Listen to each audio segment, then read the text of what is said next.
olds, it's 18% versus 32%, 23% versus 40%. 20-year-olds, it's a difference of 38% to 66%. And so for the difference of cohorts, for Mr. Yount's cohort, after the introduction of the mass advertising of the modern American cigarette. Yes, this birth cohort was after it. Next, cohort that you have highlighted, you have to add the number 16 to be 16 years old. Say you were 1989, you have to add 16 years to that. So, I mean, even these earlier birth become age as teenagers to initiate smoking. Many of them were initiating on the modern American blend. Came in. And so in Mr. Yount's birth cohort, though, was cigarette consumption for the teenagers actually on the rise after the mass marketing started taking effect? Yes, and you can see that pretty clearly. The difference between the earlier birth cohorts and Mr. Yount's cohort. And then Mr. The cover on Mr. Bassett's screen, please. Mr. Bassett introduced an evidence that is AWS 60. And he read part of that into the record, and that, Your Honor, has a portion of it. And so I'd like to read a portion of it on advertising. There's no objection. And if you go to page 57, this is from defense. Right. And who is this? Can you go back to it, Robert? Do you remember offhand what year this was, Dr. Cummings? I believe it was 1917.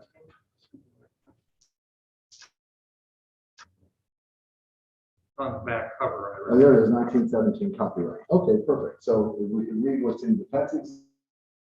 We go back to it. It says here, advised and enticing advertising. From the defense exhibit.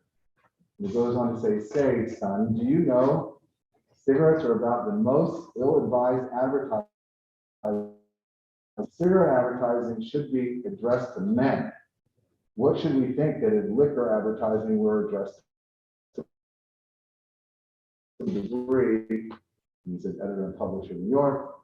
When I was a boy, I saw the journals or billboards with so many misleading advertising cigarettes, such absurd statements which lead the young men of today to say, well, it says the doctor, lawyer, editor, and why can't I?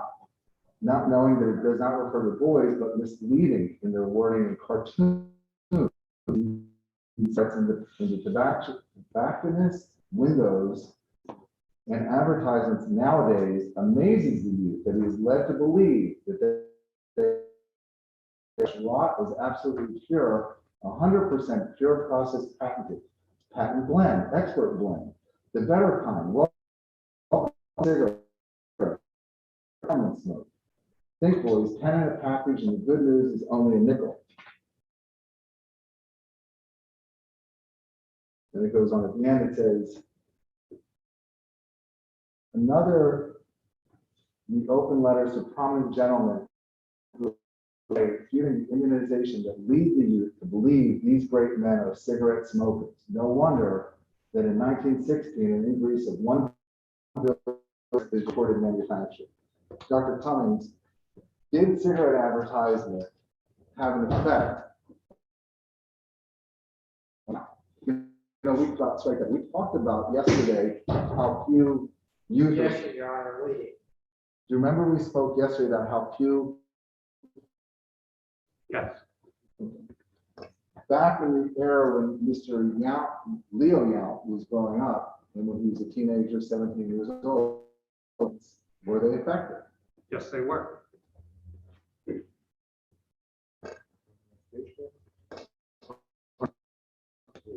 Okay.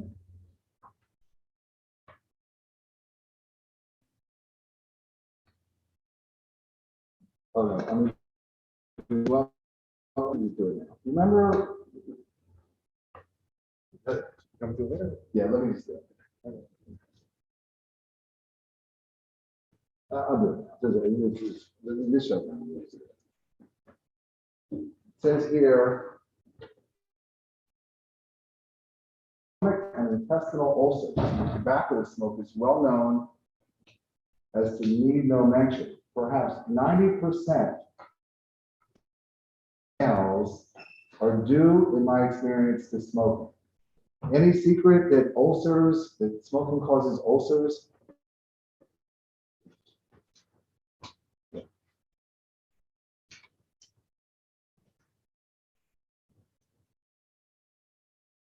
Now, you remember Mr. Bassett showed you a newspaper article being illegal to sell cigarettes to minors. Yes, And remember, we also showed a letter from Reynolds about school days are here, remember? yes, And I want to put them side by side and just talk about them in context. They're both in evidence. AC PT 04144013. I'd like to publish that to the jury.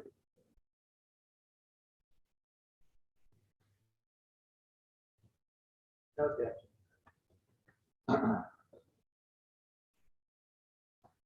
And so here we have a newspaper article saying it's illegal to sell cigarettes to minors, right? yes. And what, do you remember what year that newspaper article was from? And then we have in 1928, a letter from Reynolds about school days are here. Remember that? How school was starting, and we went to that, right? Yes. And so at this time, when it was illegal to sell cigarettes to minors, Which state you talking about? the newspaper article, No, no.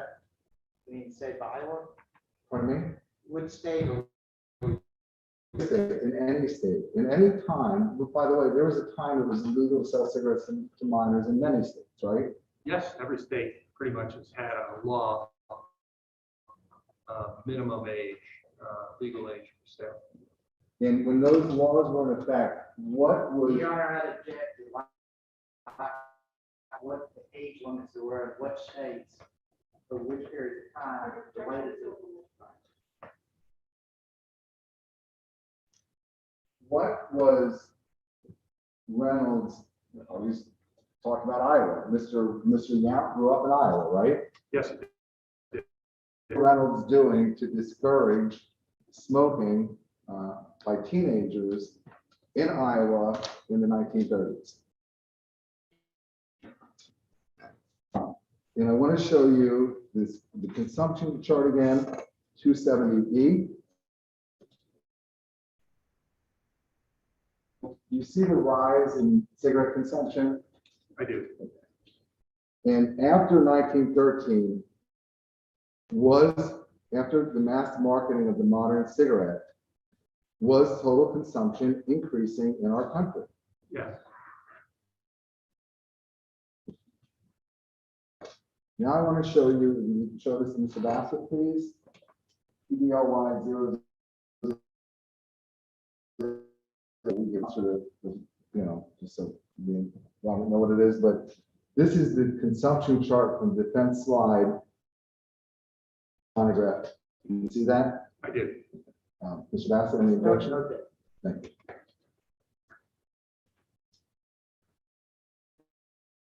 What we're seeing here? This is just looking at the different birth cohorts and current years, so that would be reflective of certain ages. So if you start with the 1920 cohort as they age to the mid-30s, which would correspond to the time that they would be teenagers, you can see how the numbers go up. And they go up for all cohorts. Mr. Yap's cohort, which is the 20 to 24. And actually all go down, right? They eventually go. People generally don't start smoking in their 30s, 40s, and 50s, correct? Almost all smoking occurs or established between the ages of 12 and 24. I think I had pointed out from a Reynolds document that less than 5% take up smoking after the age of 25. But the point is, the lines are going down because we know there's really not being new smokers added. Some people quit, right?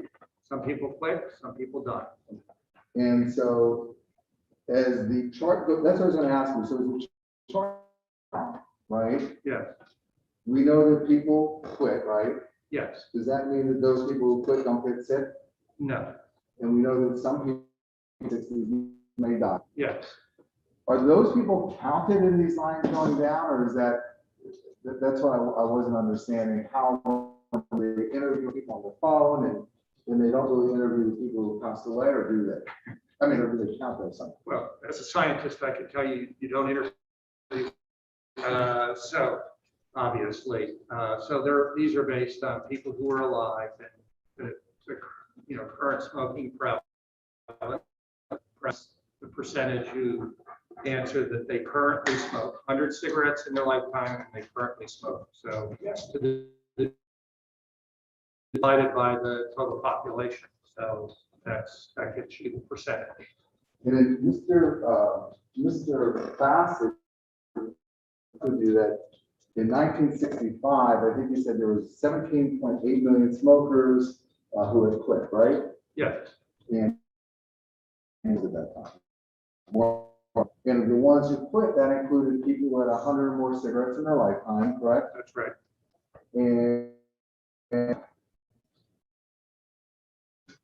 And they don't currently smoke. That would be a former smoker. And so I guess what I was going to ask, of the 17.8 million who quit, right? Yes, You talked earlier about of all regular smokers, people who smoke, relationship, if you've heard about that from a different expert, but of the 17, for regular smokers, people who are regular smokers, you gave statistics earlier that I think you said 50% will die. yes, 75% will either die or get sick. right. 0.8 million smokers who quit. Does that mean they just quit and they were all fine?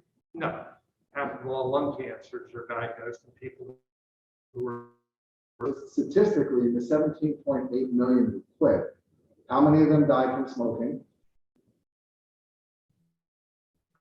There's of exposure to cigarette smoke, but when?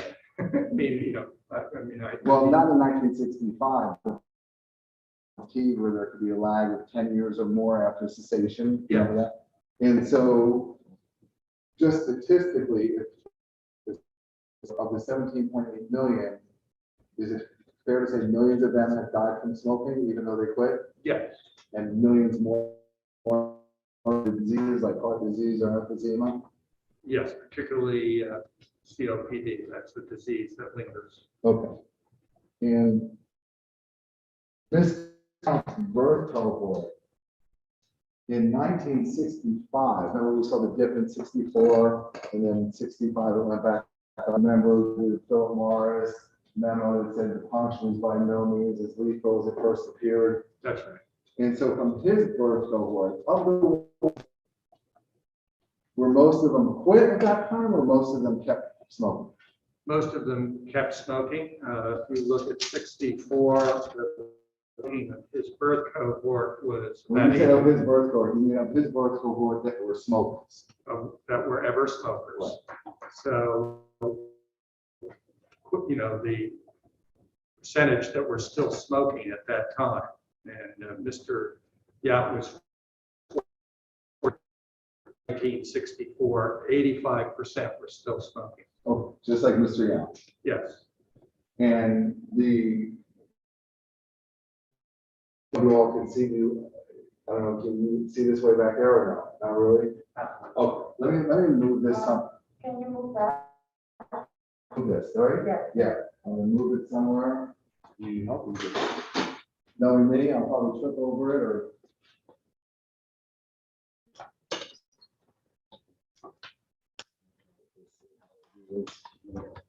Well, then I'm gonna Walsh, Mr. Dr. Cummings, why don't I move it over?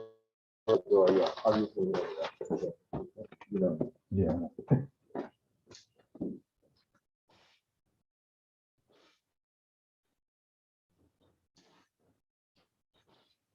Okay, and so I want to go through these numbers that Mr. Bassett went over. You know, honestly, I don't understand how 50% of 82 is 61, but let me just, and maybe I'm not doing the math correctly, but let me just, 82% of his birth cohort were smokers, right? 82 had become ever smokers. And so in 1985, I think it was more or less 50%, right?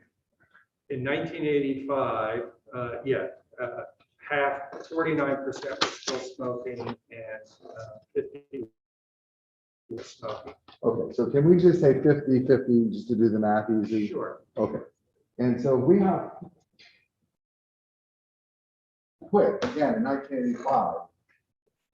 Is it fair to say some of them may have relapsed? Yes, Is it fair to say some of them quit? yes, or even had a disease when they were interviewed. Okay. But let's just talk about the 50% who were still smoking, right? Okay. So if you had 10 smokers, right? I mean, 10 people, Right. and 8, and of those smokers, in 1985, 4 of them, 50%, 4 of them had quit, right? Right. We don't know what happened to the 4,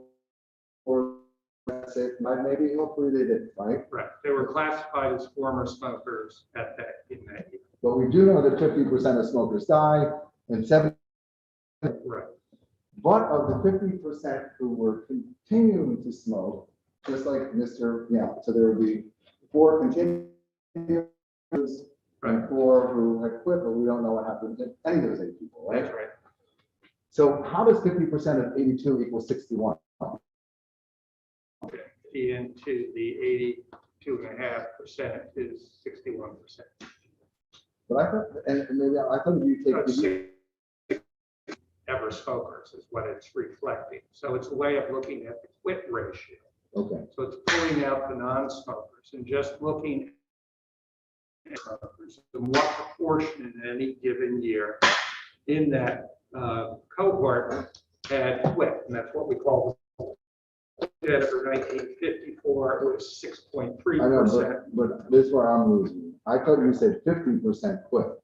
50% were former smokers. Right, and so 50% of 8 is 4. Right. So what is the 60%? Is 6 times 8. Well, 60% of 8 is. If you take 50 and divide it by 82, that's the ratio. Okay.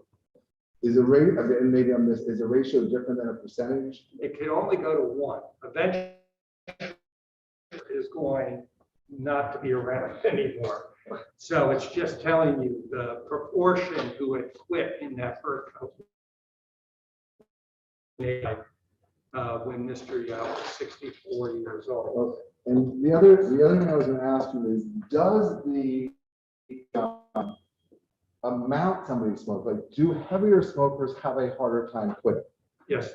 And so when we're saying 50% quit, and 50, in all likelihood, is the person who's smoking 3 packs a day more likely to quit than the person who smokes 5 cigarettes a day? The answer would be no to that question. The amount that you smoke is strongly correlated with your ability to quit. So the person would have a much greater likelihood of being in the former smoker category than the individuals who were smoking per day. In other words, 60 to 80 cigarettes per day. So that's not taken into account in these ratios smoke together, regardless of how dependent they are on the nicotine. And so how addictive nicotine is in somebody to quit? Yes. And so in that regard, I want to read into evidence a portion of, we put the cover on Mr. WS 00063. It's in evidence. It's a defense exhibit. Tobacco habit easily conquered. The record. Okay. And so let's see about what this book says. Without discussing ultra scientific reasons pro and con bearing on the fact that it is generally accepted that the average cigarette one who hails his smoke is a deeper addict than one who doesn't. And so when we talk about inhalation of smoke, fingers tell you about his inhalation of cigarette smoke. He had yellow fingers or brown stains on his characteristic of somebody who's a heavily nicotine dependent smoker. So it's one of the things that I educate in their clients. If they have stains on their fingers, they've got a heavy addictive smoker. Next part from tobacco. Nicotine, the most addictive drug in tobacco, is insidiously powerful. It gains a peculiar. For while an alcoholic can in many cases go along cheerfully for a considerable period of time without the man who has unconquered tobacco habit must constantly have his poison in some form or suffer. Did I read that correctly? Yeah. Actually, I would object. I think you said addictive drug is supposed to be active. Oh, I'm sorry. That's okay. Please correct the record so the transcript's correct, and I apologize. Thank you for that. The most active, it's the percent, Gary. Oh, nicotine, the most active drug in tobacco. Okay, that makes more sense. Thank you. And then next part, please, Robert. I guess maybe with new chairs, I'm probably blocking everybody now. So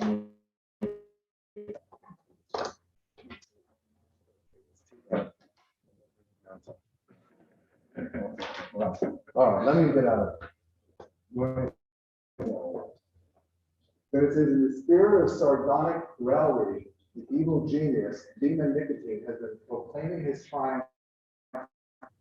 Tobacco is one of those insidious so-called luxuries which you have tolerated because you did not realize how much harm it was really. You didn't know how to get rid of the addiction.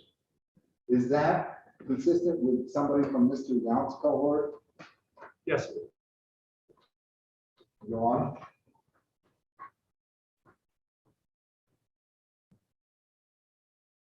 The trouble has been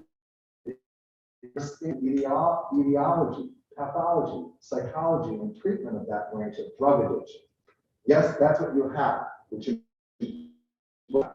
This is no fault of yours, right? Yes.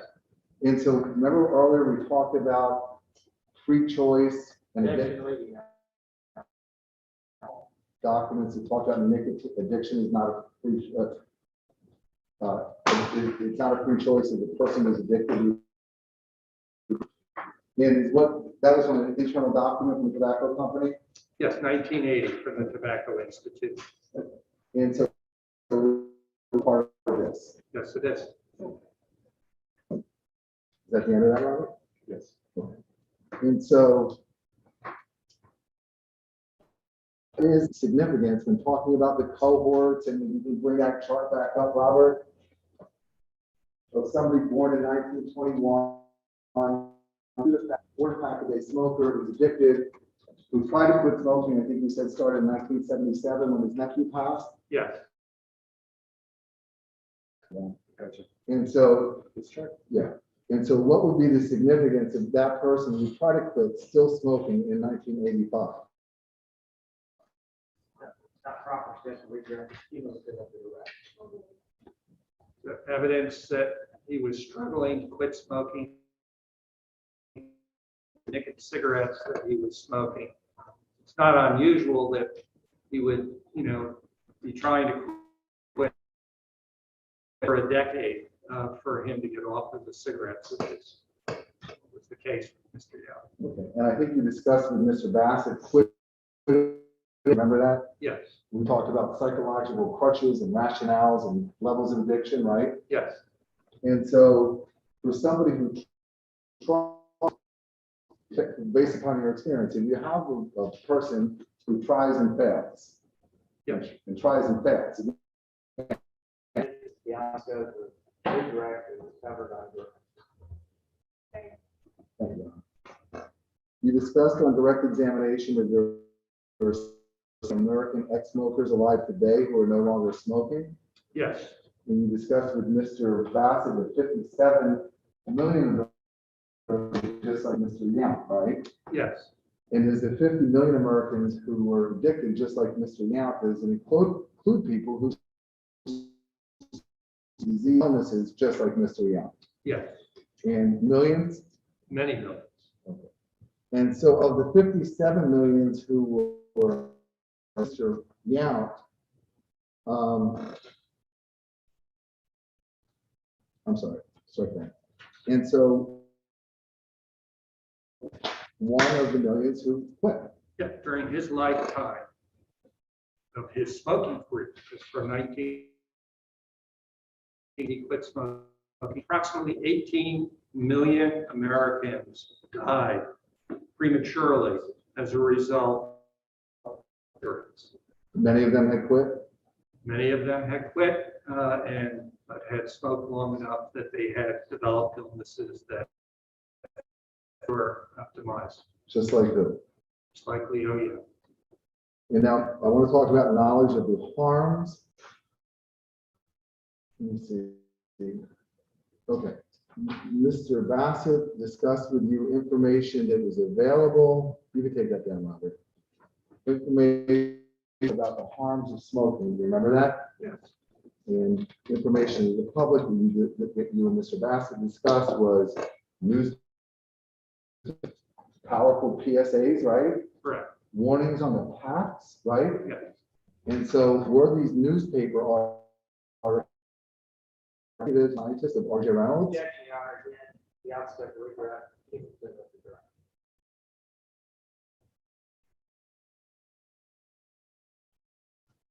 Can I try to rephrase it, Your Honor?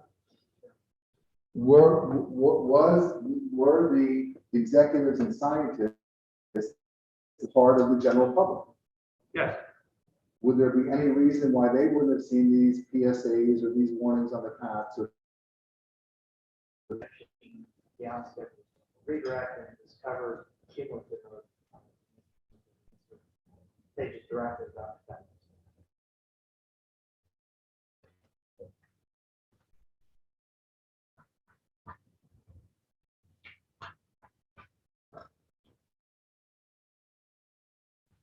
Mr. Bassett discussed with you a meeting in 1953 at the Plaza Hotel, Yes. and he said it was with Yes.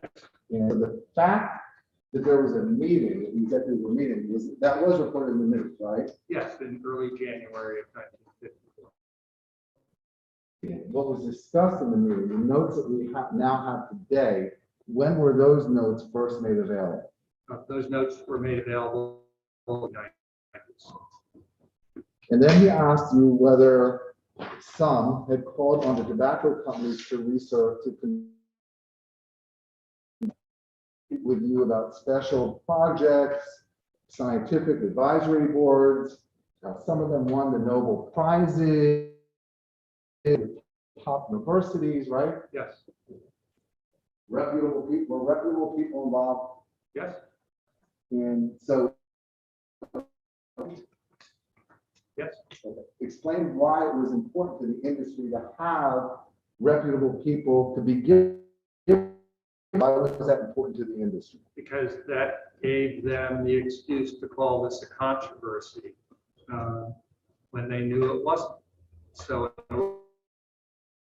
that there was a controversy, that it hadn't been proven that smoking caused disease. They used their to enlist reputable people to go along with it, and people took the money.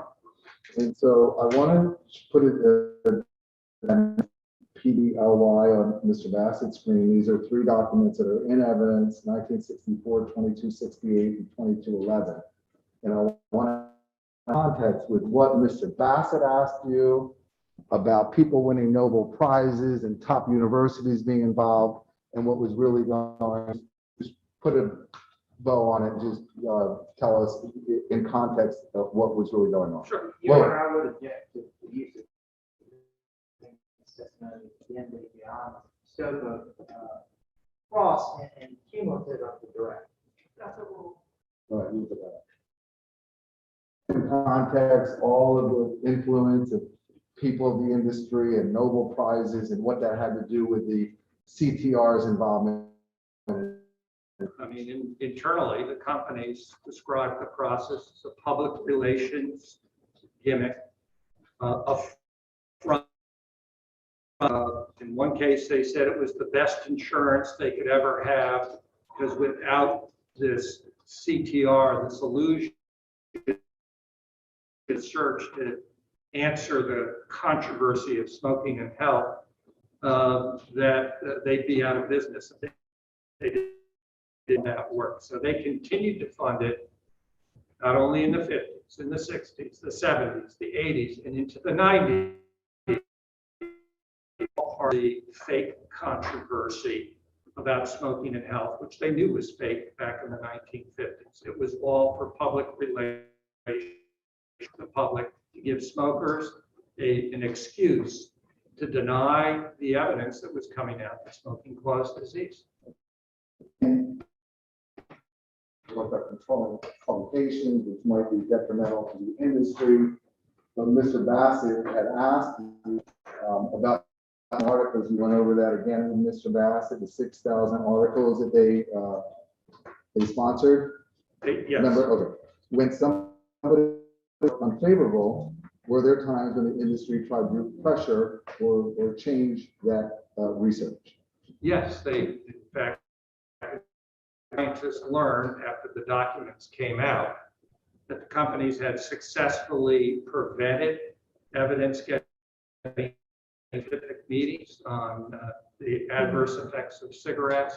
If scientists published findings that were contrary to what the industry report or they thought was dangerous to their profitability, they canceled the funding and often contract, as they did with their nicotine research that they were funded in the 70s and 80s. You can answer Mr. Bassett Harvard. Yes. Your Honor, we would offer into evidence PT 01095 regarding subject Harvard project, Dr. Gary.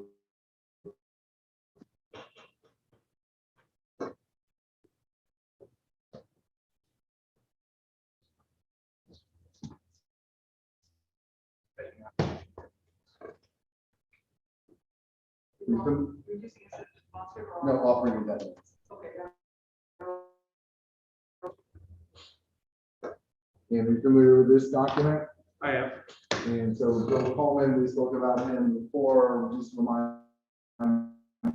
Sure. Joe Coleman was president, CEO of Philip Morris. He also served on the executive committee of the Tobacco Institute.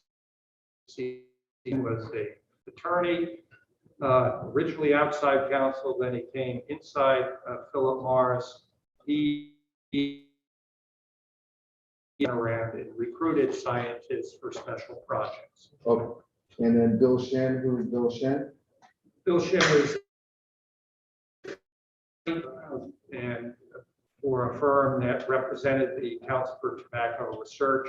He was the gentleman at 1978 memo that special projects was the best way the money was spent by CTR, and it is the industry dating back to 1950.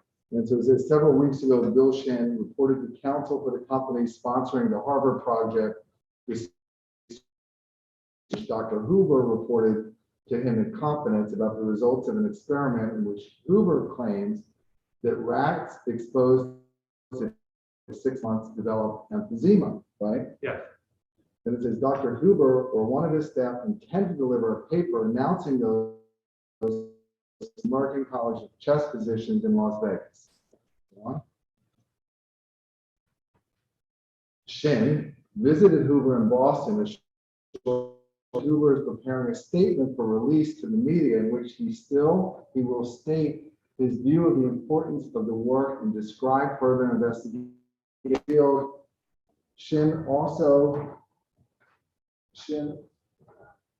mentioned the possibility of this information to the press in advance of the Los Angeles meeting. At the time when Shin first informed company counsel of this situation earlier this month, there seemed to be some possibility that a visit by Shin to Huber might result in some better perspectives and lessen Huber's inclination to interpret the results as evidence of a direct cause and effect. However, it did not succeed. It has now been suggested that Tobacco Institute prepare and stand by a press release in the event the paper does receive attention in the lay media is working on its release. And so remember we showed the press release when the Surgeon General report came out on tobacco being addictive, nicotine being addictive. Yeah. So when the Tobacco Institute was unhappy with findings that could hurt the industry and embracing of it, No, they usually prepared a preemptive effort to downplay what they knew was coming. 88 Surgeon General's report, we can see drafts of press releases. Your Honor, I would object against giving with the Draft of press releases that have been prepared by the companies and then given to the Tobacco Institute, which later did.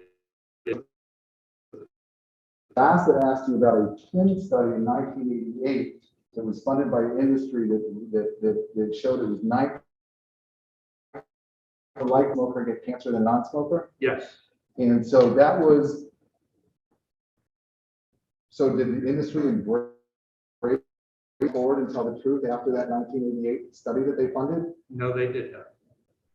And so the next talked with Mr. Bassett also about special projects. Do you remember that? Yes. And so we would offer into evidence 207. Your Honor, I have objection to this with this. Your Honor, I'll just move on. We can go side, I'd like to do it, but I don't know if you want to see this.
Until they come back and take it.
Question, and I'll just move on. And I just want to ask you, Mr. Bassett asked you whether you can identify evidence that the conspiracy after 1998. I think that was some. Do you remember that question or something like Yeah, that? actually, Doctor, that was not the question asked.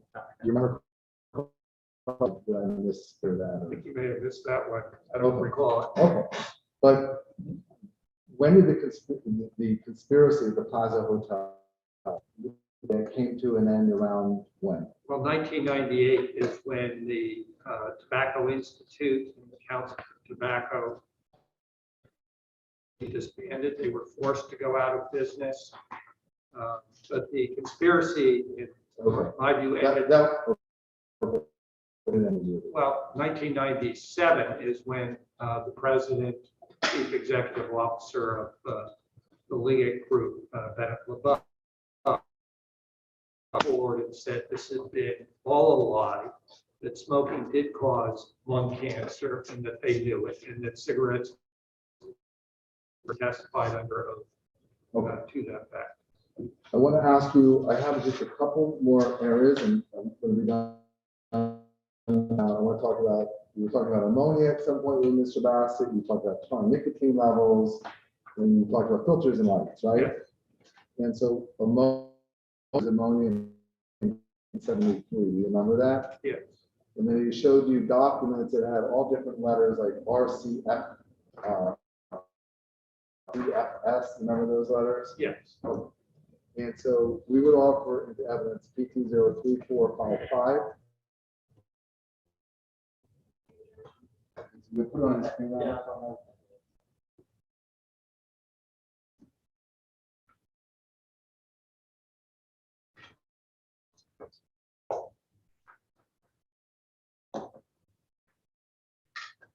Yeah, I guess that.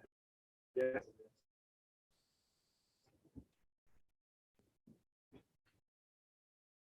Hey, we got. No, we're gonna just look at where. Let me see. I can't see it.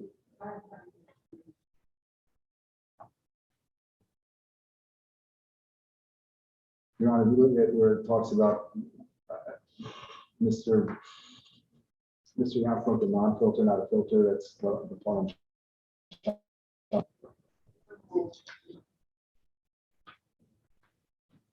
And so, are you doing it? Yeah. Oh, we don't. And so, did Mr. Young smoke a filter or a non-filter? Not Okay. And so it says here at the time RCA was about 40 million pounds, and it says RCFS is definitely superior to RCA, and in our judgment, the grades of RC with which we are familiar, as its name indicates, I'm sorry. Indicates produces principally for our filter blends. RCFC stands for reconstituted tobacco for filter. Yeah. Did Mr. Young smoke a filtered cigarette? No. Well, he did eventually. There's some testimony that he was smoking filtered brands in the 1980s as an effort to wean himself off the cigarettes, but his Pall Mall unfiltered cigarette. This is non-tobacco additives. The RCFC consists of 5% corn syrup and 2% phosphate. The latter of which is added to adjust the burning properties and adjust the total volatile gases. Ammonium phosphate. That's a ammonia-based compound. Cigarette. Okay. So, and again, I just want to try to leave you here a little bit, so we just answer yes or no, so we don't get too far afield and then have to move on. I talked about how ingredients are available currently today. We talked about that. Yes, At the time Mr. Yount was smoking, the cigarettes made available by archivals to the general public. no, And do you know whether they're added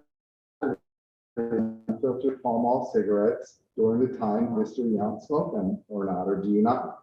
I do know, that, yes, there were plenty of additives used in during the time that Mr. Yount smoked.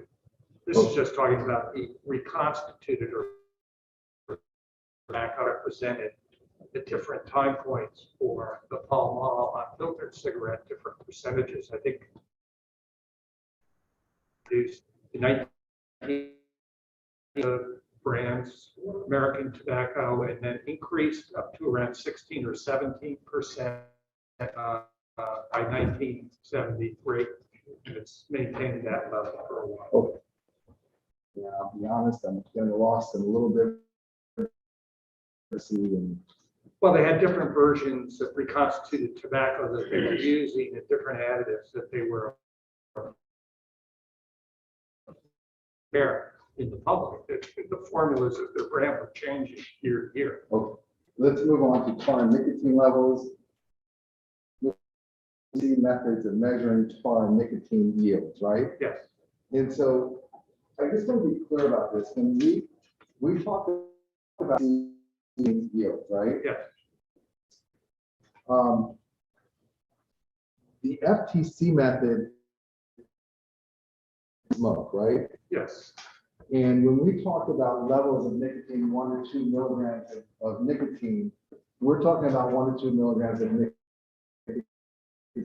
in the smoke, Oh, okay. Okay, so it's 10 to 20 milligrams in the rod. in the road. Yes, Okay, and so generally,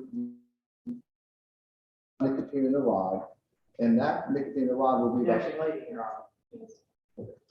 will the sound of smokers are generally about 10%. about 10%. Okay. And so you put 20 milligrams or 10 milligrams of nicotine in the rod, that's in smoke, right? Correct.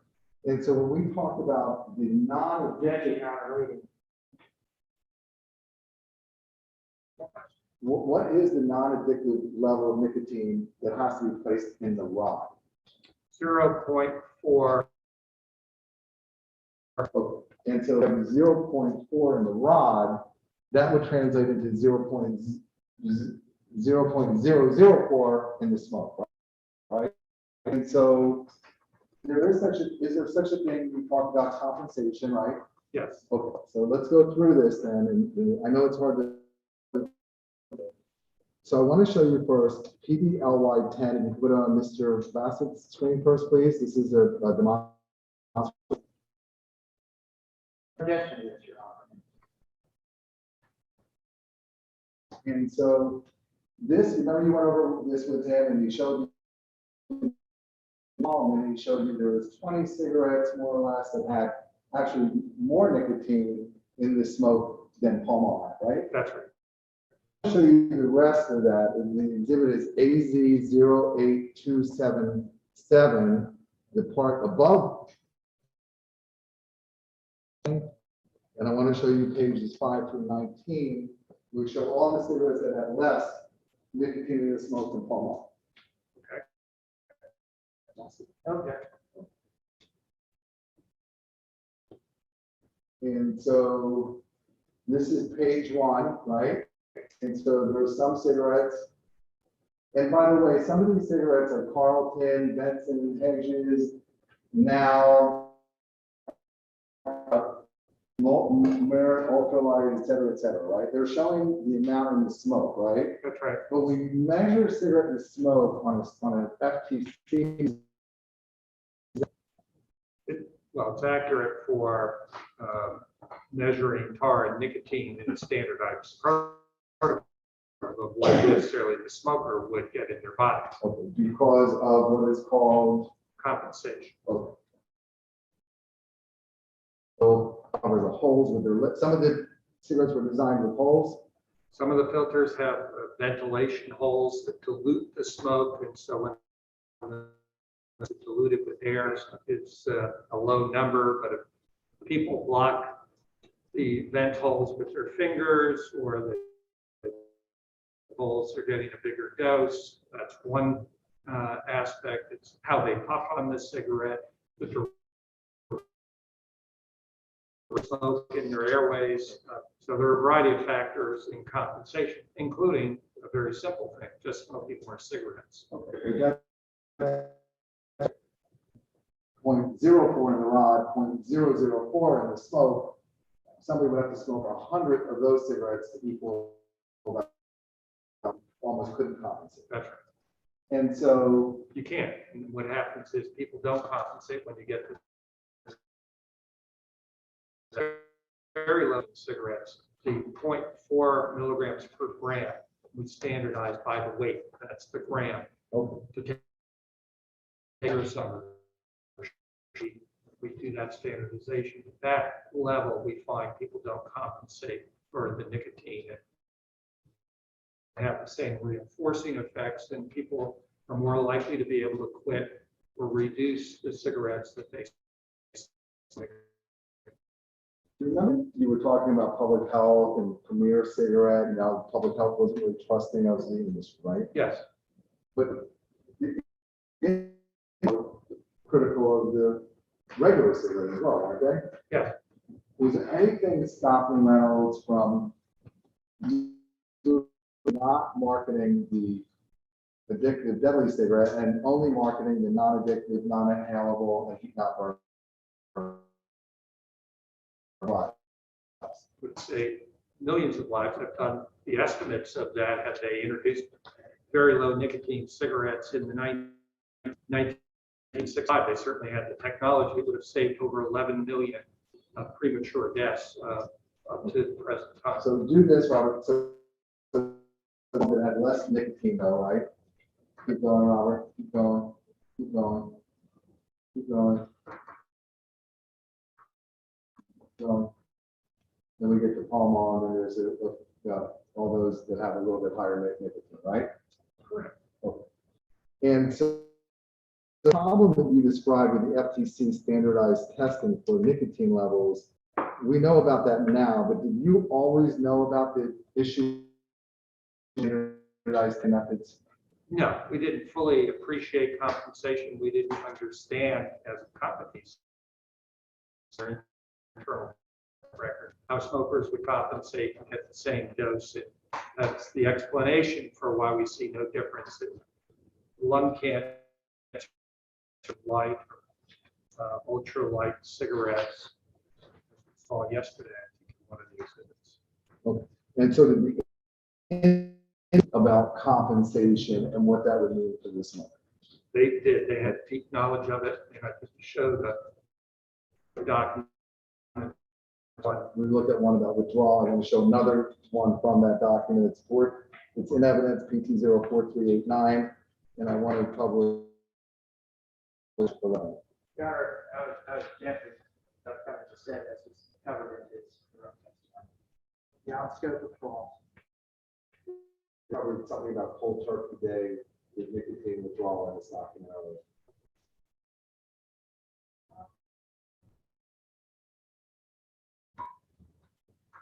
And can you read this into the record, please? Subject smoking various brands of cigarettes with a puff recorder. FTC values. Smokers are taking in more than the FTC rating. The FTC standard, it gives low numbers. It permits comparisons between brands. So that is a quote from the research and development of Philip Morris, Helen Wakeman. And did Reynolds also discuss in their internal documents compensation? Yes, they did. And I think 2044 is in evidence, Robert? Yes, I believe so. Okay. And so I don't need to go over that one again.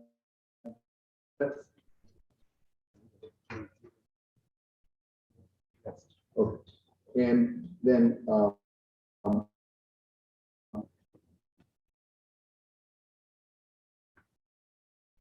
Your Honor, we would offer into evidence PT 03717.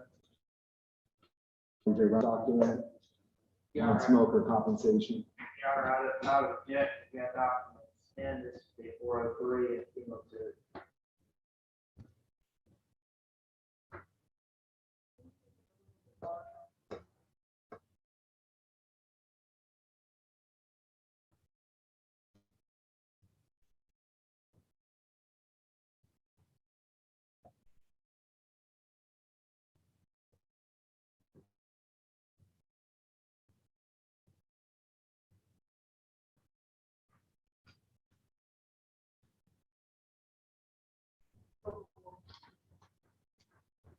And so this is, says RJR confidential.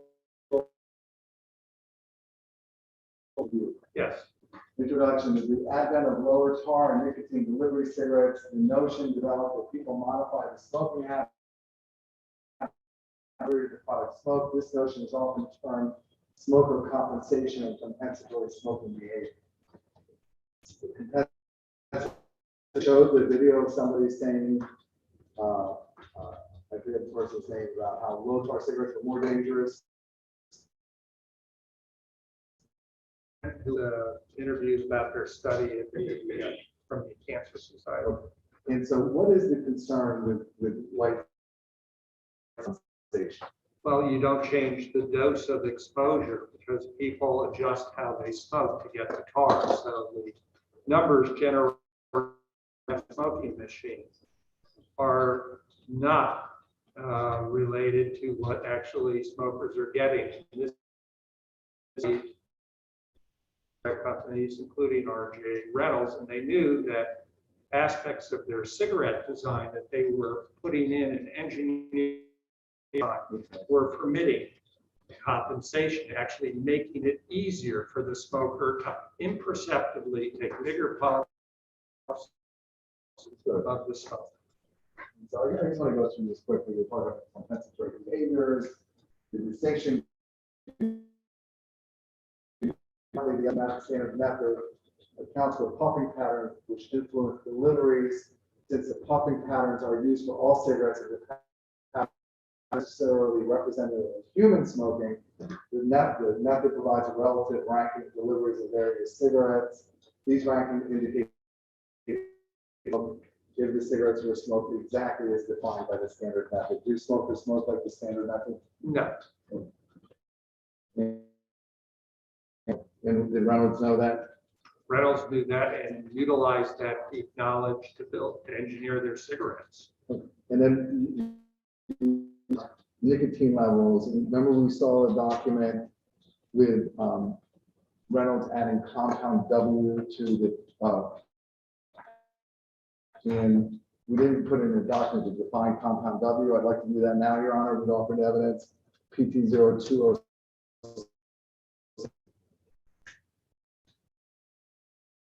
I'm sorry, this is the, go back to that experimental work. Evidence of just how W is. Your Honor, I would object based on. We'll bring that out so she could I read don't it. want to give a speaking objection. Can you bring it out? I see it. Oh. but I'm not sure these are- Sure, yes.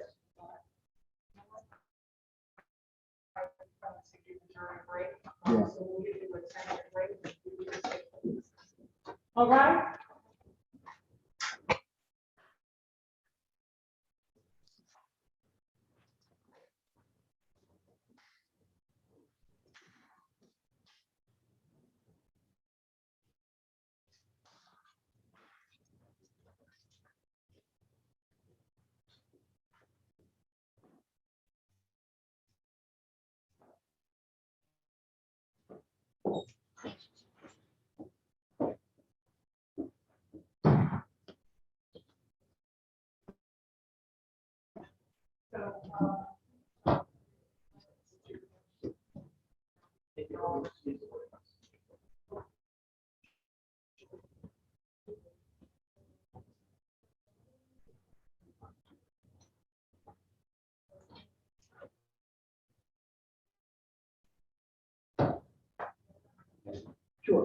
Your Honor, the document that they use with Dr. Cummings an experiment in which compound W is being added to early stems, and they were doing a comparison of test cigarettes that were part of this experiment. All unfiltered reds. Dr. Cummings acknowledged that that was never commercialized. But the relevance, I don't understand, more importantly, it's 403. They're trying to use the jury to suggest that in fact, their documentation and directed Dr. Cummings somehow was actually in the formal that he spoke. That's opposite of what Dr. Cummings said on Walsh. He acknowledged that this was just an experiment and that in fact it was not added to the commercially available brands that Mr. John was all that. There's the doc. I'm sure you know what compound W is. Here they define compound W as our use of nicotine should be referred to as compound W. I think Boss, he was showing that the nicotine levels are all show, which is what is 33291. Robert, I'm not sure what that is. That's in evidence. It's the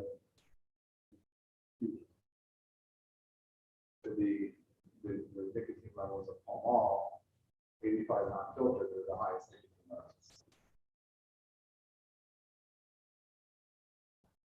I'm not into this. I'm not sure I know the concept.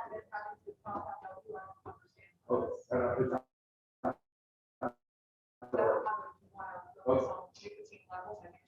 All right, I'll just do that. Thank you. We're almost done anyway. Randy, I'm almost done. Okay. Did we get back?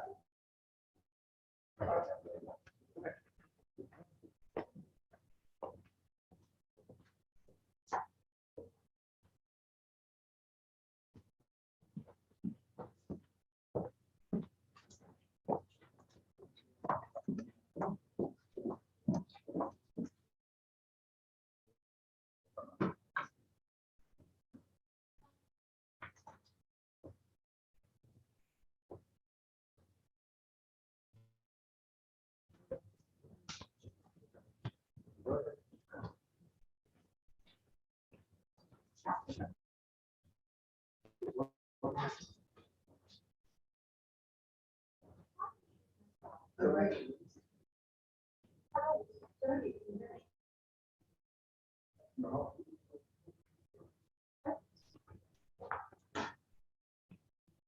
Can you hear me now?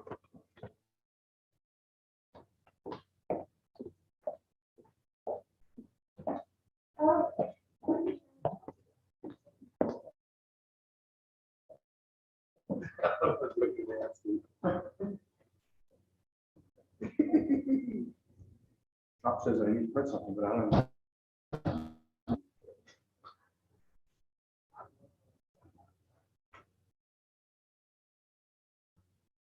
Where's Top? Oh, there it is.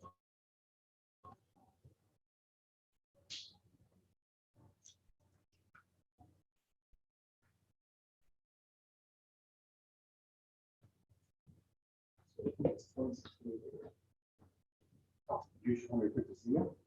Oh. That's no attachment. No attachment. What's it mean? I didn't have it. No. That's individual. Well, I haven't got it. So.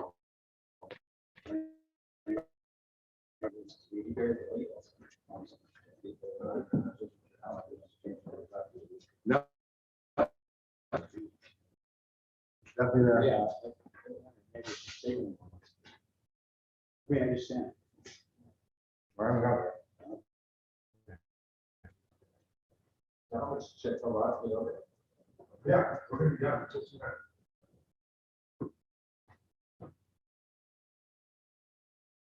Mike, flight is. Thank you. I just got it. Oh, yeah, okay.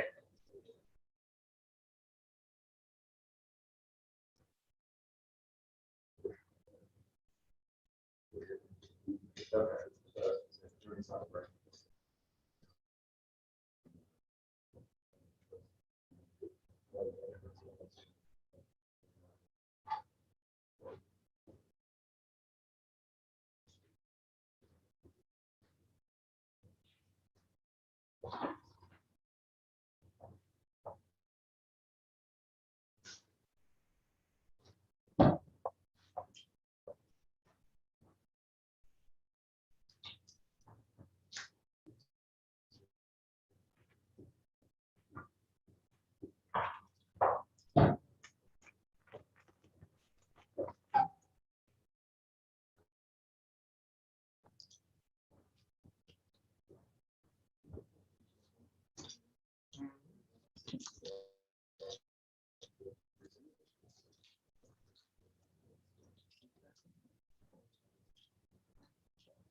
Thanks.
Oh, no.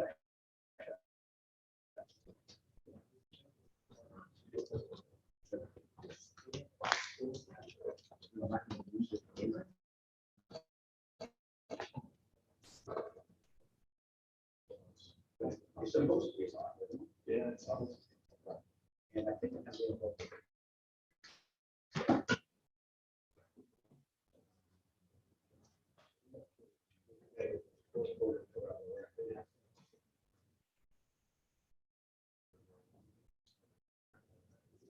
Yeah, I think we'll do it.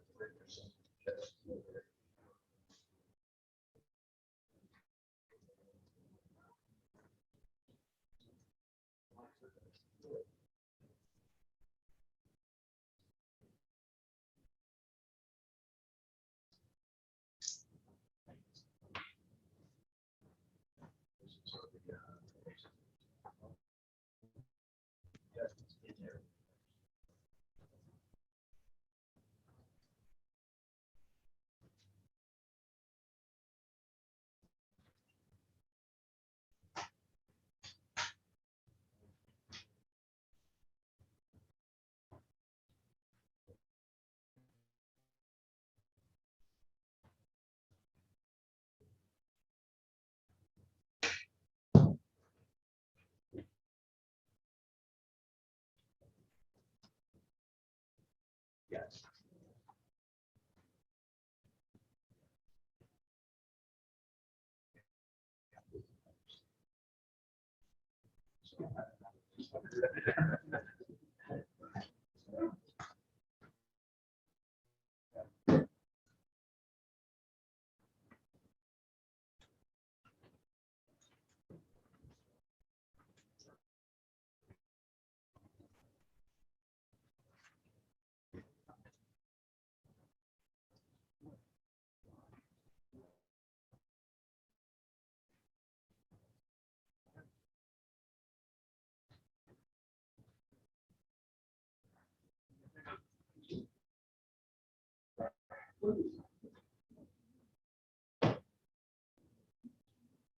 So.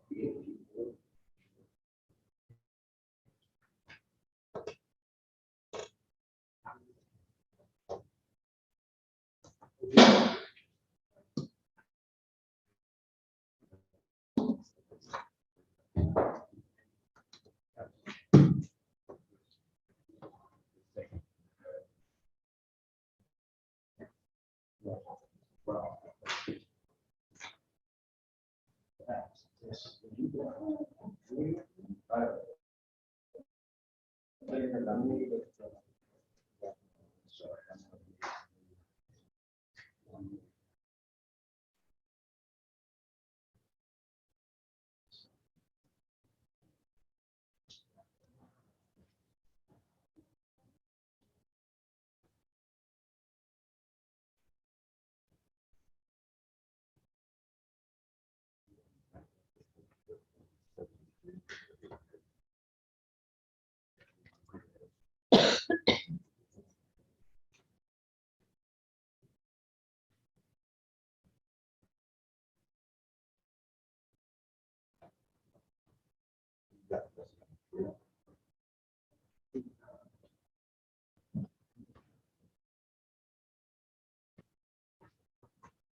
Thank you. So Dr. Cummings, he's in a tenth of a page left. Actually. So, back, I want to, is 3291 in evidence, Robert? Yes. Okay, I want to show you that chart that we just showed, Randy, this. Okay. And so just do all the way down, Robert, please, the whole thing. Yeah. And so diammonium phosphate, ways to manipulate nicotine, et cetera, right? Yeah. And this is an internal R.J. Reynolds document, Yes, and we measure the nicotine, and we talked about, look, at different years were there different ingredients, but in this year, it's an internal document of all the cigarettes from Reynolds.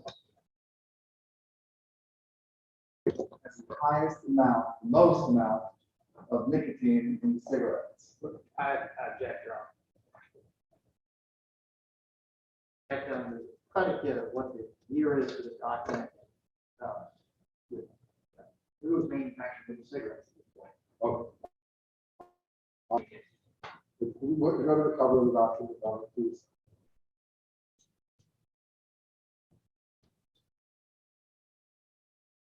They made Pall Mall, right? yes. But American Tobacco, who is responsible for American Tobacco's cigarettes now? And who's responsible for the historic conduct of American Tobacco? R.J. Reynolds. And who was who was American Tobacco? R.J. Reynolds. Okay. And so this is an R.J. Reynolds secret document, right? Yes, What year is that? this is And so in 1973, R.J. Reynolds was looking at not only their cigarettes, but also some other cigarettes and comparing the nicotine levels. yes. Okay, can you go back to it? Of all the cigarettes in this chart, which one had the most amount of nicotine in their cigarette? The Pall Mall, so the Pall Mall Red unfiltered cigarette at the highest level of nicotine. And who smoked a Pall 5 non-filter that we know in 1973? Mr. Young. And so I want to about filters and lights, because we discussed that with Mr. Bassett at some length yesterday. Do you remember that? Yeah, never smells a filter, right? Well, he did occasionally when he was trying to wean himself, according to his son, was trying. Almost. And was that back in the day when they didn't have Chantix, they didn't have patches, they didn't have e-cigarettes? Was that something?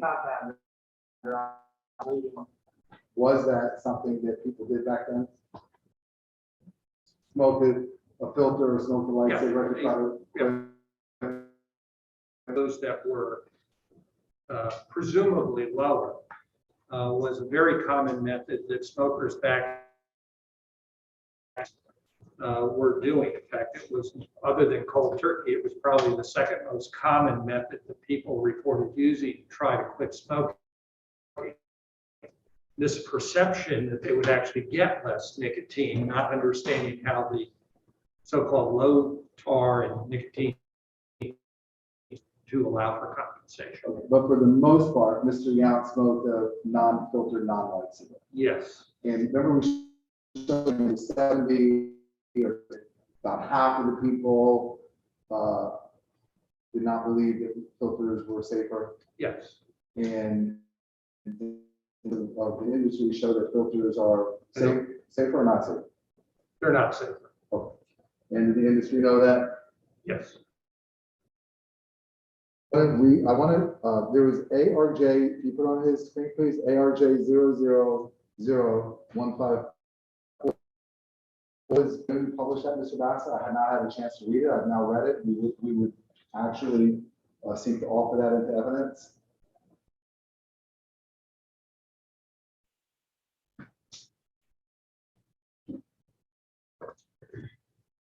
No objection.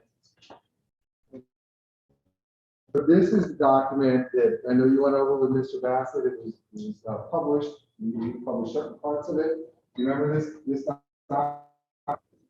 This is a document. Is this the letter that you were thanked in the letter, right? It was acknowledged. I know the authors, they're from the university where I work. And so it says here, in response to increasing evidence implicating, and what year is this from? 2018. I'm a fellow of the American Medical Association. And so it says, in response to increasing evidence implicating cigarette smoking Tobacco manufacturers introduced filter and low tar cigarettes to allay consumer concerns, knowing they did not actually reduce health risks. Varying sizes and numbers into the filter to pollute and inhale smoke became the optimal way to reduce tar yield.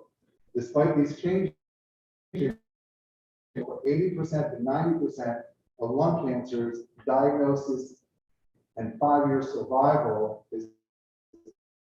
Did I read that correctly? You did. Then go on. We talked about light cigarettes. Light, ultralight, similar mortality rates compared to those smoking regular cigarettes. This outcome may be explained by the concept of compensatory smoking levels by changing smoking behaviors. Tobacco companies marketed low tar cigarettes to consumers as this health risks. Unfortunately, most smokers believe light ultralight cigarettes reduce risk, and this misconception may dissuade them from quitting. This study adds to the overwhelming evidence showing the risk of developing and dying of lung cancer caused by smoking both filtered and unfiltered cigarettes. I read that. And so when you look at Mr. Yount smoked an 85 millimeter unfiltered cigarette, right? Yeah. And so a filtered cigarette is a, what, 80 millimeters or 85? It's about 85. But of the 85, there's about, what percentage of it is the filter?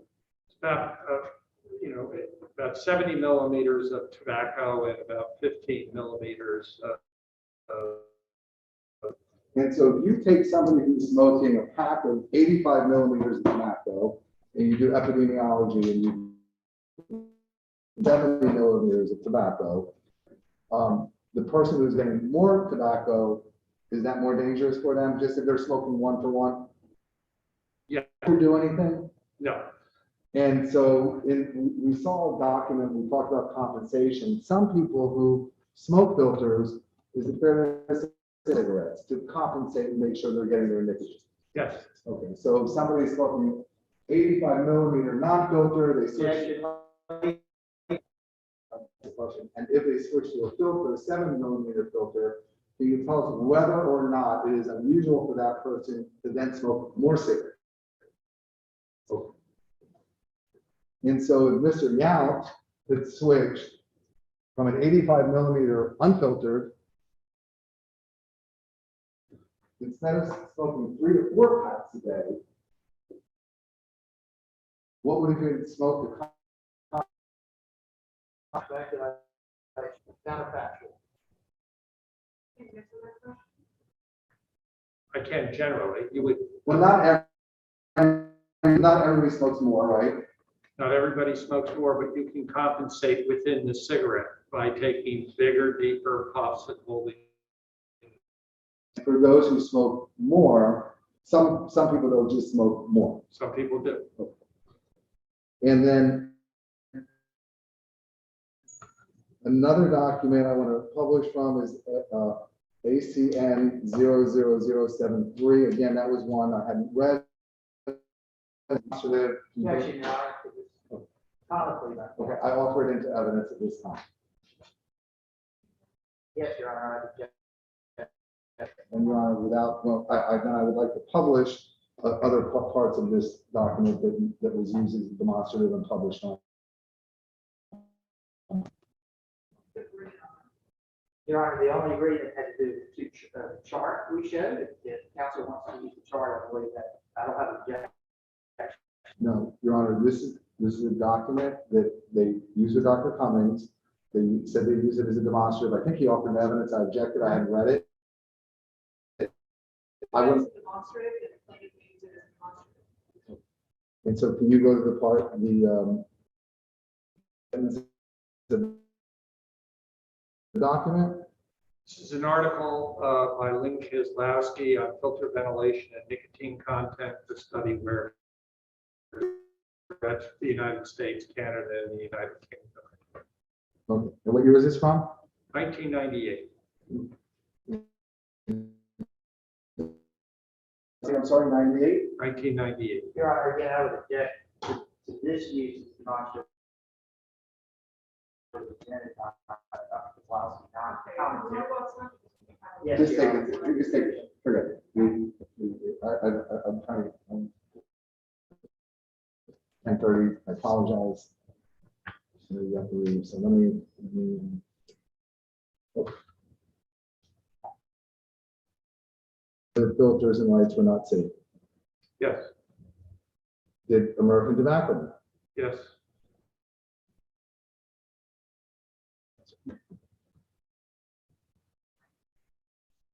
You said at one point Roswell Park thought that filters are not safer, lights are not safer, but at one point they didn't know all the information. that's right.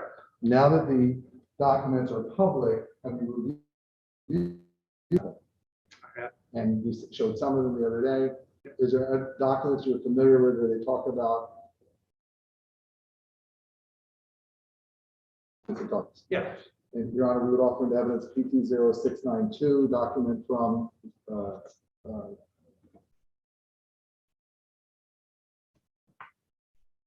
Your Honor, I would object under relevancy and 403 grounds. can you put the highlighted part for her? Sure. Based on the date of the document and the testimony of Dr. Cummings.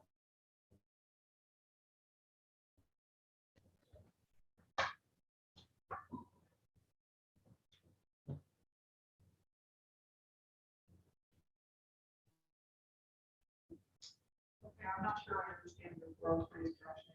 Like, step outside. Yes.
That procedure on? Okay.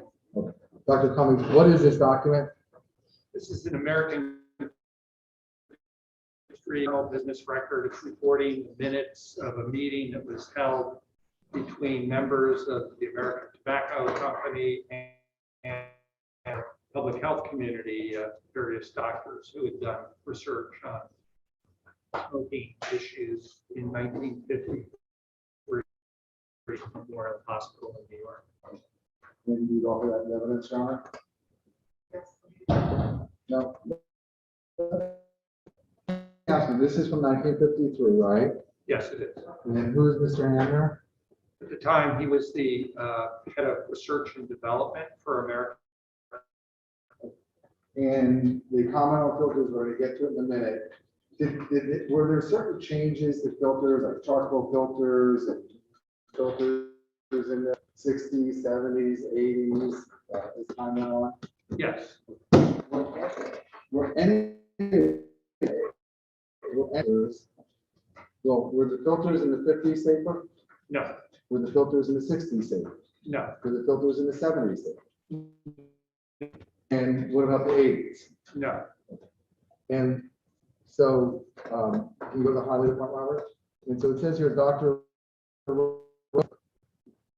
A bit metal? Yes, Dr. Rhodes Okay. appeared a bit nettled, said that the need for its removal, that is the removal of tar, because they are making filter tip cigarettes. Mr. Hamner, I beg your pardon. The industry is not making filter tip cigarettes. The two largest members of the industry do not have them. And filter because of the recognition of any hazard to the smoker, but because the publicity emanating from the medical profession with cancer gave some of the smaller companies an opportunity to promote the sale of filter tip cigarettes, making use of therapeutic claims, a merchandising and sales promotion proposition. Okay. And then, Robert, can you put on the screen 2199? About what the American Cancer Society or the National Cancer Institute was saying about filters. Yes, Was any of that information Society or the Cancer Institute? no, And this is this just another document talking about what filters will do? yeah, this is internal. Let me just, Sure. we would offer 2199 into evidence. Got it, just to check under. You can bring that out. Randy.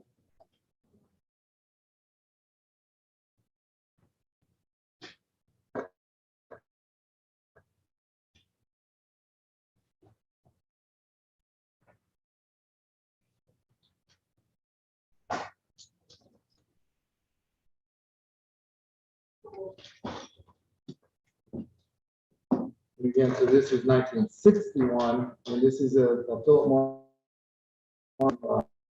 Wait, I'm right. Hugh Coleman, who was the head of sales at Philip Morris, at Philip Morris. He's commenting on the trends in tar and nicotine deliveries over the last 5 years. And it says the cigarettes which are growing, Winston Palmol, are all delivering approximately 30 milligrams of ppm, which is Tar and particulate matter. or more with. Yes, As we know, all too often the smoker who switches to a hi-fi cigarette winds up with more cigarettes yes, in order to provide himself with the same delivery which he had before. To be short, I don't believe smoking pattern has changed much, even with filter cigarettes. And so, did large numbers of Mr. Yount's cohort continue smoking non-filtered cigarettes? We talked about the number of 500,000 Americans die from smoking every year. Are filtered cigarettes safer? No. Thank you, Dr. Cummings. That's all I have.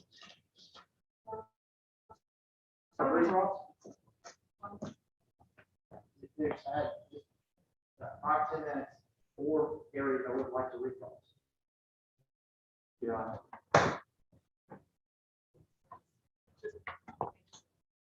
Dr. Cummings, I'll be brief, but this is a few points from Mr. Page's questions.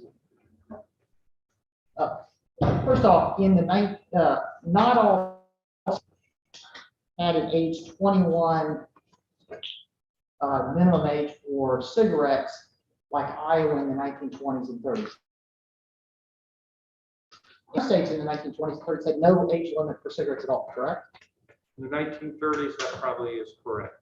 And I think you told us before that the cohort data you looked at, it doesn't break it down by prevalence of smoking in each of the individual states, does it?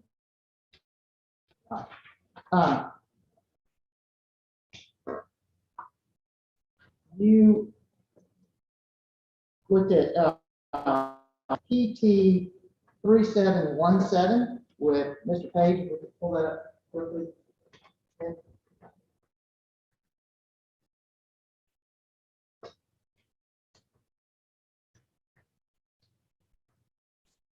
And this is one of the RJ Runnels documents. Shown in this portion, it's talking about smokers and how they smoke, and it says the manner in which cigarettes are smoked also governs the size, and then friends, volume of the puff, the duration and frequency of puffing, and the amount of the cigarette left after. Right, I read that correctly? You did? And this smoking behavior and the way different smokers smoke in this way was never commission when they announced the FTC method in a press release in 1967, wasn't it? Yes, I'm familiar with that. Thank you, Nick. And the chart that you, that Mr. Page shows you from a document by Dr. of brands and nicotine content in smoke, that didn't identify all the brands that were available in 1973, did it? Teague in that memo, internal parentals, was really focused on the best-selling both filtered and non-filtered cigarettes. And so if we look at FTC test documents from 1973, we'd see a whole list tested with a whole range of other tar nicotine levels. That is true. Now, you also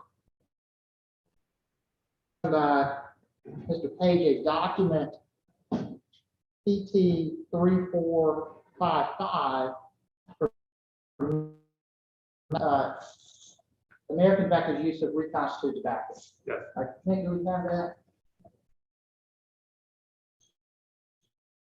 And this is from January 7th, 1970. And the comment made, and it's talking about the RCFS reconstituted tobacco. Says non-tobacco additives in that reconstituted tobacco, RCFS, consists in 2.4% diammonium phosphate, right? That's right. And diammonium phosphate is a ammonium salt, right? That's right. Okay, can we, the 1971 document, please? That's AG 10.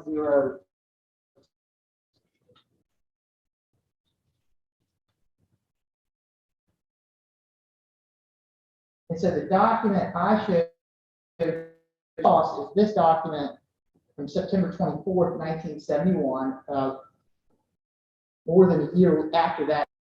That's right. Time I showed you that American Tobacco had introduced 2 additional reconstituted forms of tobacco, RCI and RC. Yeah. And in here, they describe those two reconstituted tobaccos, and it notes these two grades of RC developed in 1971 as specialty higher quality items and produced in addition to RCFS containing non consist of chocolate, cocoa, licorice, and glycerin. Did I read that correctly? Correct. All right. They don't identify diammonium phosphate for either RCI or RCTM, correct?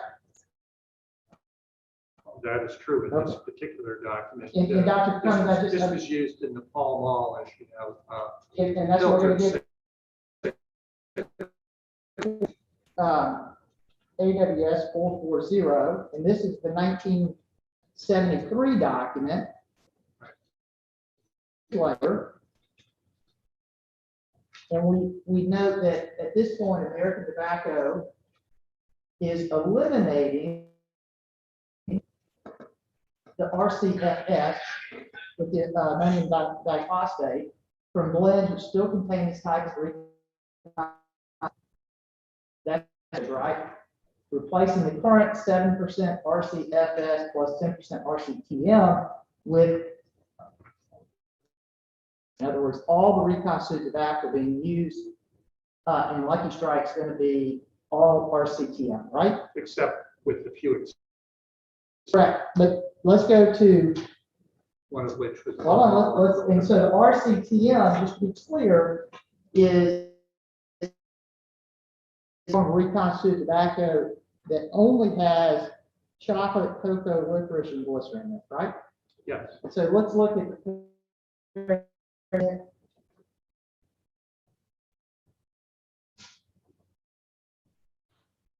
And it says this recommended change in RCTM for the Lucky Strike is the same change in reconstituted that was made in the regular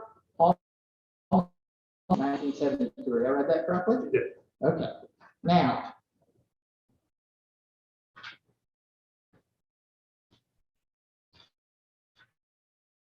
Cummings, you talked about when you receive a retainer, you send it to a tobacco control fund that you're involved with? Yeah.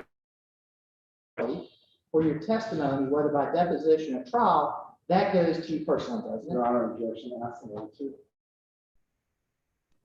Because of my wife. Okay, fair enough. In other words, it's not, your hourly fee that you charge for your testimony doesn't go to the. Your Honor, thank you very much. I don't have any other questions. Ladies and gentlemen, it's a trial. Directed to anyone. If you have questions that you would like this witness to be asked, raise your hand, I'll give you a chance. All right, just please write it out, please hold it, and it's my daily. So, Dr. Sibel's on the attorney and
don't jury, I don't ask the question. It is because, as I explained,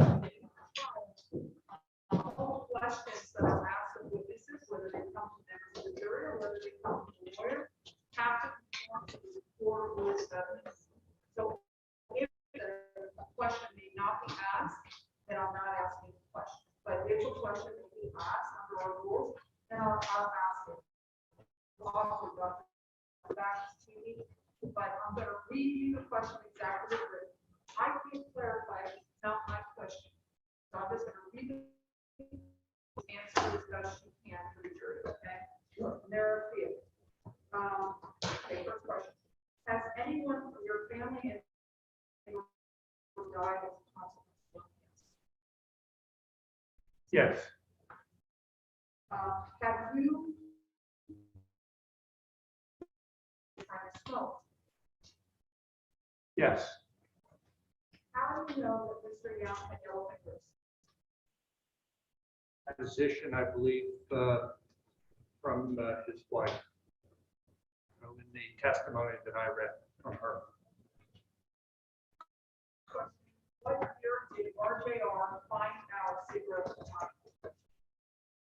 RJR reported free, Log T, concluded in the document we saw that he authored and sent to senior management that the rising occurrence of lung cancer was likely due to the increased, particularly heavy smoking. By 1958, we saw another internal business record where the company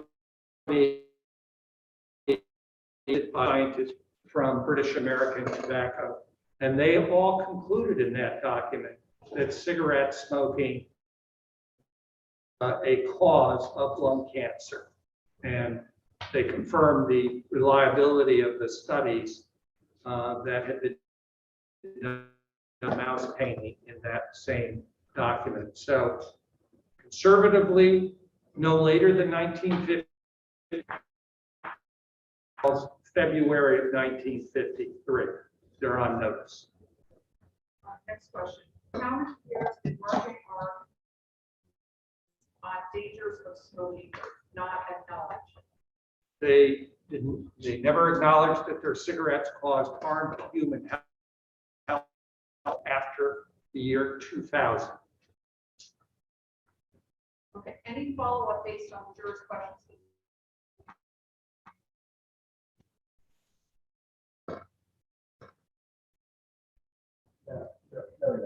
Any follow-up by the defense?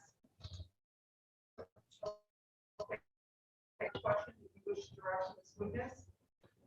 Okay, seeing none, sir, you are excused.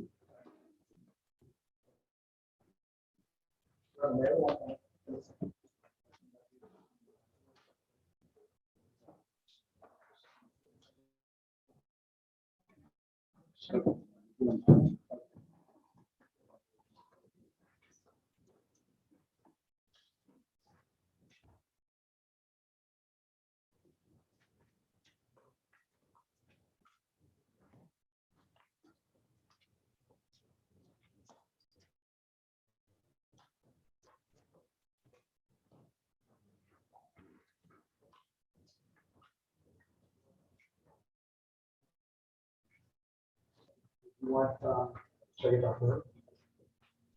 Right, check it out here. Yes.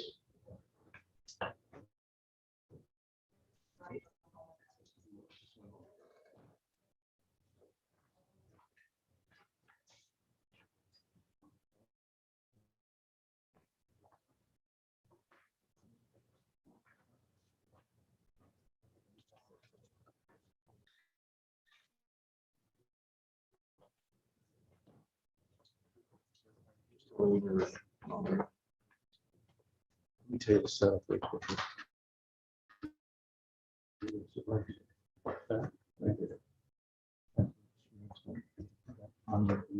is the critical.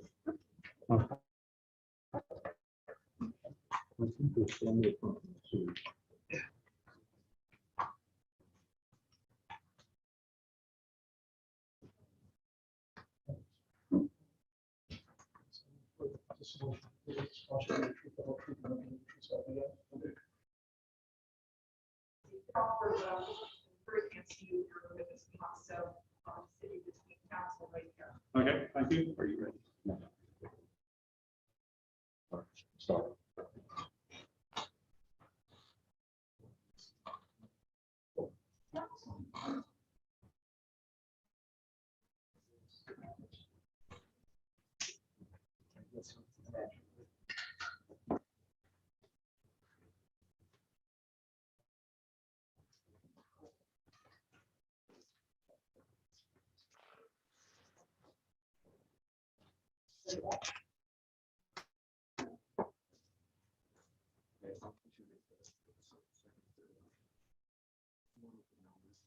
You're good on both mine.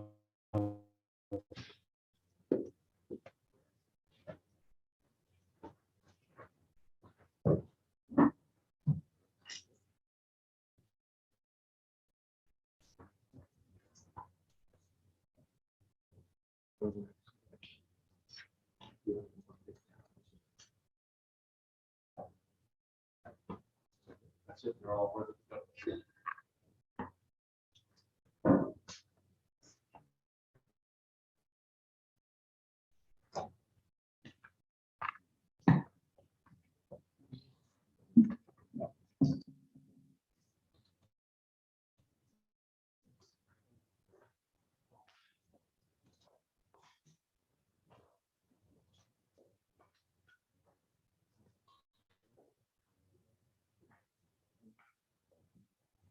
Say when. When? Plaintiff now calls Dr. Richard Hurt and notes that Dr. Hurt has been sworn while we're waiting to start. Please introduce yourself to the jury My name is Richard Hurt. and during your profession. I'm a retired physician. And let's back up just for a moment and July 2014. prior to your retirement, were you an active physician? I was. I want to start with the jury, starting with your high school, your educational history through the training that you received to become a medical. Okay. I'm from Murray, Kentucky, which is a small town in West Kentucky. And I went to high school there, graduated, and went to that time, later became Murray State University. Graduated there in 1966 and went to medical school at the University of Louisville. 1970, I graduated, and then I did my internship at the Baptist Hospital. So that carried me through to your question. And upon your finishing your education, did you have a middle? I did. Would you tell the jury about that? So from 1971 through 1973, June and July, I as a military physician, it was called a post surgeon, if you will, of the Bluegrass Army Depot in Richmond. 2 years in the Army. Upon completion of your commitment to the military, did you? I went into a residency program. It's called a fellowship program where I was, and that was in internal medicine.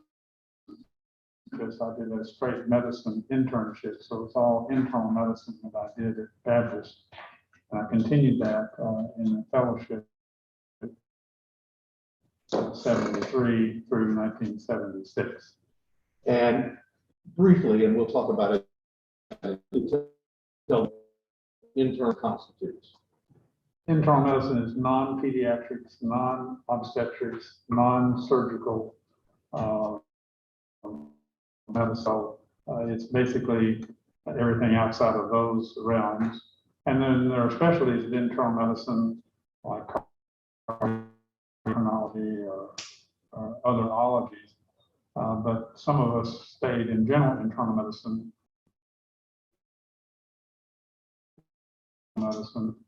And specifically, I became a primary care general internist. So my practice was that of a primary care physician the locality and saw patients with everything that they came in with. Could be something as simple as, or it could be something or heart disease or other things. So the whole spectrum of internal medicine,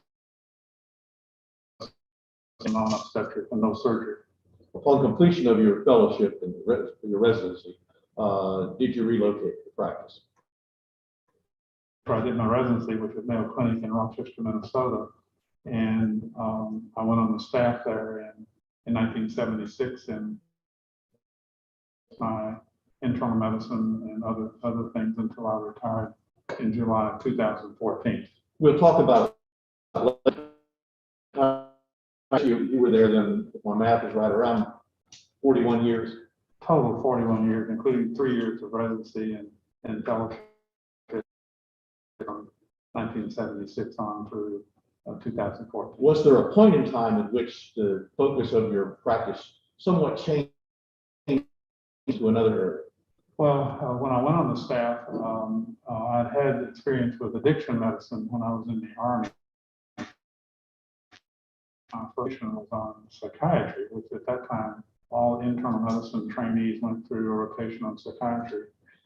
And they had opened up at Mayo, and they asked if some of us wanted to rotate through the addiction unit, and another internal medicine physician and I did. That was the first formal, if you will, training in addiction medicine in the early 1970s. 70s, combined with the skills you had as an internist with your interest in addiction medicine. Correct. So when I went on the staff in 1976, because I'd done training in the addiction, they asked me if I would be one of the medical consultants. The addiction unit was in the Department of Psychiatry, physicians to help with any medical problems that might come up with the patients in the addiction unit. So a gastroenterologist that helped with all of that. So when I went on the staff, I had a time commitment, three mornings a week to go to the addiction unit as their consultant, if you will, to help with any medical issues that came up. And I also taught during the lecture series for the patients. At that time, it was mainly alcoholism in the early 1970s that was in the treatment unit. In fact, it was called the alcohol. And that was the main focus. I gave lectures to the patient group as well as residents and interns that came through doing training as well. Did your focus as a consultant for Mayo on addiction grow into a newer assignment, in fact, the creation of a new program? How that came about and what that program was entitled? Well, it goes back to my days as a resident. I was a smoker, and I had smoked from the time I was a sophomore in college until I finally stopped in November 27th. And I stopped by going through what was called the smokers clinic, which was the only thing available at that time for people who wanted to try to stop smoking program. And because of my experience in the addictions unit, they asked me if I'd come back and be a counselor for the group. But for me to basically solidify my own abstinence from smoking. So I gained a lot of insight into didn't have, but from the perspective of someone that had an addiction background. So once I went on the staff in 1970, I do lectures and do group work with the smokers clinic, and eventually the director from us and they asked, which I did, and then basically incorporated addictions philosophy, utilization, denial, defensiveness, and the other things I've learned about. And in the mid-1980s, we needed a different treatment program, more extensive treatment program. And that's when we developed what's now called the Nicotine Dependence Center. At Mayo Clinic come into existence? Well, after 2 years of planning, we were approved and we opened up in April of 1988. So that's where I spent most of my time from 1988 until the time I retired, except when I was doing primary care and eventually ended up doing the Nicotine Dependence Center full time. Before we go there, I want to back up because were you yourself an addicted cigarette smoker at one point in your life? I was. Tell the jury how long you smoked and the circumstances. Well, I wasn't, I played basketball, and so I didn't smoke in high school. And I was on scholarship. It didn't take me very long to figure out that the NBA was not in my future. So I dropped my scholarship and joined the fraternity and did time drinking beer and smoking cigarettes. I became a heavy smoker right from the very beginning, and I smoked 2 to 3 packs of cigarettes a day from then. I stopped in November of 1975. I had stopped smoking dozens of times before that, but going to the smokers and focus on that, and that was finally what helped me stop smoking. And how has your own experience with cigarette smoking impacted? Well, it's provided me with insight into things that I would not have been able to have quite the personal experience with. I can't be a good treater of people with tobacco dependence if they never were a smoker. That they can do that. But for me, insight into some of the difficulties that I had personally, and maybe more empathic toward the patients. Serious medical problem that, if left untreated, will kill over 63% of into their late adult life. Again, along with background, you talked about your military service. How did your impact your interest in addiction, and what led you to have that interest in addiction that will end you at the Nicotine Dependence Center? The place where I was assigned for my military service was an Army depot, and Army depots have specific things that they do. Mine depot, they retool all kinds of very big brass cartridges of shells and so on, and we actually had nerve gas at a military position there because nerve gas was stored there. And they asked me if I would help them with the work charge. Mostly civilian, with some active duty Air Force and some active duty Army. But the very large civilian work with the problems that alcohol was producing, alcohol abuse and alcohol dependence. So we set up a program to help and also help them get into treatment in the time that I was there in 1971 through 73. And again, affected your, if you will, approach to the nicotine dependence and your work at the Nicotine Dependence Center? Well, it helped me understand the difficulties and helped me also understand that the workplace is a good place to help people with that kind of problem. But it also helped me the nuances of the administrative difficulties of trying to get a new program started. Is about alcohol, or at that time alcoholism, and the same thing happened when we brought forward the program for the people had their own personal opinions about this, so we had to help teach them the science at that time of alcohol dependence and why it was so difficult for some people and how to help them get into treatment. Nicotine Dependence Center. And Dr. Hurt, the Mayo Center, when you went to work there, how did you work at the Mayo Center? At the Mayo Clinic? Mayo Clinic, I'm sorry. All the physicians were on salary. In fact, that was one of the What brilliance. importance is that to The brilliances of the Mayo brothers in 1917. They gave their fortune to establish the Mayo Foundation and mandated that all physicians would go on salary.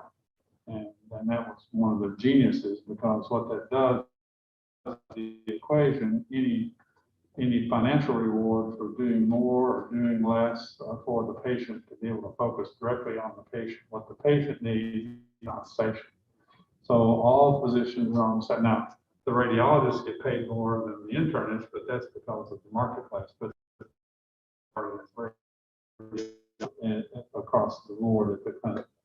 And Dr. Hurt, over the last several decades, are there publications that on a basis actually rate the preeminence of certain hospitals in the United States, both within the country and even their standing throughout the world? Yeah.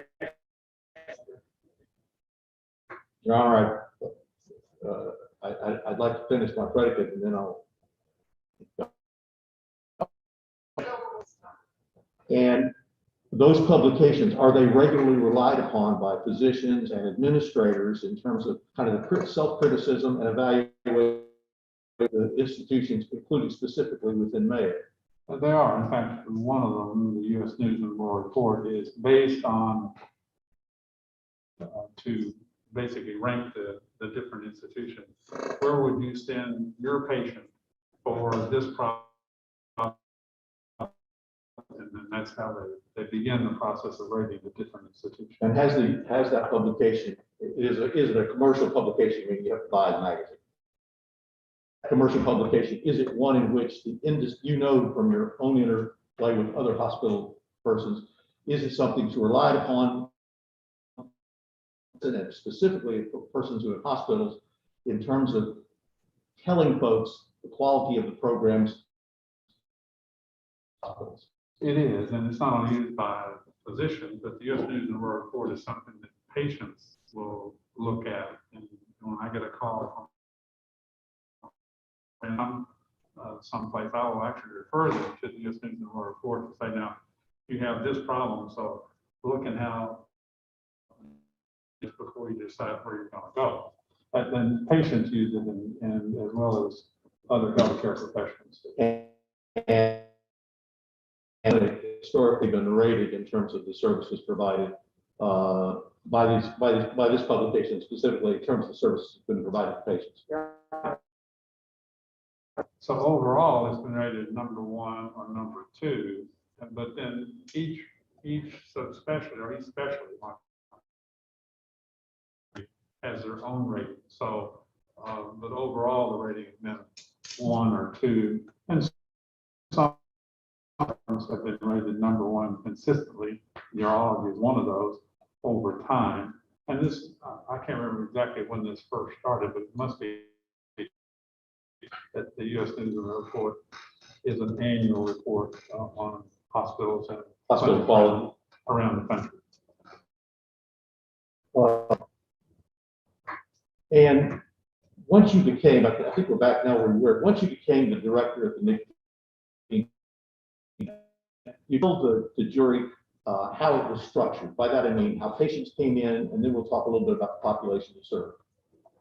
Well, we wanted to make sure that the Nicotine Dependence Center became a clinical service for the patients. At our place, the focus is on the patient. We do education research, but the focus is on the patient. We knew that if we started this program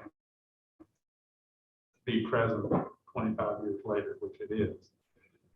So we structured it so that to order a consult with one of our counselors as easy as it was to order a chest X-ray, and that's just kind of one of the system issues. So it's possible to get a patient be seen for their tobacco dependence as easy as it was to get them be seen by cardiology.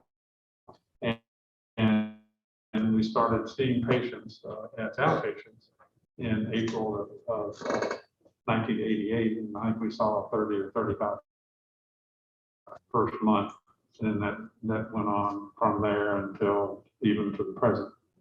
And I skipped over something on your background. I wanted in the military, which was the early 1970s, correct? 71, 73. And let me even go back to medical school. Physicians, nurses, hospital personnel smoke cigarettes. Well, yeah,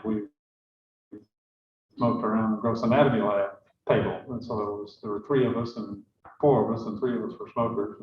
But I think I said the thing backwards through my man. I said it was uncommon. Was it common? Was it common for people to It smoke? was very common. In fact, I remember in medical school, the first rule in biochemistry is that they're from the second level. Those of us who were smokers sat there and smoked because that kept us awake. So it was a very common thing. In the 1970s, when you served in the military, was it common for military personnel to smoke? Yeah, like a quarter a pack. So it was $2.50 a carton, which is what I would pay to get cigarettes at the PX. Our knowledge continued into the 1970s, actually providing cigarettes to some military personnel who were in combat. John, I object to this. Go to the Dr. It goes to his own.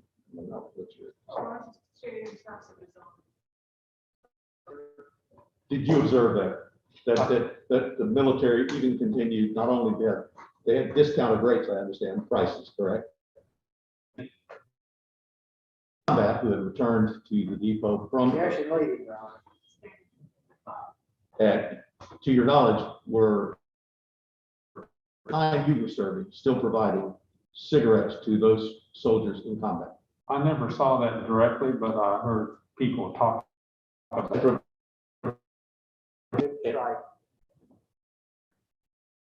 Let me rephrase the question. Did you receive who had been in combat? Yes. And did they tell you they had been smokers in your role as a physician? Yes, Your Honor, didn't hear so.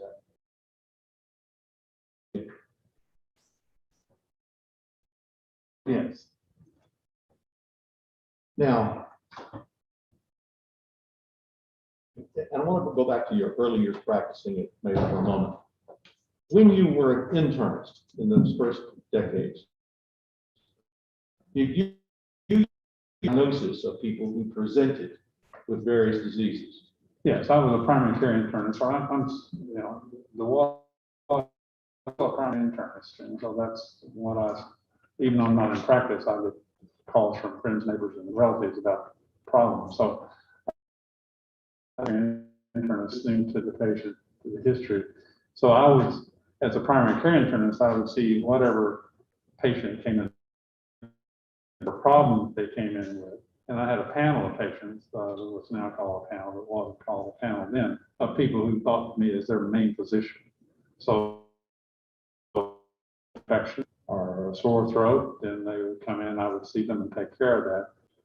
Or if they had something worse, bad upper respiratory infection or pneumonia or COPD or whatever is what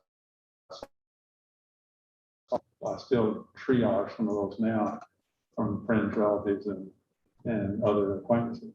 And did you from time to time with, among other diseases that were associated commonly with cigarette smoke? I did. And did those diseases include COPD, particularly lung cancer? COPD, lung cancer, peripheral vascular disease, coronary artery disease, the whole plethora of factors that are associated with head and neck cancer, throat cancer, and so on. So those are just whatever the person had them with. And along that context, did people who later were referred to you from other disciplines into the nicotine dependence center, did you see not only for their addiction, but because they were suffering from a cigarette-related illness? That we did, and because disease, some had been treated for that, some were in recovery from that. So it's a whole range of people had different tobacco-caused diseases. As a result of your training, background, and education, are you licensed to practice medicine? State or states? In Minnesota, and I have an inactive license in Kentucky, but that's been long ago. So I'm still active. Sure, not board certification, but are you board certified, or were you board certified? In internal medicine, yes. In addition to your board certification in indication in the field of addiction medicine. Yes. Would you tell the jury about that and how it came about? Well, there weren't very many groups that were focused on tobacco. And there were there was one group called the American Society of Addiction Medicine, which was made up mainly of people who were like me, general internists, or were interested in addiction medicine in its broadest sense. And over the years, that group grew and decided that they needed to have some type of qualifications for the people that were members, for people who were interested in addiction medicine, and specifically those who were members of the American Society of Addiction Medicine. So I am during the second round, as I recall, and that's where I have my certification. Now, since that time, there are addiction medicine that is in psychiatry, but that requires you to be a psychiatrist in order to do that. So there's addiction medicine, which is very large and a very, very prominent organization, and that's where I got my certification for addiction. And immediately before your retirement in 2014, were you still practicing both internal medicine and as the director of the nicotine? And as over the years, my practice of internal medicine went down as my practice in the Independence Center went up, and I couldn't equal time, so it was just a matter of balancing. And so eventually I did the nicotine dependence in a full time. And even upon your retirement, have you made Yes. and your certification? Yes. And will Well, all the of good these, news is you don't have to do recertification for some of that. So that are really old like me don't have to do that as often as younger people do. and will all the opinions you will render today be based on the and a certified addiction specialist? Yes.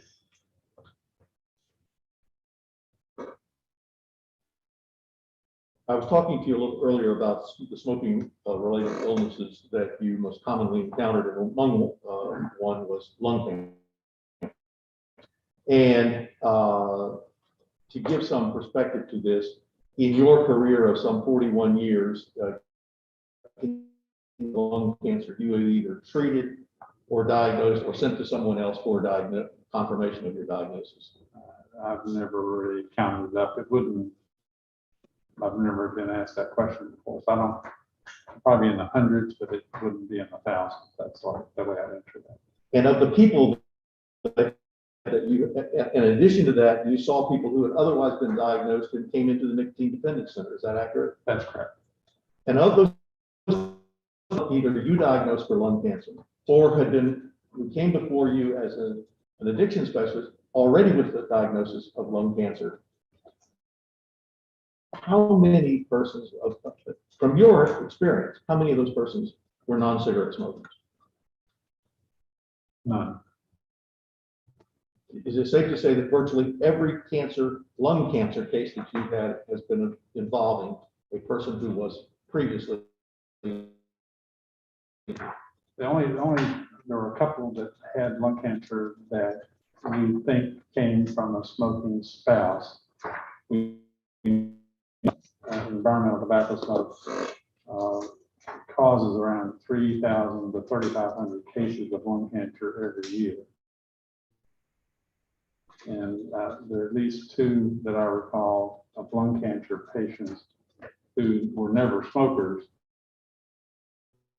heavy, and they developed lung cancer. So those are the only couple of non-active cigarette smokers that I can recall.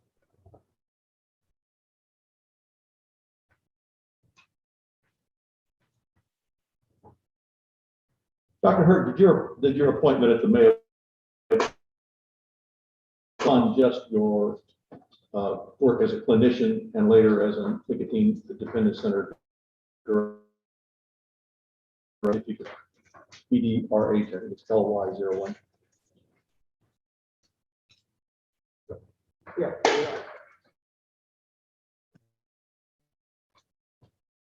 share with the jury kind of what we're looking at and why that's of importance for persons who serve at the Mayo Clinic.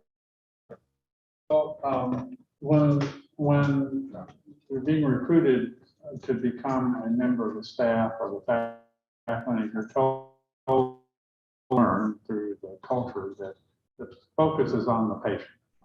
And that's what clinical practice is. That's this one. You're expected to do one or two other things. You're all expected to do education and research. Don't have to, but this one is the expectation. That is a mandate. So you can't have clinical unless you do patient care and education. Now, some people end up being total researchers, and that's a different category. But for those, the focus is on the patient, and that's reflected in the signature, which has 3 interlocking sheets. There's one big one in the middle and 2 little ones. Represents clinical practice or patient care. It's the integration of patient with education and research that makes the place unique. The analogy we often use is a tricycle. There's the integration of 3 wheels, one big one in the front and 2 smaller ones on the back. The integrated, but the big wheel in the front represents patient care.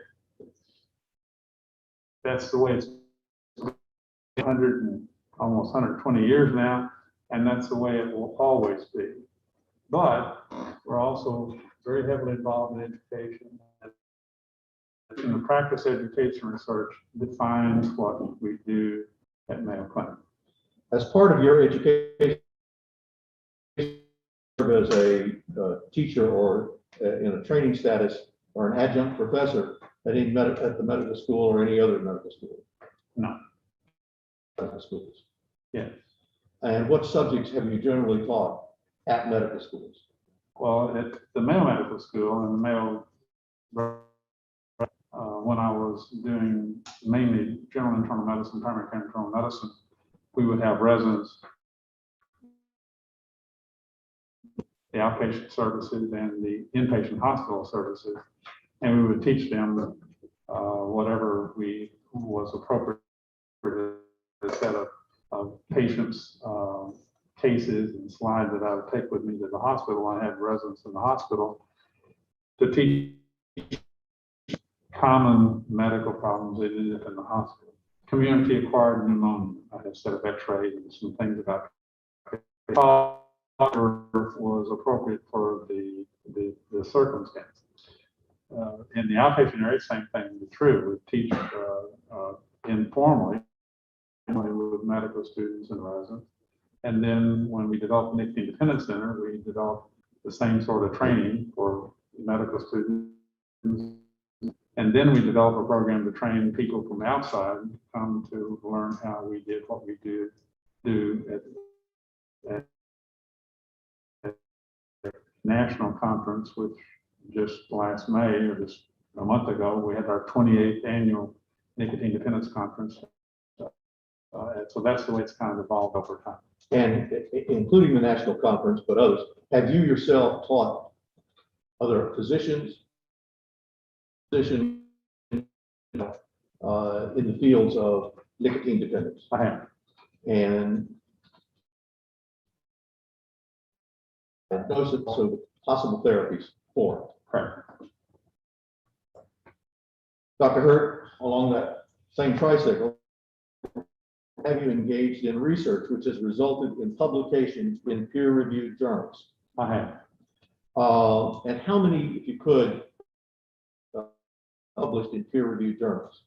Well, I should say we, because it was always as a combined. In fact, that's one of the things that we tried to do, is to bring other people along to learn about this and become involved in research. I think there's somewhere close to 200 peer-reviewed articles that we published over the years. And did many or most issues that were directly related to cigarette smoking and public health? Well, early in my career, it's mainly other things, oriented and things that I had seen. I mean, I had a case of a primary mediastinal seminoma that was of that. So that was one of the things that was early in my internal medicine career. But as time went on, I'd say probably of those 40% are focused on tobacco, maybe even more. And without discussing or naming the articles or the subject of them, could you authored or co-authored? Well, there's a wide range of them, from the New England Journal of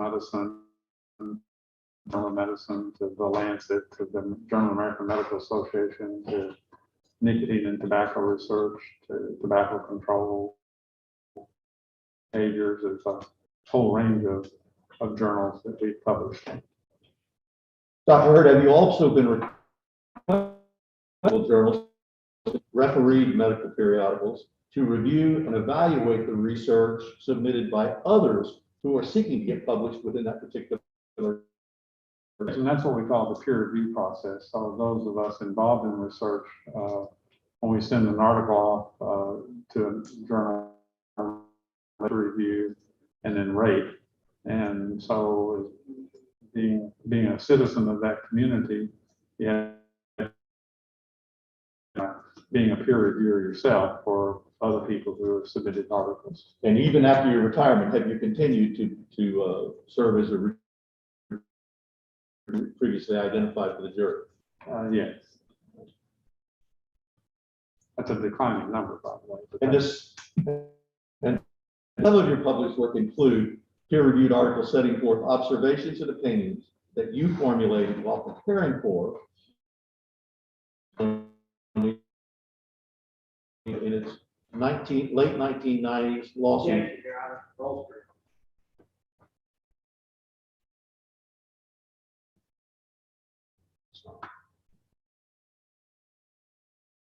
That's sustained on the last part. You can just rephrase.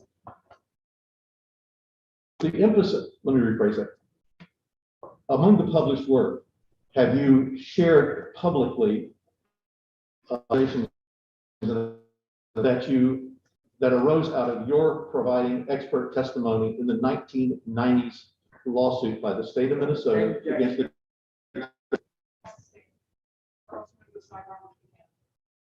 I'll move on beyond.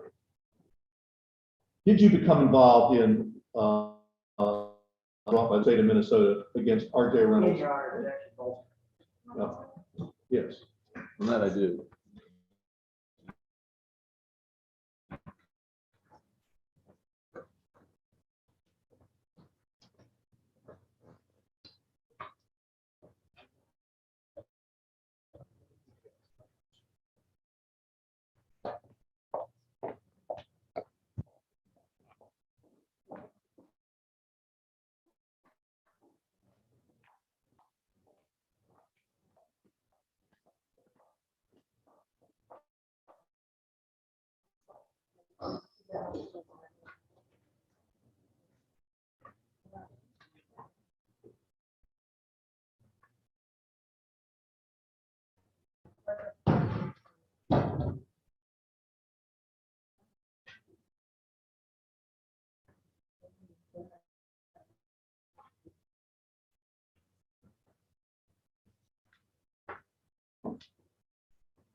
Please, Lord.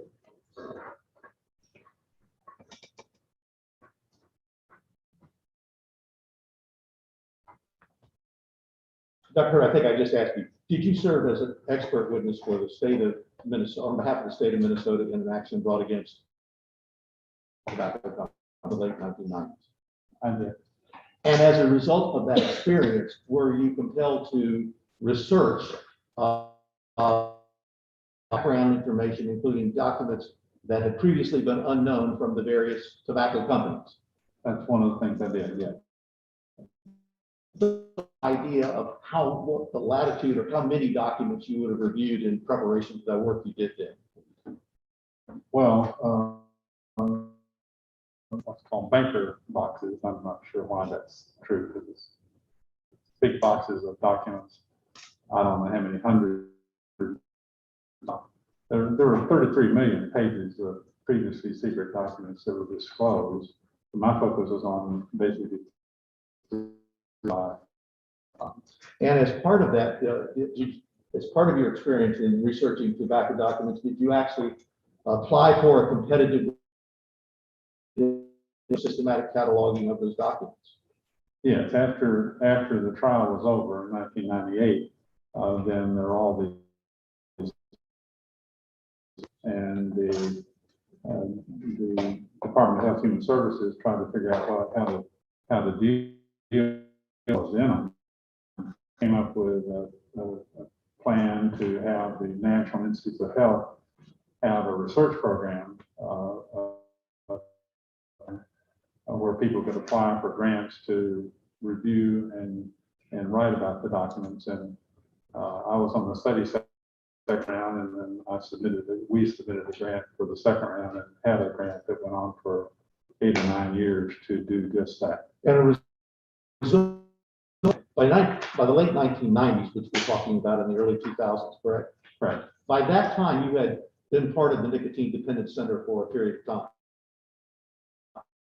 The Nicotine Center opened in April of 1988. And upon review of the information that you received from the unknown, did even you, as a person who's been in nicotine dependence, find out information you'd never heard from and known about? And when they knew it? That's correct. It was revealing for lots of different things, and actually ended up using that knowledge, the patients specifically in our residential treatment program, about some of the things we've learned, so that they could understand what the industry knew what they did about it. And your experience with both as your period of time as interns, then in working in a team, did you find that patients who were seeking help for addiction or that you diagnosed as needing help for addiction, and information that you had learned from the research that you did of those documents? As a rule, no, and that was one of the things that was most helpful to the patient understand the product and what the product was about and how to make it more addictive. In addition to that kind of information, did you also do research in the randomized controlled research? Well, they're called randomized clinical trials. Clinical trials. And that's, we did first work with nicotine patch therapy in a randomized control trial back in the late 1980s. It would help people to stop smoking compared to a placebo patch. That's what a randomized clinical trial is. And were some of those therapies as people quitting smoking? Those trials, all the ones we did at the Nicotine Dependence Center, were specifically for people to, most of them were smokers, but we also had some randomized clinical trials for people who use smokeless tobacco or chewing tobacco. But that's was. And I think that I want to make this clear. Your knowledge on the therapies that you looked at, information you received from the documents that you had not known about in the past, did all of those help construct the way that you approached what was known? Well, it did, and it helped inform the tobacco inform more about the product, specifically pH and free basic nicotine. And that was very helpful, but that was not known publicly. And we use that. But as far as the randomized clinical trials, it was mainly to see if drug A compared to smoking. And we did multiple randomized clinical trials, some of which the drug would work and some could never for treatment. But we did research on all the nicotine products, nicotine patch, gum, nasal spray, inhaler.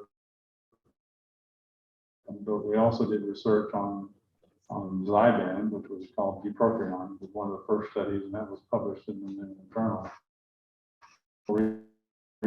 Renapine, which is called Chantix. So we did the range of things that were eventually proved. We also never proved to be effective. I want to go in another direction for a moment. We know about the Minnesota litigation. Have you, in the last decade, have you testified and given deposition testimony as an expert regarding not only your experience, but the impact of the documents that you reviewed on your understanding of addiction and the way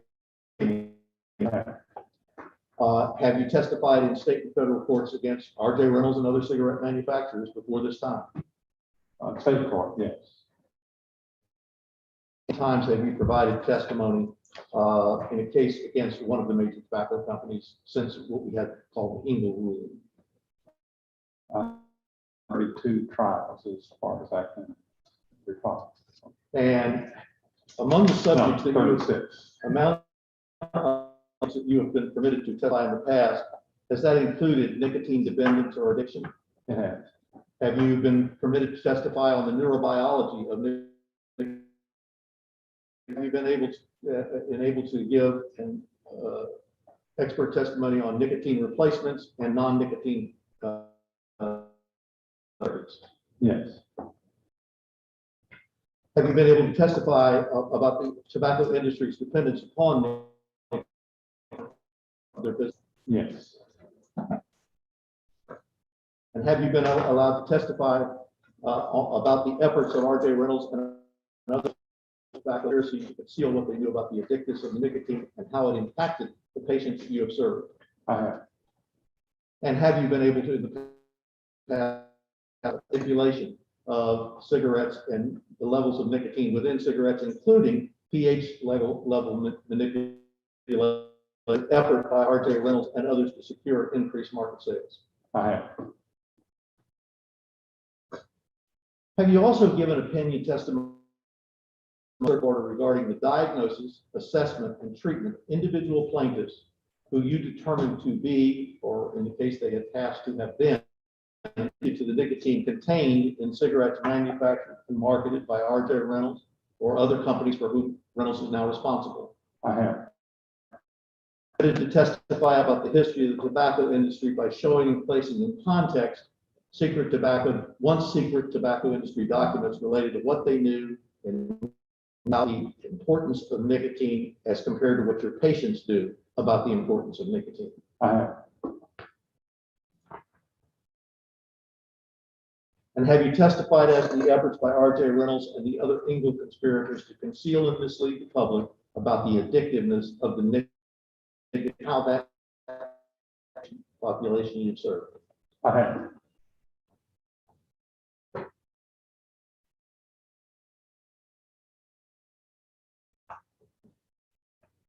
In each of those cases that you've testified, have you testified on behalf of either who is ill or a survivor for a plaintiff who has passed? In the past, have you reviewed conclude that evidence supporting a smoker's alleged addiction was insufficient for you to make a decision? I didn't understand the question. Wasn't a very good one then. In the past, you have cases submitted to you by lawyers who represent plaintiffs, correct? Correct. Have you had occasion to a number of cases? So obviously you found addiction there. Right. Have you had cases referred to you by which you were unable to find addiction or you could be addiction? There have been, just because of the paucity of information and also some that just didn't feel right to proceed. In other words, you didn't take those tests. I did not. Retained as an expert by myself or Mr. Page. Yes. And are you currently disclosed as an expert in other by law firm or Mr. Page's law firm? Yes. I want to go back to the early days of your. I am required to attend meetings with my division judge in June, so I would like to break the camp. That's fine. This logical place. Great. So it's just a couple minutes to review. We'll be back when.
Yeah.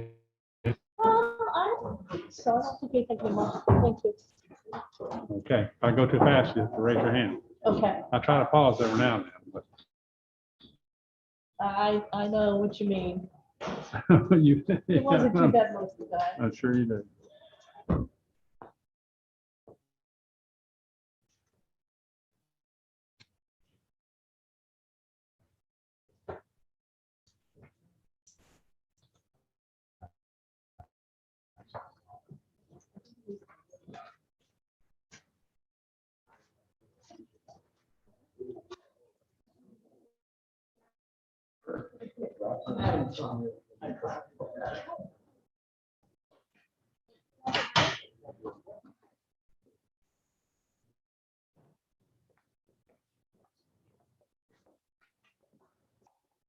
ahead, Nick.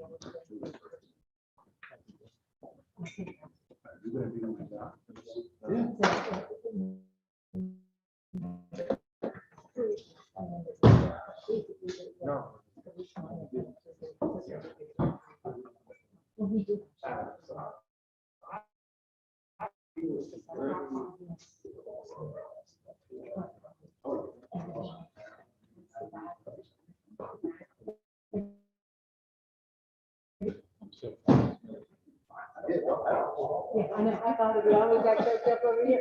No, I think it was- just, it was such a.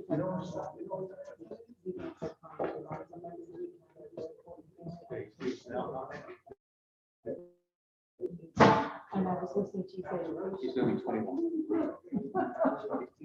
So That's the thing that makes it worse. That's the thing.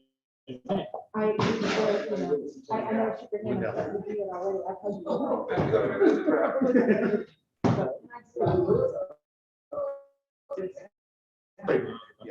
That's fine. That's the whole thing. Good fight. What? More they're changing.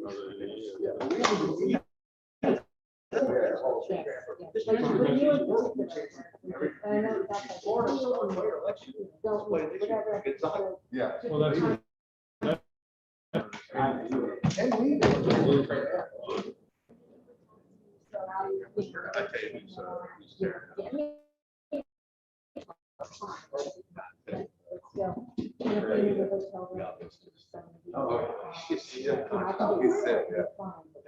Even though. Yeah. I think he's best player. I don't know who's still on. Does Gary know about your? I did tell her. He's LeBron. 10 years. They lost. They're still in the.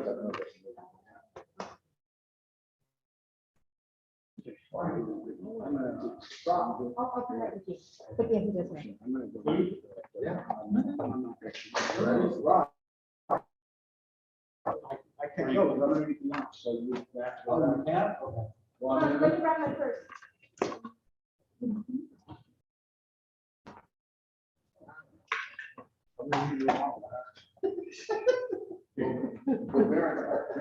This is not funny. No, I gotta help, I need probably. Come on. Are we gonna? Today? Yeah, I'd rather take that. Are we gonna, seriously, we're gonna have to? I don't have this for 4 o'clock. It was, oh. So are we being heard on this video? Huh? Are we being heard on this? Yeah. Yes. What? You really not coming? No, can you give me 1 minute, seriously? Okay, so I'm gonna wait for you guys. Okay, let me print something for Adam. Don't lose. I need more paper. I know this is on your name. I guess I'll, when I get back to your text me to me. Is there a something to go on? I can understand. It's not.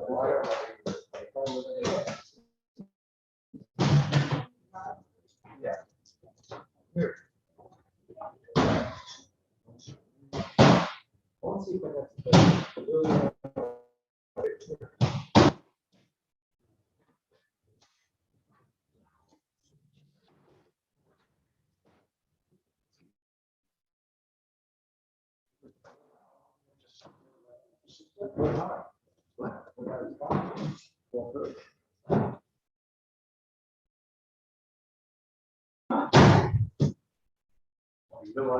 I know.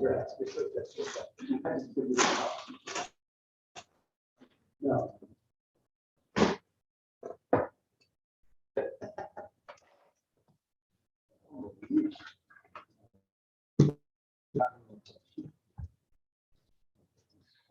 So you want 2 of duck? Yes, two of the two does. So do two, You have to tell me. So I'm Okay, going two of one those. page, two of those, two of Okay, those. those. They're only a few pages. You want me to just wing it? No, I'd really rather you not wing it, to be perfectly honest with you. Well, that's why I'm paying you for 2 days. Right.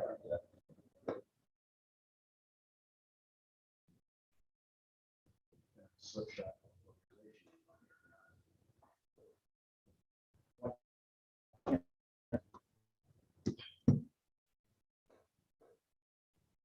I have to stand up there on my laptop.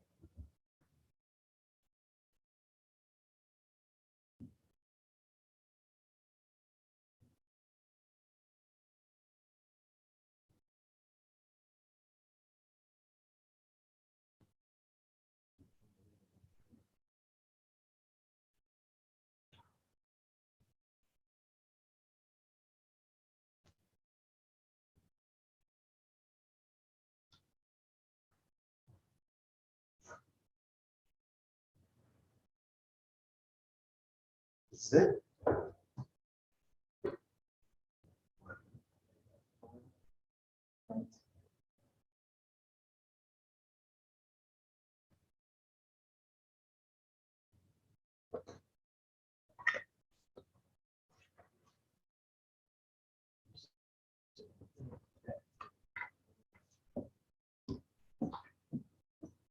Who's there? Yes, go to the bathroom.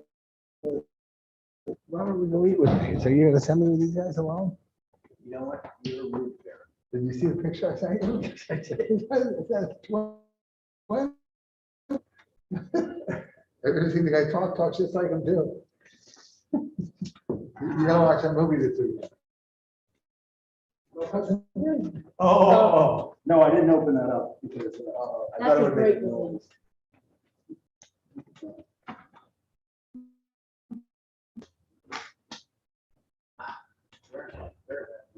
Is he? Why? Probably because you were pretty fresh.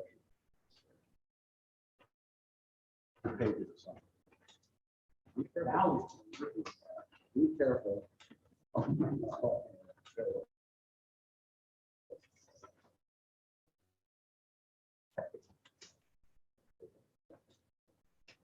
Dude, I gotta stop this. How do you stop this? You have no idea what I'm using. What did you put? I don't think I did. Okay, stop it, stop it, stop it. You know, you are.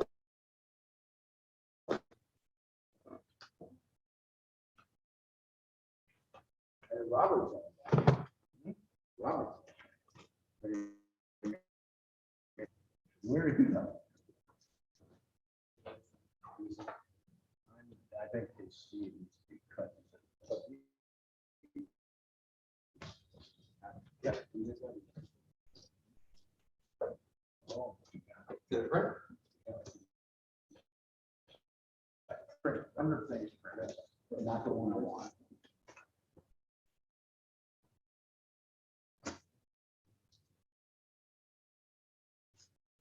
Okay, you can go there, I'll figure it out.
Ron, Mhm. when you're done with direct, I was going to say that, and then also.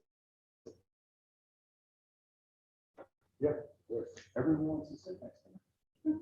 You shower today? Of course not. I was just. She's not downwind, so. Get away with what now? Everyone's wearing a mask.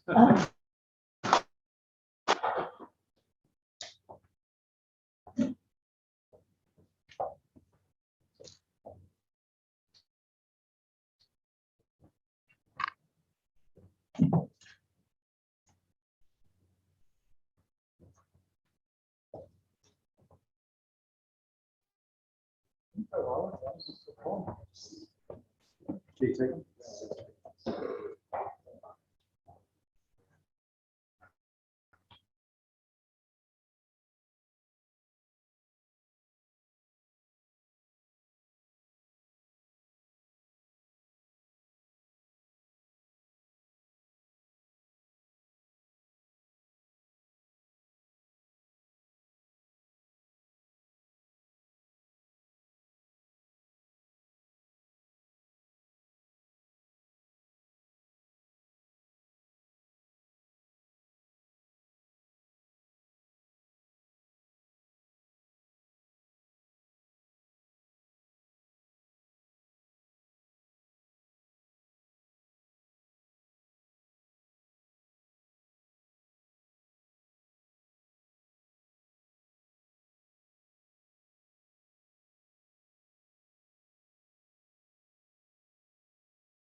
All right, for the jury?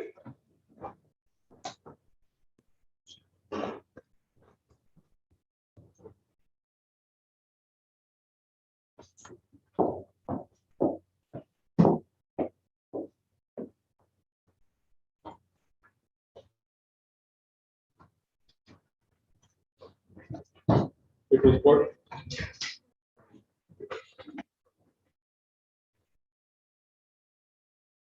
Tucker, as we took the lunch break, one of my next questions would be, prior to 2014, you testified in Prior to 2014, yes. during the period of time from the Minnesota case in the late 1990s until 2014, were you confident in the testimony you gave on behalf of plaintiffs you earlier discussed? No, None of the money that extras came to you or benefited you? no, I went to Mayo Clinic, went to where I worked. Since 2014, or in the cases arising more specific, are you compensated for your service? Yes, And what is the rate that you charge for the services? it's the same as Mayo Clinic charged for my services before I retired. It's $700 an hour. That before your retirement, They set that scale before I retired. and you've maintained that since. Yes,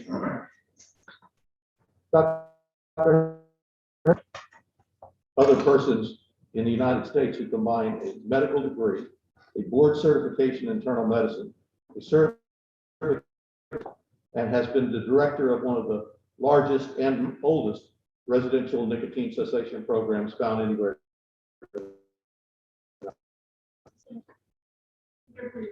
Let me rephrase the question. Doctor, you have a medical degree, yes, you have a board certificate, you are certificated and were among the earliest certificated in addiction medicine, correct? that's correct. And you directed one of the largest and oldest residential programs for nicotine dependence in this country. The residential program is the overall independence center is one of the largest and the oldest in the country. Correct. Could you estimate the amount, at least to date, that you've been compensated for the work that you performed in this case? And it's like I prepared for the deposition, and I think the total is around 12 or preparation for the deposition and the deposition. And you have not yet billed for the time that you spent from the deposition till the trial. That's correct. Your daily rate for your appearances. It's based on an 8-hour day. It's $5,600 a day. Whether or not the day is 9 hours long or it's making it easier for you to keep track of. You arrived yesterday, Correct. or last evening, and you're here today. Correct. Would it be safe to say that somewhere in the neighborhood of $25,000 to $30,000 will be what you expect to be compensated in this case? We do today, yesterday, and tomorrow. That'll be like 16,000, so it'd be 25 to 30 total. Yes. Can you tell the jury, since you're beginning to be compensated for your testimony in and the number of cases you've already told us that you appeared in, what is to your best estimate, the compensation that you've been paid to date for your plaintiffs in tobacco cases? Well, I have to write it down because it's hard to keep track of it. So these are the dollars of income from here through 2020, which is based on my pre-tax. The total last year was 90,000. The total to date is $1.399 million. Agreed to provide testimony in cases when you weren't being compensated for your work for the years from 1998 till 2014. What is it that drove you to do this? And they're probably the short answer and the long answer. The long answer was that we had experience. Our clinical program and treatment program that few people have had when it came to tobacco use and dependence. Was one of those things that we had a base of knowledge that not many people had. That was pre now. And the real reason, though, it was the right thing to do for the patients and the people that we have.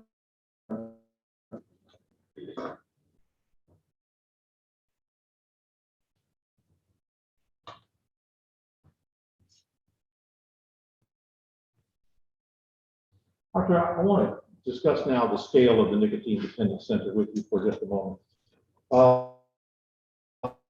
In the late 1980s. 88, April of 88, we opened the doors. And do we have data, if we could put this up, please, put the,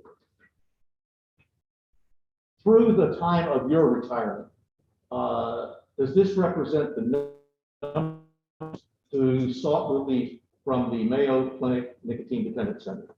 Yeah, it requires a little bit of an explanation if I might. For teaching, and so we started in April of 88, so the cumulative number of patients April to April. So there's a slide from April of 88 to April of 2013. This is the last one I did. By the time I retired in July, we had a few hundred more, but this is what we had up until then. And the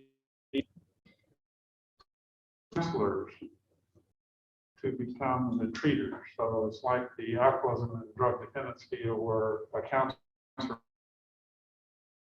under the supervision of a physician. That's the model. So when it says initial counseling, that means that a counselor dependence, behavioral treatment, alcohol addiction treatment, pharmacotherapy, relapse prevention. To see our initial counseling and to see that patient to basically figure out how to treat them. That's what initial counseling is. From April of 88 through April of 2014, it was 52,000 patients that we had seen. I didn't see them. I saw 1,000, but not all 52,000.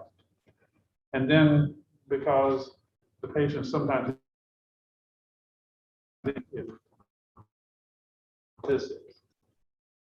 So half of them got a follow-up counseling visit. So it's either counselor one time, again, maybe 2 or 3 times if they get the range. And then the bottom one is a residential treatment program. Visit could take place in the outpatient area or could take place at the bedside in the hospital. We have other residential treatment program where the patients were admitted to a special unit for treatment of their tobacco dependence. And initially it was 5 days long, but then became 7 days long. So they were in basically a special unit for 7 full days of very treatment that we can provide for the patients. What that means is they had daily counseling, they had daily visits by the physician. There was multiple different patches, so some people had 2 or 3 patches at a time, plus other medications to help them stop smoking. So the rest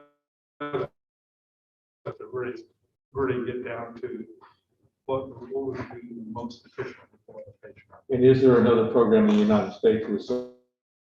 There's not one. Well, there's one in California. It's that St. Helena Hospital that's been running about the same. And do you have data in terms of telling us some of the outcomes that we've had from, that you've enjoyed from the nicotine? Put up the next one, please, which I think is. Yeah. So at the very beginning, we said we were going to base this on a clinical program focused on the patient. But in order to we had to have really good outcomes data. So we did research from the very beginning on the outcomes of the patient. What that means is 1 year, we would either see the patient or talk to the patient over the telephone and ask them questions about how they've been doing since they were seen, or the time that they were seen in the hospital, or the time that they were seen at the residential treatment program. That is a standing program, whether it be nicotine patch therapy or behavioral programs, to see how well we did as far as in the past 7 days. That's one question. And the other is, have you smoked any cigarette between the time you were last seen? So several different ways of looking at it. So these are the treatment outcomes at 6 months and 1 year. So at 1 year, counselor saw the patient in the clinic, then the chances of being absent from smoking was between 20 of the patients who had initial counseling would end up not smoking at the end of the year. If then they had better outcomes. 32% were absent from smoking at the end of the year. Or in the hospital were likely more ill, had more medical problems related to their tobacco use than the patients who were outpatient. And then the final one is, if you went to our residential treatment program, a little over half were successful a year later. And that's as good as we've ever done. And those data basically are the same now as they were even. Your best estimate as to, of the people that you served, who sought services for nicotine dependence center, of the people who come in for counseling even are suffering from nicotine addiction? I would say all of them are. Because we were referrals, so the patients could self-refer, or they could be referred by a physician. So all of them came there, and they would all have had some level of dependence, some more than others, but they of nicotine dependence. And Doctor, obviously the numbers, the most favorable numbers are from the residential treatment program, correct? Correct. Talked about your having reviewed documents, historic documents that were not available to the public in 90, if you recall that. Yes. Have you used any of those documents or several of those documents in any of the programs you convey to your patients or the patients of the dependence center information they did not otherwise have? Yes. Tell the jury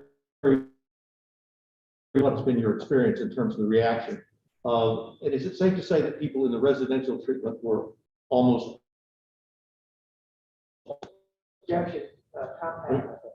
I'll rephrase. People who go into the residential treatment program are the people who want addiction.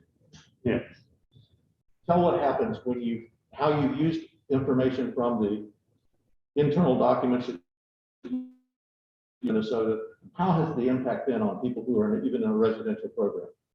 So if I might amplify just a little bit about that.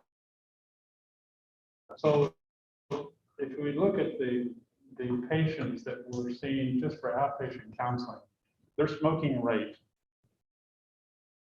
than the smoking rate of people who came into the residential treatment program. These people had a smoking rate of around 35 cigarettes per day, whereas those who were seen as outpatients or even bedside had a lower smoking. So on a scale of dependence, had a higher level of dependence on average, just based on that, their smoking rate. Plus, almost 80% had some disease. So the residential patients are more difficult group because they are more severely ill with their tobacco dependence. The program is structured so that they have morning rounds. The patients are seen by the physician, a lecture, and then they have a group, and they have lunch, and then they have afternoon activities, and they have another group is focused on several different things. One, addiction, medical problems. But one of the ones that I and focused on what we knew from the tobacco industry documents that were previously secret.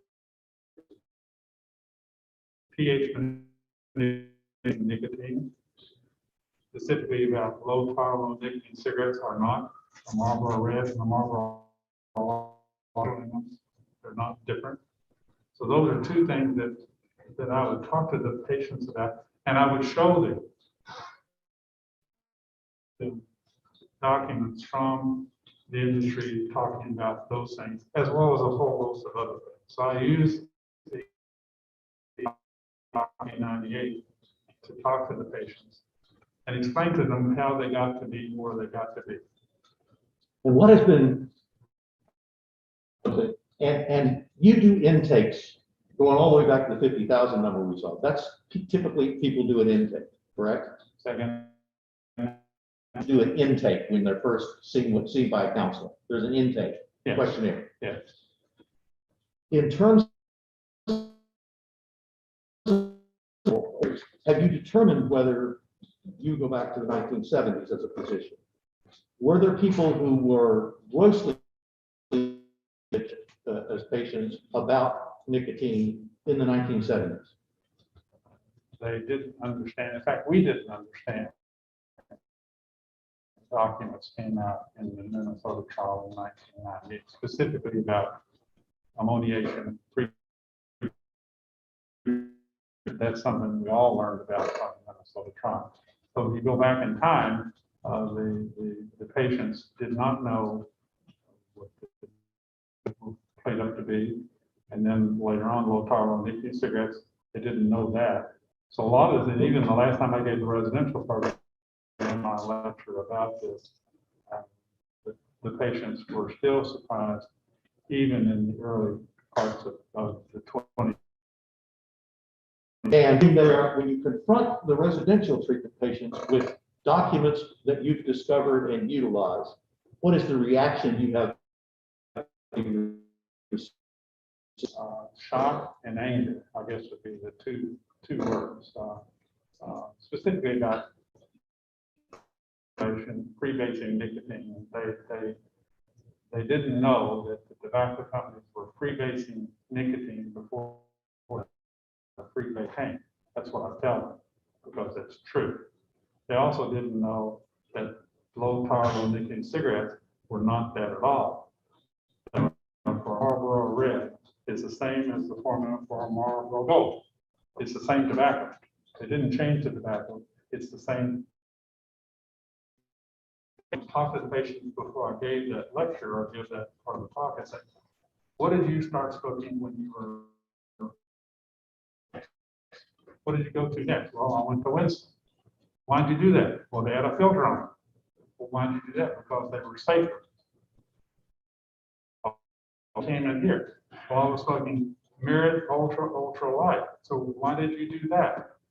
They look at me like I'm asking. They say because I thought they were less harmful, they were safer. That's what they thought. So then I about it, which they were not. And to be clear for this jury, is there any evidence that low tar, what were once marketed as light, or filtered cigarettes are less addictive than those unfiltered cigarettes 1940s, 50s, and 60s? There's no evidence of that at all.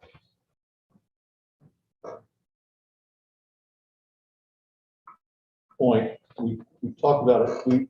It would be a good thing to do is to look at a definition, just to give when we talk about addiction.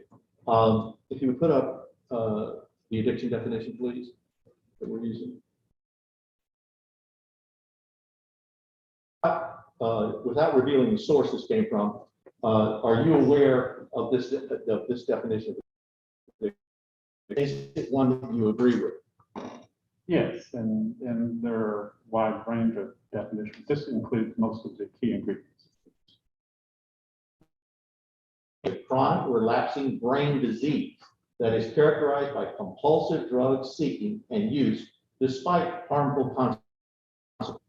Is that consistent with what you have seen in the thousands of patients that you have treated through the Nicotine Dependence Center and even the existence of the Dependence Center? Yes, it's consistent. And is it your position that addiction is a chronic? It is, and to get back to kind of what we're talking about, so this is not a willpower problem.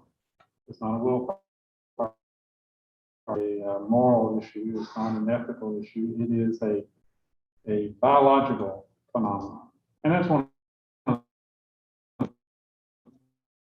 about the neurobiology. I talked to them about this, showed them slides about the alterations of the brain.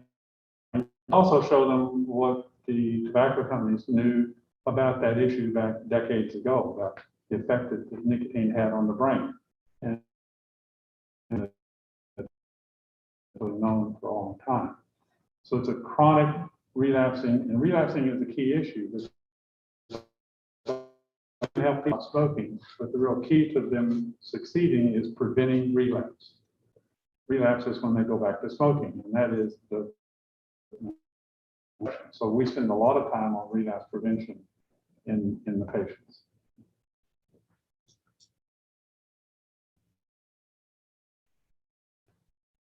Doctor, in the assessment of addiction, are there tools that are commonly used to help, in this case, the counselors, but perhaps a wide range of people in assessing either the presence of or the heaviness of it?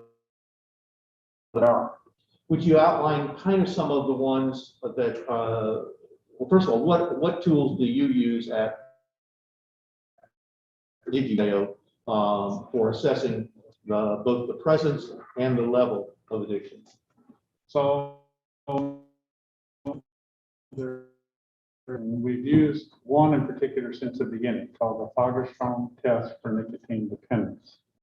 And that happens to the patients when they sign into the unit and they come in to be seen by the counselor. So the counselor has the answers from the patient on the dependence before they see the patient. And that is their starting point for the clinical assessment of the patient. So they use that to tell them, it's kind of like when you go in and get a CBC. It tells you what your count is. That's the beginning of the assessment of your blood. It's not the end.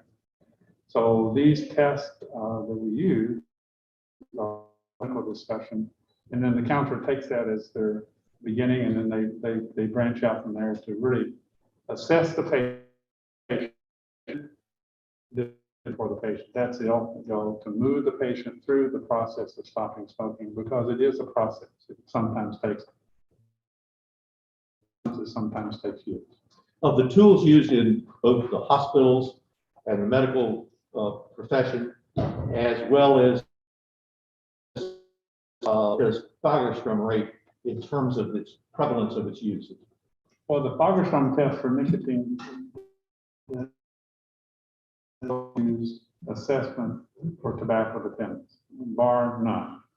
And it's been used in research, it's been used in clinical programs, it's been used in several different languages. Dr. Fagerstrom and I have written an article about just that, about its use in other languages. It's something that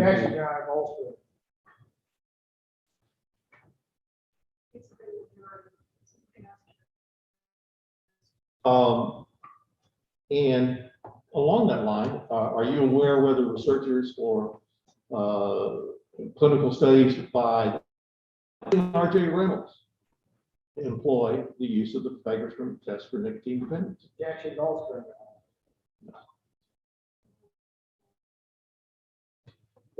Are you aware that the tobacco industry companies, as including specifically R.J. Reynolds, use the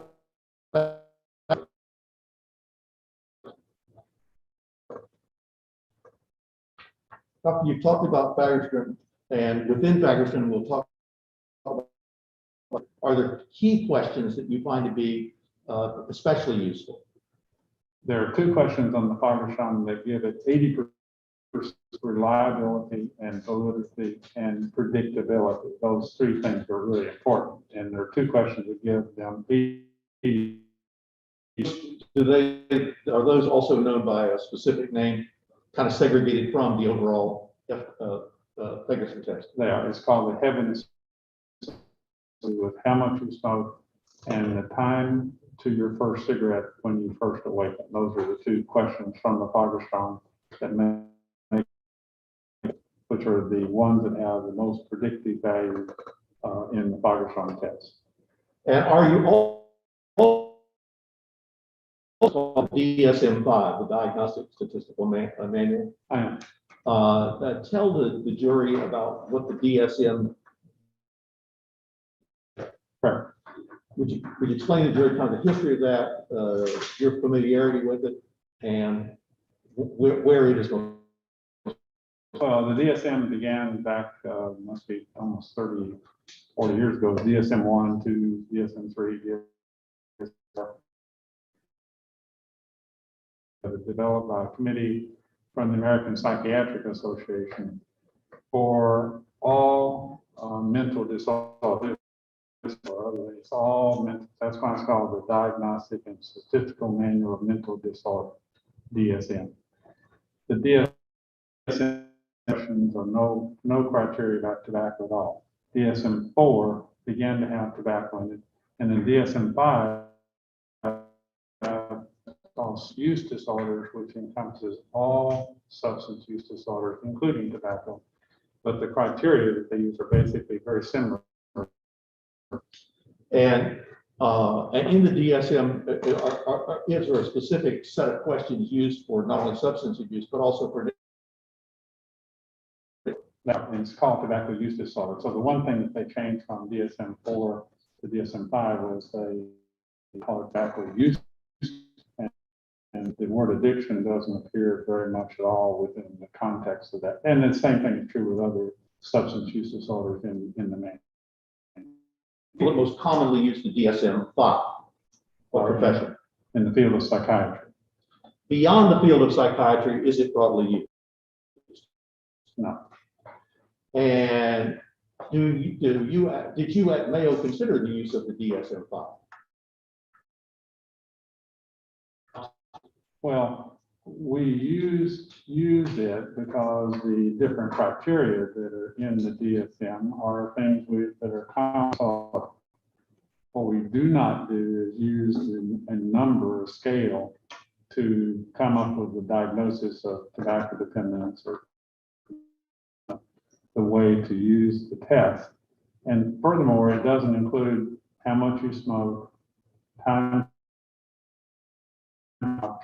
all three of which we think in the tobacco field are very important to assessing a patient for their tobacco dependence. So those three items are in there, and there have been. So we teach it so that our residents and medical students know about DSM and know withdrawal, craving, those things are common to addictive disorder. So we talk to the patients about it. And to say they scored 6 and therefore they have that, we use it just as a way. It's a clinical tool, not a diagnostic tool. It's clinical judgment and clinical experience to the process of an addiction diagnosis. What is critical? It's no medical issue. Is if you have knowledge, obviously have to have knowledge, and you experience to be good at this, and then you have to use really good clinical judgment. And if you don't have all three of those, then you, with this, like you wouldn't do as well with anything else. You have to have the experience, knowledge, and judgment in order to make the right decisions. In terms of, and we're going to go through these respective methodologies in just a moment, but in terms of using it, is your the box or failing to check a particular box? Well, if you could do that, you wouldn't. If you just had a checklist, you wouldn't knowledge and clinical experience and judgment. You just do the checklist and total it up, and that's where you are. So that's tobacco dependence or nicotine dependence is the beginning of the clinical discussion. It's not the end. The CBC, your white count assessment is not the end of it. So you have to go further in order to get the right answer.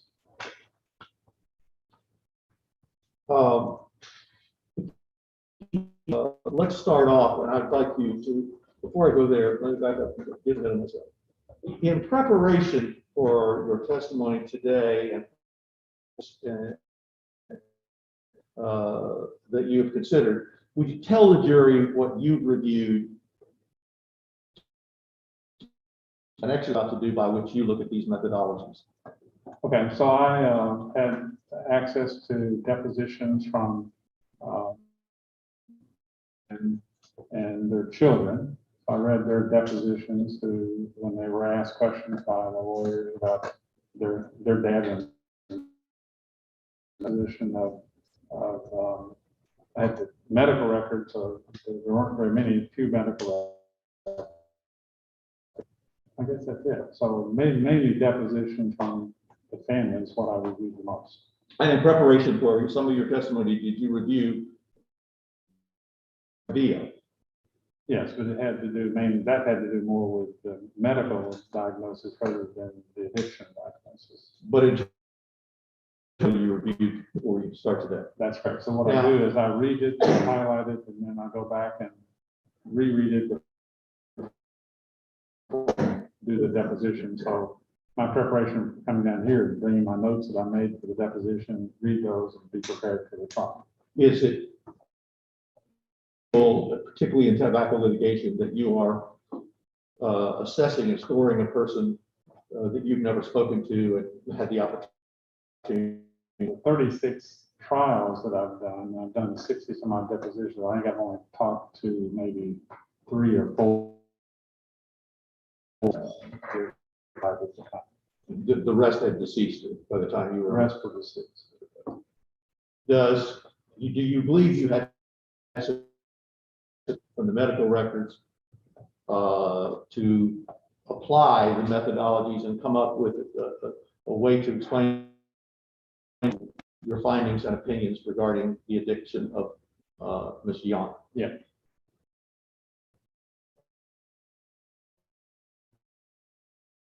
Heaviness of smoking index, please.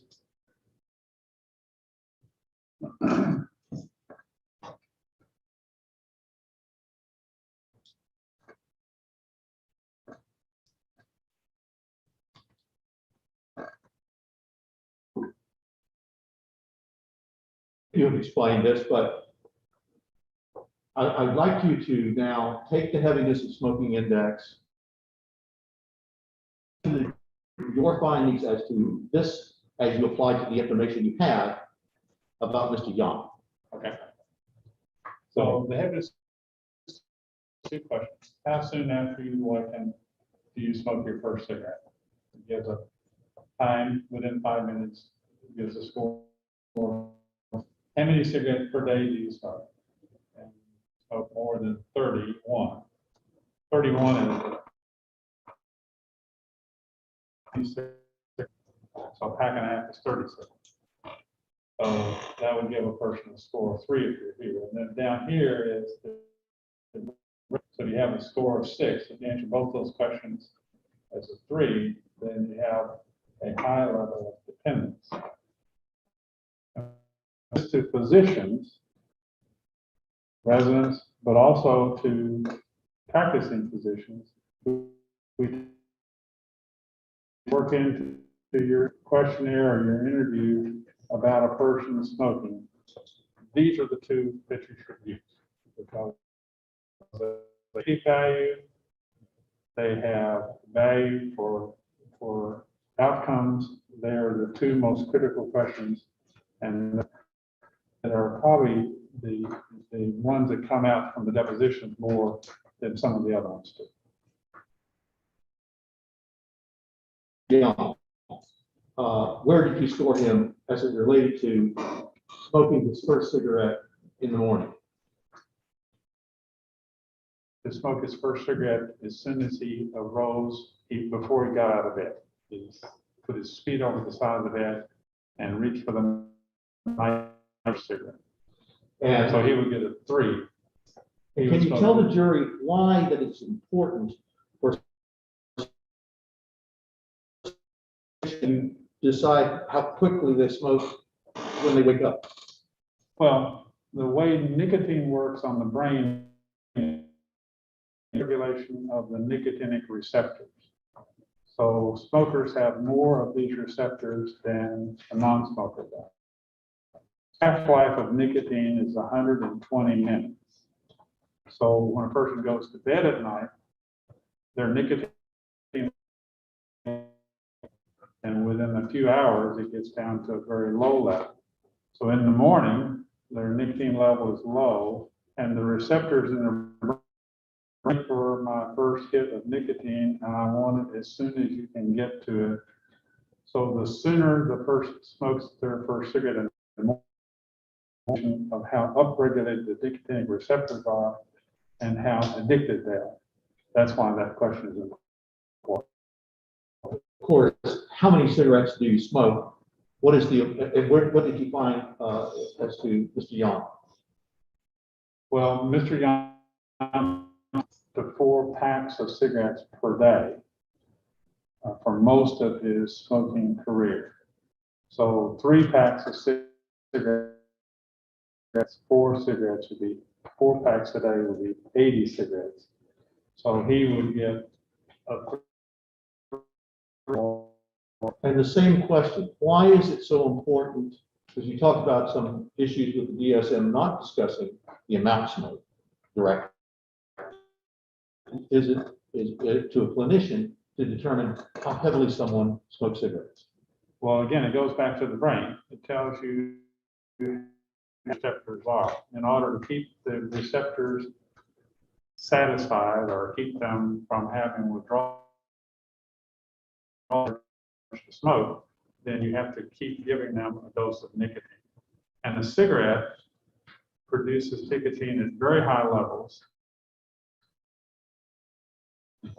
and gets the brain within 5 heartbeats from the tip of your finger to your brain. So if you're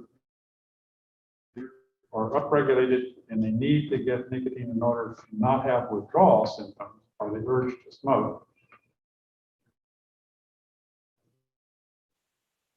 to do with the tolerance phenomenon. So a person who smokes more and more cigarettes over time, a person who drinks alcohol and builds up tolerance, it's a different mechanism, but the same philosophy. So a person who's alcoholic, 3/4 of a liter of whiskey a day, whereas a person who's not alcoholic, if you gave them 2 drinks of whiskey, they'd be intoxicated. So the higher the tolerance, the more cigarettes are being used to meet that tolerance level. And as a dependence, what does that tell you about the likelihood of success of that smoker in being able to quit smoking? Well, is to begin to define the treatment plan. So if you have a person smoking that has a heavy smoking index, and they're smoking 3 to 4 packs of cigarettes a day, we would never put that person on a single dose nicotine. So a person like that would require at least 3 21 milligram patches and sometimes 4 of what their nicotine dose has been when they were smoking a cigarette. So a person like Mr. Yant would end up be programmed plus 1 or 2 of the short-acting nicotine replacement products as a starting point for him, not an end. See how you do and then modify it accordingly. So these things are a way to begin the assessment of what the patient needs. And that's the way you use it. And I'd like to go ahead and expand the HSI now to the full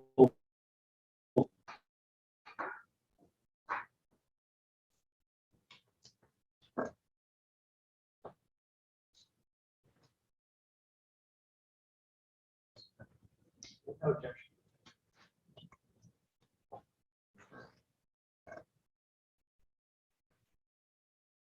But just, maybe we could just go down one by one and we do that, so. Okay. Now, this is question number one. You've already answered that as part of the HSI, correct? That's correct. Number two, do you find refer to smoking in places where it is forbidden? Why is that of some importance to the clinician in assessing the level of dependency?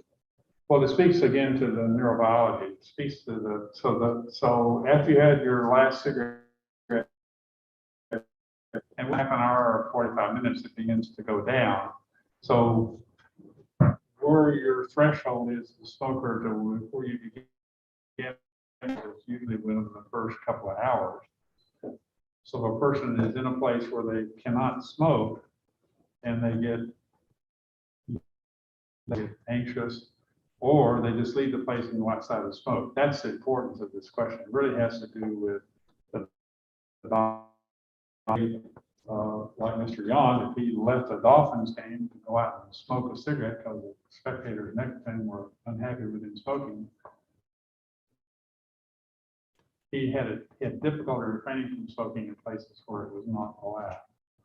The most commonly used one is church. He was able to sit through mass without going outside and smoking, according to what I remember. Doesn't mean I'd have to talk to him to be able to. Did you find it difficult during your church service to sit there? Plain his answer. Yeah. So I can't remember what I was going to say now. Did you find it difficult? If he filled this question out and he said yes, I'd say that's the next follow-up question. Tell me your experience. Tell me what happened. Well, I couldn't sit still. I couldn't pay attention. I felt irritable. Those are the sort of things you get when you extend the question. So this really has to do with. So it's not that he find it difficult. That's the refined part of the question. Does that also come into play on occasion regarding where family members don't want smoking? Correct. So in his situation, he found it difficult to refrain around his grandchildren because he didn't, but he, which was, I guess, good, but not the best. And so did you score on this particular point? I won on this one basically because of the reports from the Dolphin game and from the grandchildren. As a grandparent, Objection, our first opinion. Go to question number three. Just to give up. Were you able to score that at all? no, Now, does that mean that the answer to that was no? no, that does not him to get the answer because it wasn't, someone didn't ask. It's not, it's something that Dr. Fagerson put in his original questionnaire that is important because it has to do with the brain receptors again. The options was the first in the morning. Correct. You know that he smoked, quote, as his feet hit the ground, I think. He didn't, his feet didn't get out of bed. But again, to be clear, you couldn't score that because you didn't get the interview. For the Hirschhorn test and for the DSM questionnaire, the way that they're supposed to have a clinical interview with the patient. So that's doing this by deposition is not the best way to do either one. And go to the next one. I think we've already answered smoke, correct? Correct. Go to the next one, please. Next question, please, 75.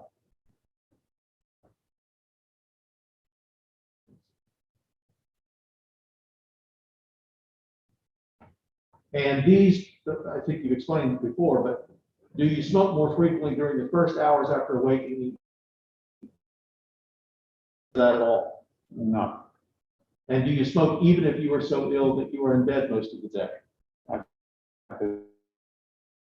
That was not. No.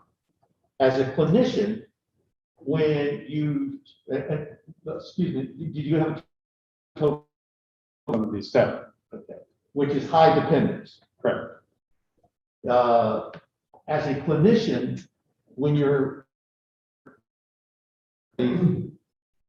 40 or more years, maybe as many as 50 years, and we've already testified to from family members as high as 4 packs a day, would you, even though you not high dependence as a clinician or very high dependence? Well, to be very specific, if he smoked his first cigarette in bed, it's highly likely that he would smoke more frequently during the first hours after awakening than the rest of the day. Again, we're missing the dose of nicotine for the Objection, night. Your Honor, speculation. Is this based on the experience that you've had treating patients? Yeah. Answered positively to the question of smoking even before their feet hit the ground? Yeah. Okay. Proceed.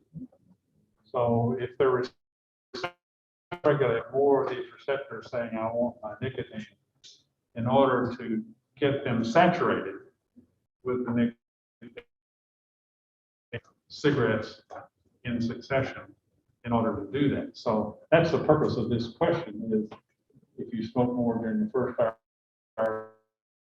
more upregulated nicotinic receptors, which puts you at a higher dependence level. And he would question, he'd say yes. And as a clinician with the experience that you've had in a number, even though this scores at high dependence, would you be comfortable that that was a correct statement of his full level of dependence? I only say that I think he would need this level down here, based not just on the Fagerstrom test, but based on all the other things you know about. Moment, have you, if all of the information you had was that a person smoked for, I'll give you the dates, from approximately 1938 till approximately 1991 or 92. Okay. 3 to 4 packs a day. And that there's no period of time where it appears that he didn't smoke, correct? Correct. That information alone for you as a doctor. Yeah, Your Honor, I'm going to object on the basis of the hypothetical, and I think I do need to address something with the court.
Let me rephrase, Your Honor. I think the question I was asking, I hope it was, is this. I want you that someone began smoking in approximately 1938 or earlier. Okay. That from early in the history, approximately 1991, smoke at a rate a day as high as 4, and very little evidence below that, correct? Okay. All right. This score, based on your experience, first of all, have you had people who've had that kind of, in your thousands of patients, have you had people who have you ever had one with that kind of a smoking history? And that alone, that was not addicted, have 0, none. And with that fact alone, accompanied with the score that you gave from the questions that you could answer, convince you at a very high level of dependence. Yes, but again, this is the beginning of the clinical discussion, not the end of it. But that when we look at the outcomes from research, higher scores is predictive, as well as predictive of development of COPD and lung cancer. So they're helpful in a lot of different ways, but also with their predictive value, both for outcome and disease outcome. And I think you testified to this earlier, smoking history. Was it sufficient for him to be medically determined to be at high risk for disease? History, he would be at higher risk for both COPD and lung cancer.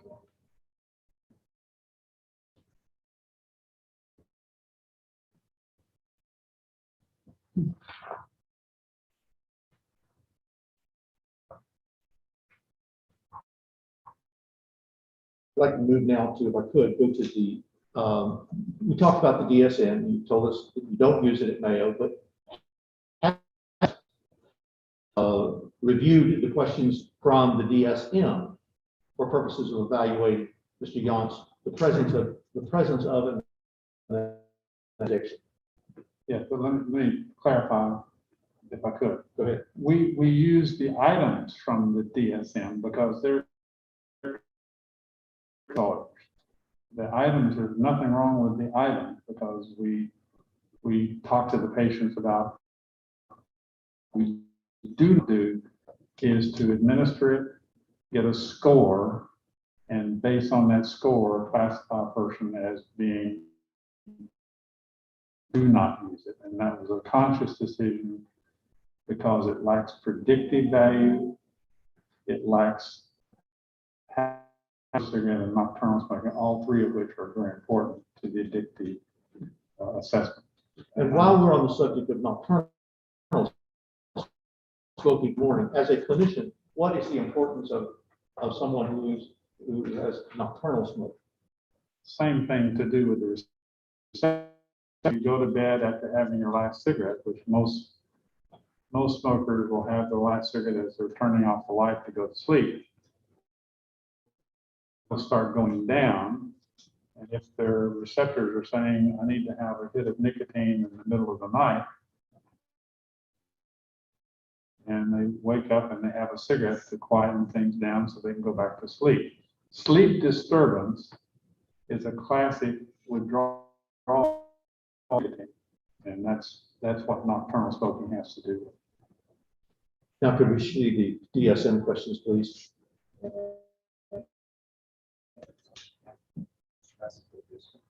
So he's Yeah, no, objection.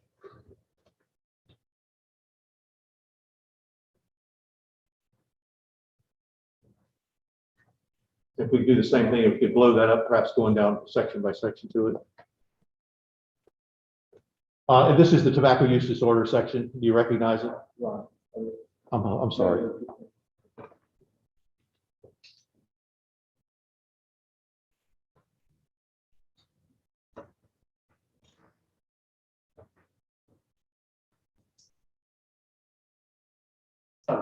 Yes, you're not sorry about it. It's being possible. I know it has a number, but it's being just for demonstrative purposes, same effect. I think it's, they're all demonstrative.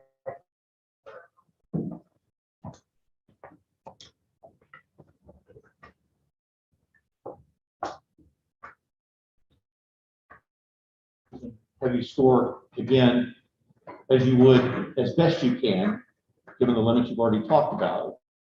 A problematic pattern of tobacco use leads to clinically significant impairment or distress as manifested by 2 occurring within a 12-month period. Right? That's what it said. All right. Number 1, tobacco is often taken in larger amounts than it's intended. That's the question, yeah. Were you able to score that? No, because that's addressed at our review. It needs to have what the instructions for the DSM say. These should be given in the context of a face-to-face clinical interview. So in order to answer that question properly, I'd have to talk to the patient. Clinical judgment and common sense, in your experience, is it likely that a person doesn't begin thinking they're going to end up in a 4-pack-a-day smoker? So here's the way I ask the question. Here's the way I ask the question in the clinical interview. It's not exactly like this. Have you ever had a day when you woke up and smoked today that did yesterday, and you did the same thing all over again? And they look and say, well, I do that. The question asked from a clinical standpoint that gets at this issue, which is, I want to control my smoking. I want to do better with this, and I was unable to do so. I think that a person smoking 3 to 4 packs of cigarettes a day would answer that question. Have anything in the record that says that? It doesn't say it one way or the other. Right. So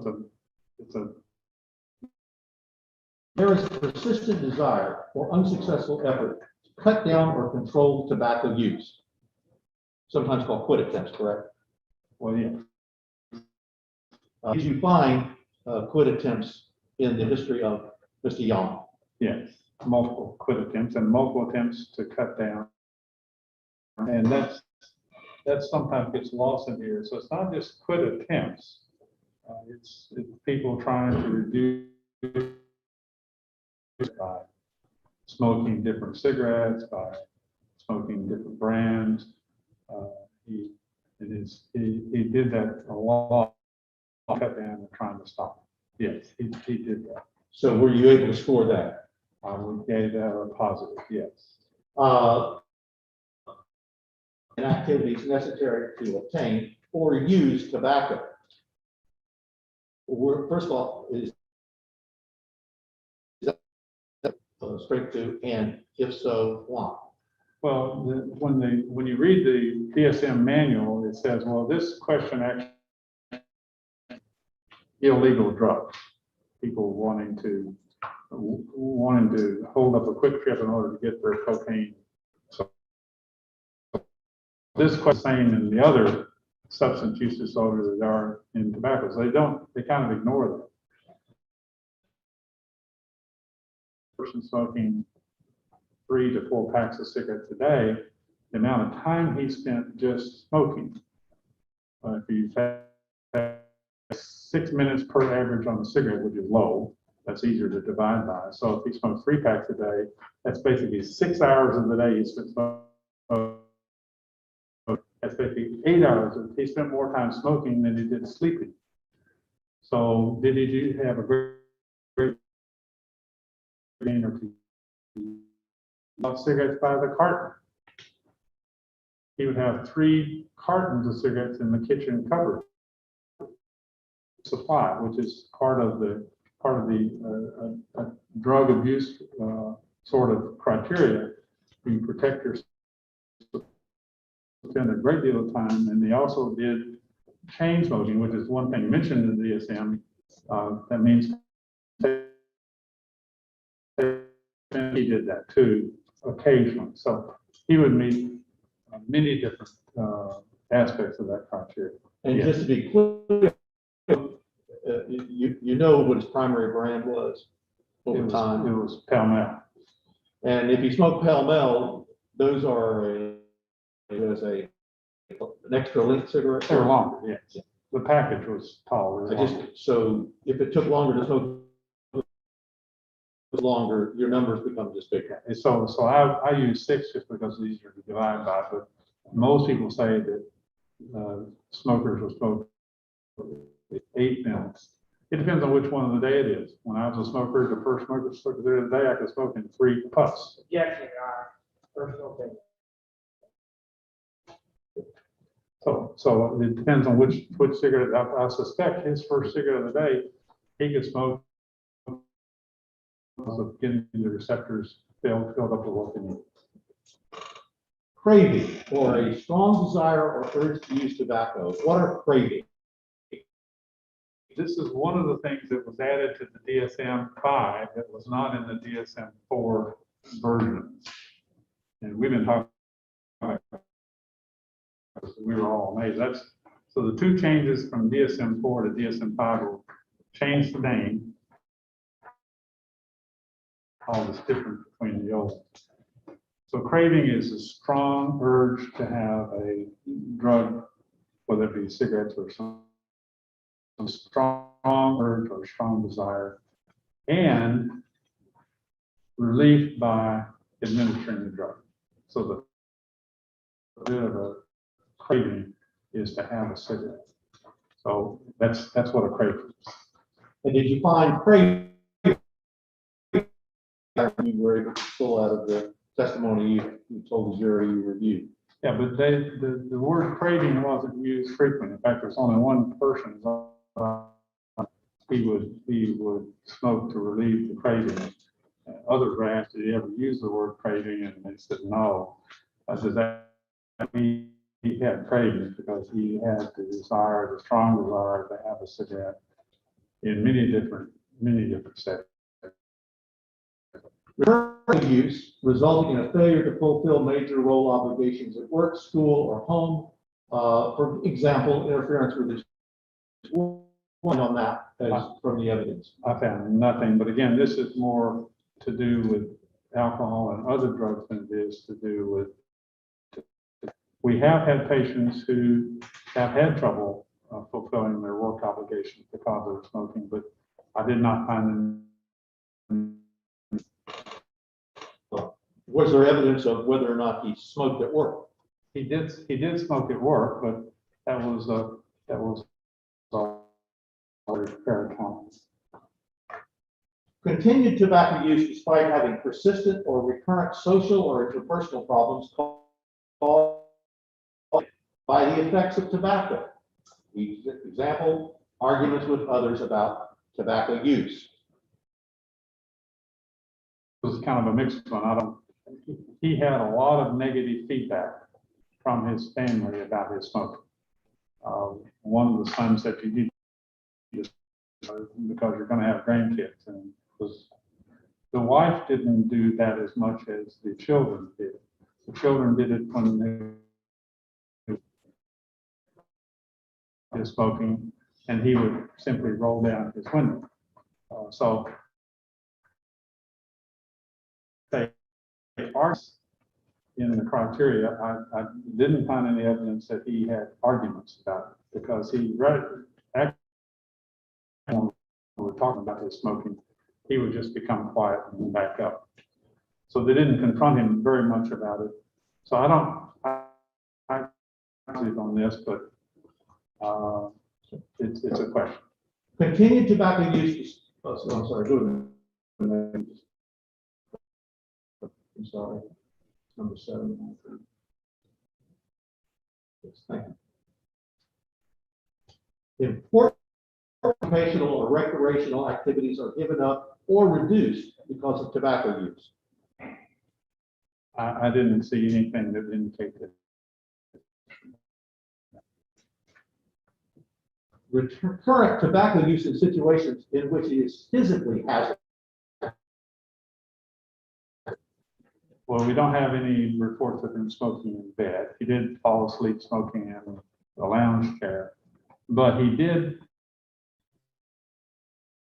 One son talked about him smoking when they were fishing, and the gasoline in the 12 or 13 years old. He was scared to death for 3 days that something was going to happen if ashes fell to him. Yeah, he knew that. So he'd be like filling up your gas tank in your car, smoking a cigarette. That's the same sort of things he did in the boat. And therefore, did you find that the smoking and falling asleep in the chair, was there? He had burn spots, but he did not. There were no reports of him smoking in bed, and I don't know. In a hazardous situation, which he knew was hazardous for him and his son. Tobacco, despite having a persistent or recurrent physical or psychological problem that is likely to have been caused or exacerbated by.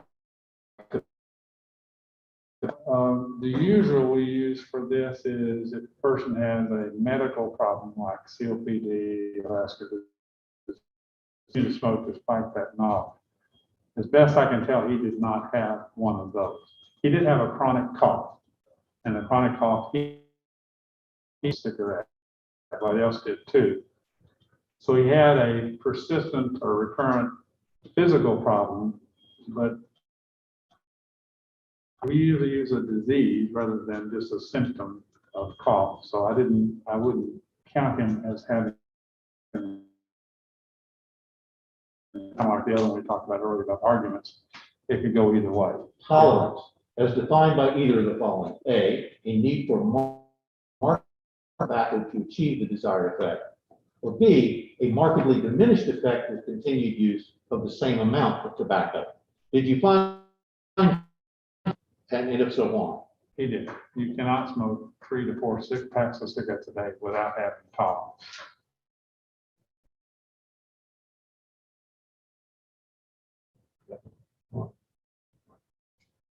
And number 11, withdrawal, as manifested A. The characteristic withdrawal syndrome for tobacco, which is referred to criteria A and B of the criteria set forth in, correct, within the manual. Yeah. And B, the tobacco or a closely related to avoid withdrawal symptoms. He had withdrawal. Did he have the whole withdrawal syndrome as the criteria B? Not that I could tell, because we weren't able to administer a withdrawal scale to him. Irritability, anxiety, frustration. He had anxiety. He, I think his wife said one time he tried to stop smoking. He had several of those things.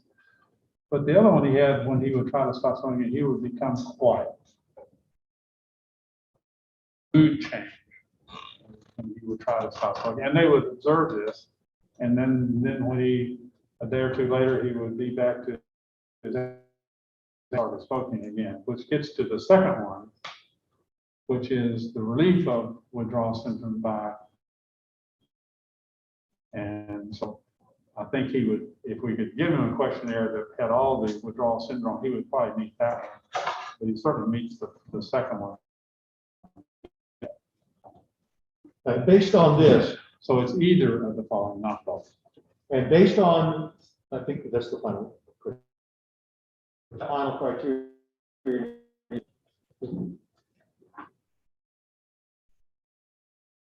Now, you see determination as to even using the DSM, which I know you do not use, and the limits you've already put on it.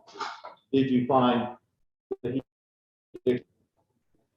He does, but it's a very conservative estimate because in order to use the DSM, it's done in the context of a clinical interview. So I can't remember what the score that we would give him based on what I, 4, 5, 6, Yes. 6 and 7, so it's 7. So if you then were to go back and what I said we could do about number 6 and number 9, he could get a score as high as 9 because we can't talk to him. and the score of 7 is what you can get? I think a 7 is a conservative estimate. Okay. Based on your rationale that you have shared with the jury, both under the HSI, the Faggers drug, 5, have you been able to reach an opinion as to whether or not Mr. Yount, Leo Yount, was addicted to the nicotine that he smoked? He was. He was heavily addicted. Can you put up opinion number 1, please?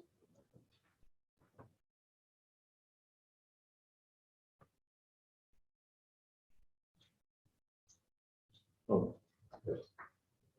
We have a score here, I guess. Even at 6, the presence of 6 or more symptoms, he would score severe. Correct. Consistent with what you talked about earlier with the HSI and the Faggers. That's correct. Now, put up opinion number 1.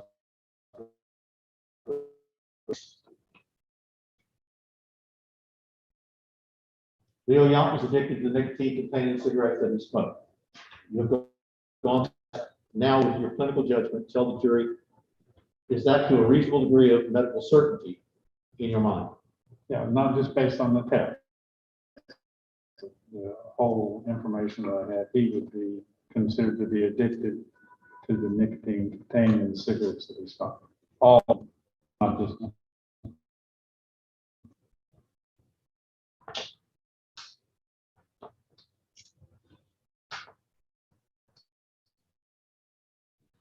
Now, I want to add another wrinkle to this.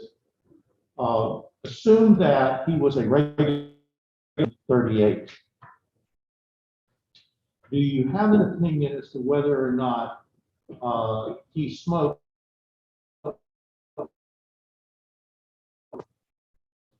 So what I recall was that in 1938 to 39, he was smoking estimated around 3 packs a day.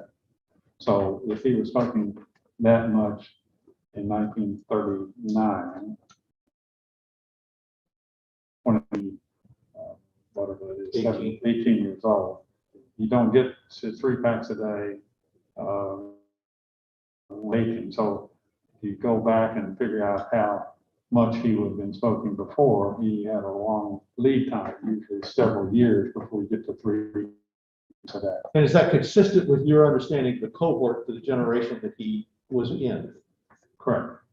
So most of the cohort would have started, if he's smoking that much at age 17 or 18. Objection, Your Honor, this is cumulative. Would have started to get. So the question we usually ask patients is, do you remember the first cigarette you smoked? And they said, sure, I remember that. I nauseated, lightheaded, and almost threw while I smoked another. So you develop tolerance over time. So to get the tolerance of smoking 3 packs of cigarettes a day, years to get there. So back tracing it would be starting smoking at a relatively young age.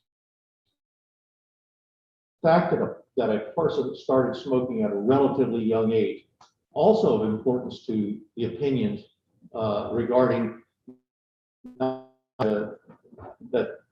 the heaviness of their smoking, but also the likelihood of their remaining smokers. Actually, Your Honor, again, this is cumulative.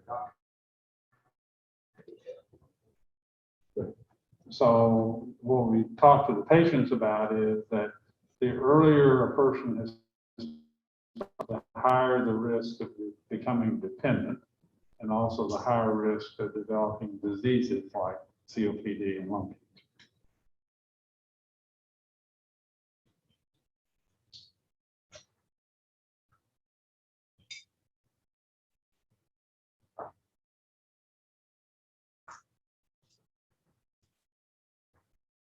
Doctor, it's always a suggestion. Does everyone, from your clinical experience and your training, your education, your research, does everyone have the capacity to quit smoking? There are some people that become ill and die before they stop smoking, obviously, but there are some people that have enough difficulty stopping that they are never able to stop smoking. Each patient comes in and says, I'm smoking this and this and this. Can you help me stop smoking? The answer is yes. We need to figure out a treatment plan to smoke until they die. They tried to stop smoking multiple times before that. So the capacity is good treatment, but not everyone is able to get that kind of treatment. Have you as a clinician had circumstances where people were able that they made a life and death decision? Oh, very frequently. We had a patient who was on the heart transplant list, needed a heart, and he knew it. The transplant surgeon would not transplant him if he was continuing to smoke.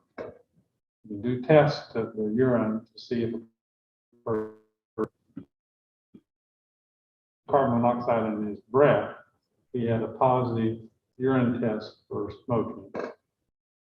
And the questions I've ever had with a patient is, you realize that this test says you're smoking, and it's not that you're smoking, but we can't rely on get a heart. And they took him off the transplant list because of the fact that he was still smoking less than 10 cigarettes a day. And eventually, we treated him, he eventually got back on the train, but it took a long time. So that's just a kind of an extreme example of a true life and death decision based on the drive to continue to smoke. A couple of more medical questions along. There's been some discussion of take for someone who find themselves at high risk of developing disease. From your research, clinical experience, what have you found about how long it takes someone to smoke? How long can they smoke before they're at risk thereafter?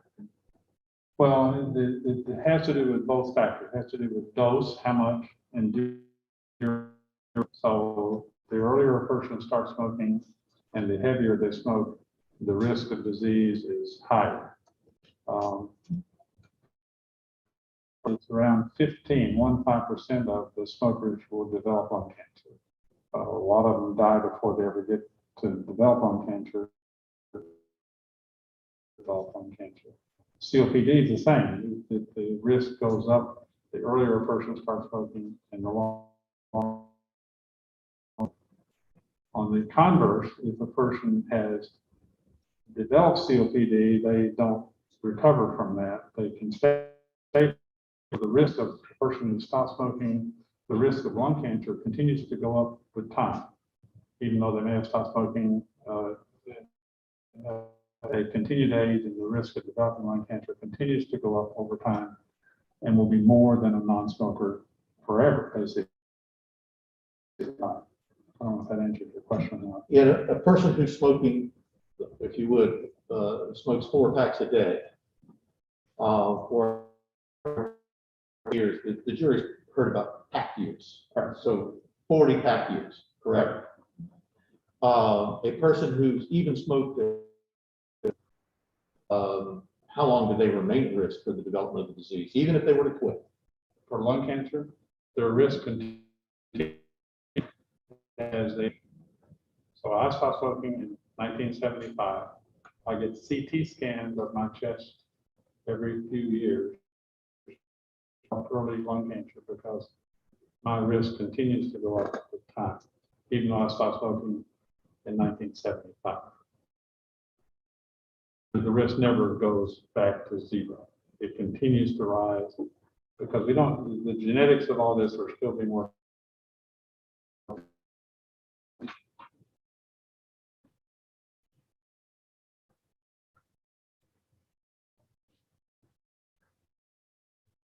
Doctor, from your perspective and as a clinician and a director of a nicotine dependence center, what percentage of smokers want to quit smoking?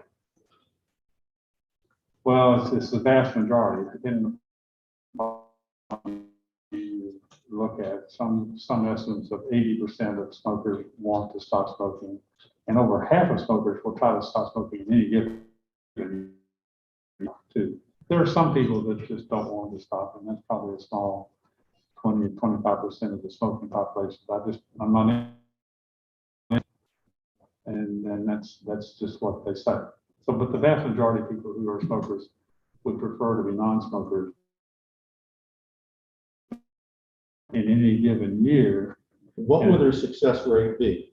And without treatment, trying to stop on your own, between 2 smoking at the end of the year. Out of the 50% who try to quit, 2 to 5%. A very small percentage will know what all the circumstances are. Those are national data.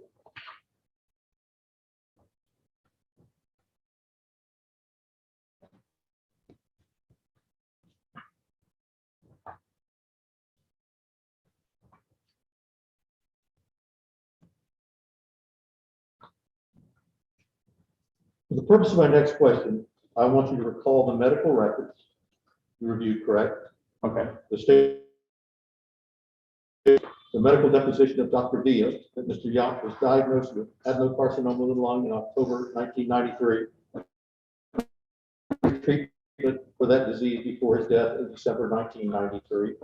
I also want you to assume that it's been agreed that it was caused by his smoking cigarettes manufactured and marketed by R.J. Reynolds or a company for which R.J. Reynolds is responsible. Based on your opinion that you've already given this jury that Mr. Yonk was addicted to the nicotine contained in the cigarettes he smoked, or the responsibility of R.J. Reynolds, which was the cause of his lung cancer. Do you have an opinion as to whether Mr. Yonk's lung cancer was of his death in December 1993? It was.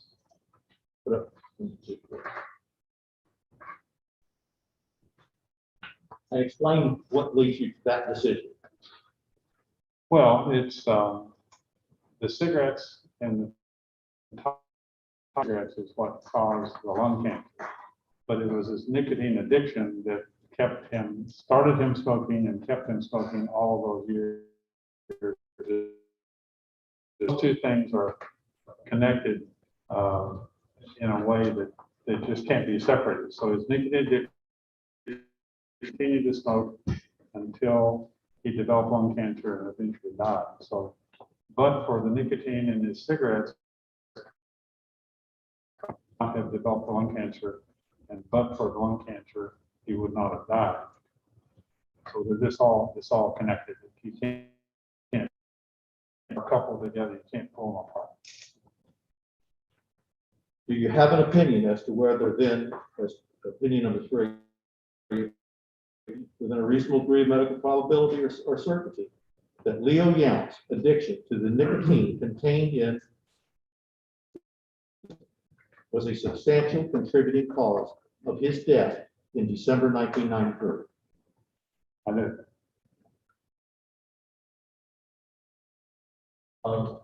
I think we have a little graph that I want to show as to kind of re-explain to the jury what you just.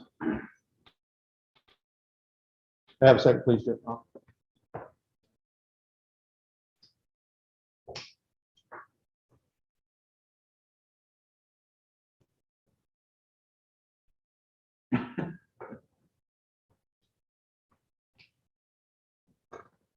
It's pointed out an opinion, and I didn't ask you what that opinion was. So that is part of an important part of the answer here. So whether he was addicted to the nicotine and that his addiction to that nicotine was a substantial contributing cause of his death in December 1990. I said it, but for the nicotine contained in the cigarettes, he would not have become addicted to the nicotine, which led him to his entire adult life, which led to him developing lung cancer, which led to his death. So had he not had the cigarette to begin with, it would not have ended that way. Please put up PDRHLY07.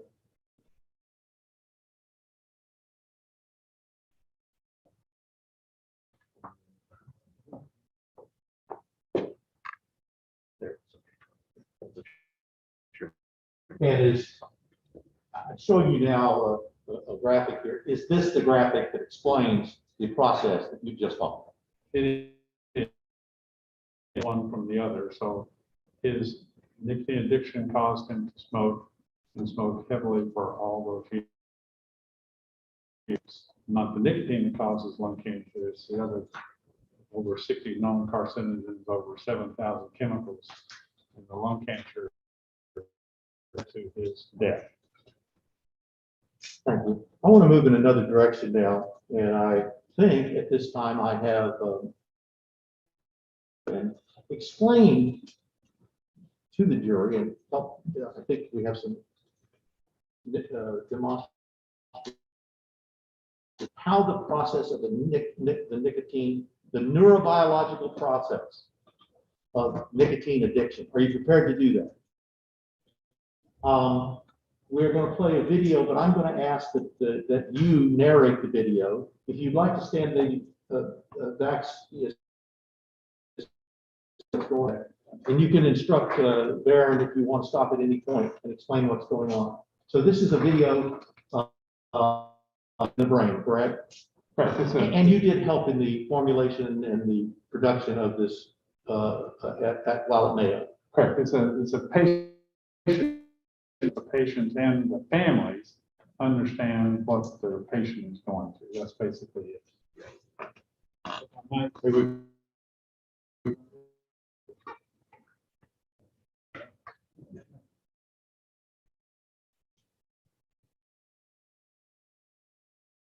This shows cigarette. That's carbon monoxide. That's one of the things we can measure in the breath of a person to see if they're smoking. That's one thing to do to test. I haven't been smoking. So that's why that seal is there. So you can go ahead and start the video. So carbon monoxide comes off here. These live into nicotine, goes into the lungs. Stop it there. Thing the smoke hits. The lungs have a huge capacity. If you took my lungs and laid them out flat, which is the little air sac, my lungs would fill the size of a football field because the lungs have enormous capacity. Another thing, and it's related to your gender, your age, and your height. The taller you are, the bigger your lungs. And the nicotine is rapidly absorbed. It's going to start again. And then it's pumped from the lungs to stop at that.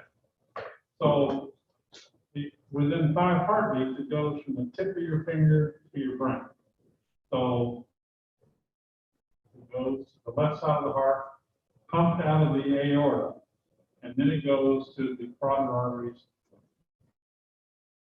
It gets to the brain faster than shooting the drug IV. The cigarette is the most efficient drug delivery device that is. In the brain, there are receptors. Stop it there. These are normally present in all. They're called acetylcholine receptors. Acetylcholine is a normal neurotransmitter. When we later, that makes more sense for the nicotine. So nicotine looks like acetylcholine chemically. Those receptors and stimulate them just like acetylcholine. But, so what it does, it causes it to go in the nerve, and it goes down to the end of the nerve where it releases other neurotransmitters. In this case, it releases dopamine. Dopamine is a pleasure neurotransmitter. Smoke cigarettes and use other drugs, get a pleasurable response because of the release of dopamine. And that's important. I get pleasure or satisfaction from smoking a cigarette, and that's true. But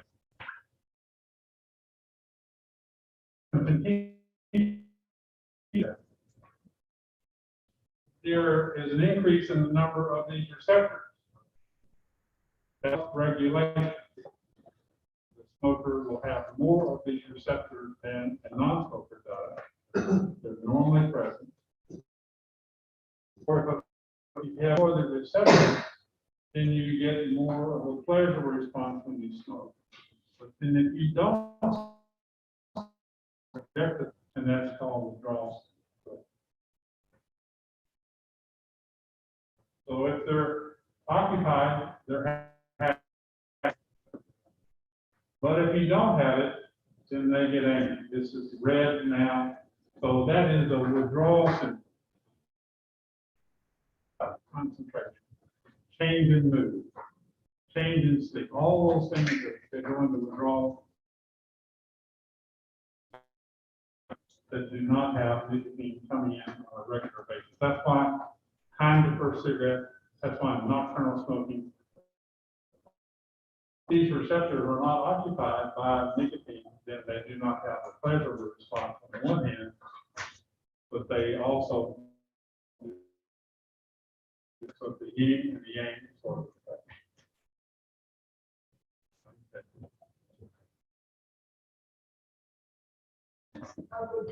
Maybe time to break the term. Sure.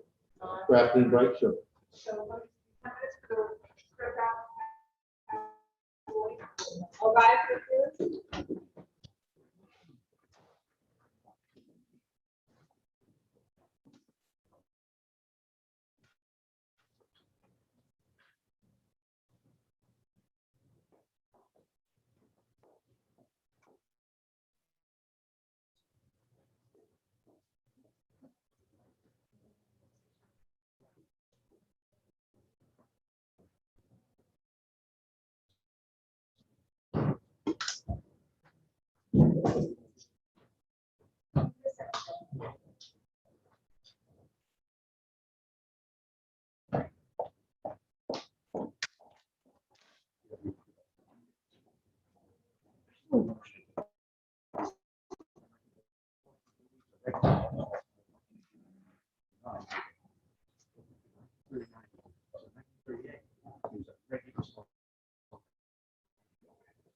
Okay. Yep, no problem. Yes, sir.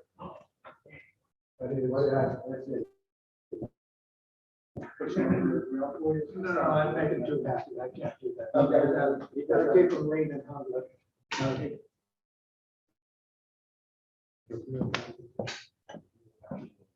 Oh. Yeah. Yeah. No, I think.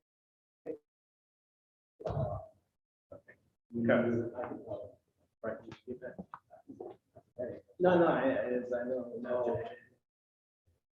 Yeah, if you have that, bring it to me tomorrow morning. We, law this and read in this. Yes. Like I was told, you could sign this.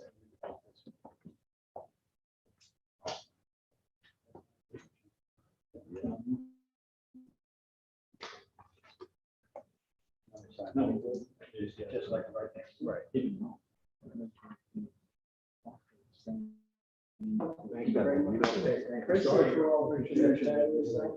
Thank you, I appreciate it. Thank you. It's always nice.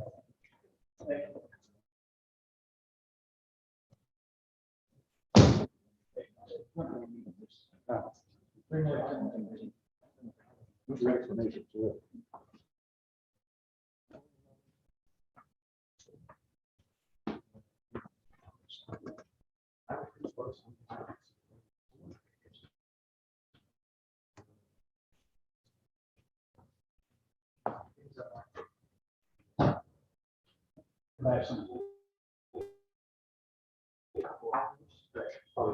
Yeah, I would say. Oh, yes, sorry. Yeah. Let me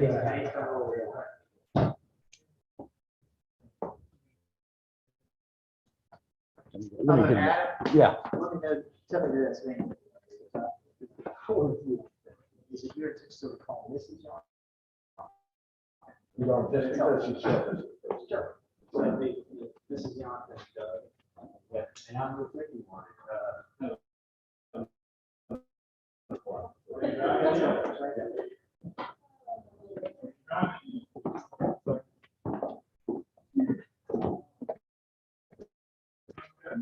Did you? Yeah.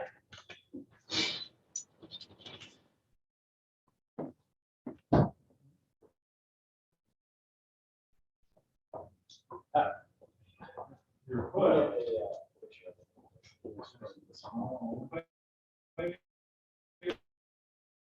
Just move it. I think that's. I think Robert put it over there, right? Gary did, yeah. Gary. We can put it back over against the wall.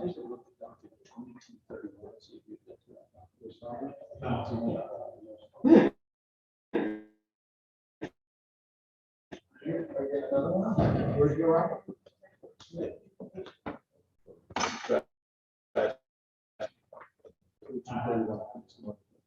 You're going to get 2231. 2231, take a look at that. All right, so we're going to. I don't think it is. Okay. That can be I've got a list. Right, excuse me, let me. You bring the copy. Yeah.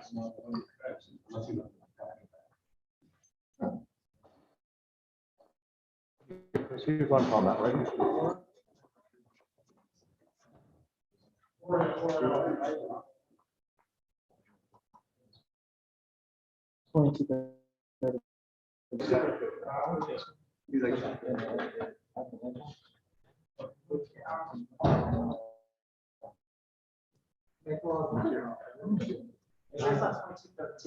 He always asks us to say 2231. They might just like to say. Maybe not. Not much. Yeah. That's Yeah.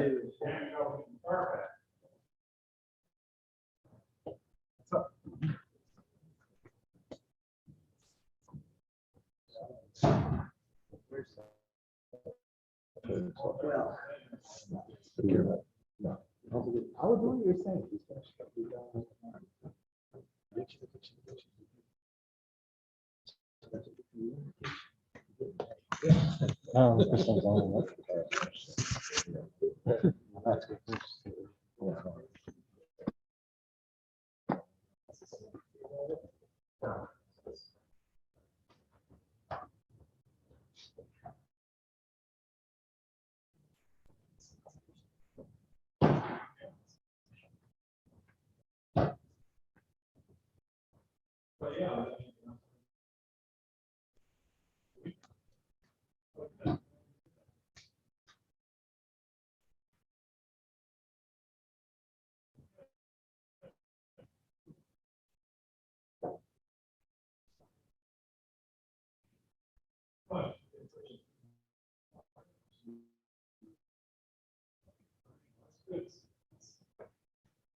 won't take that.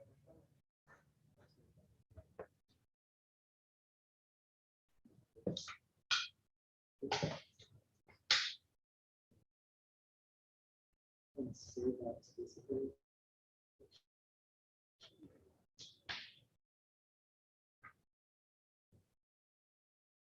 Yeah.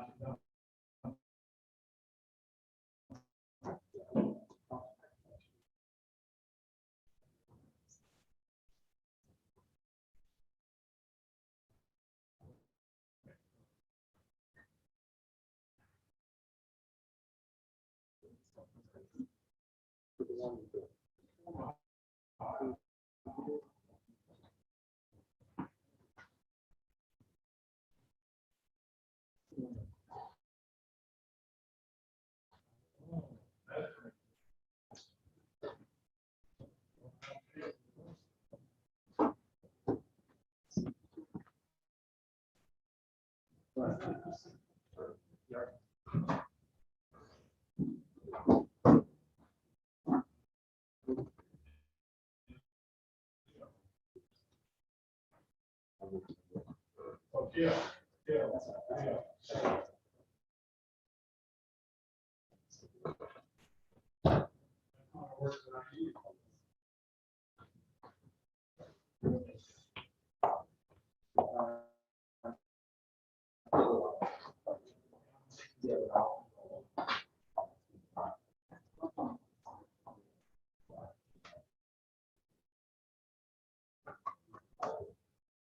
Yeah, actually, one thing.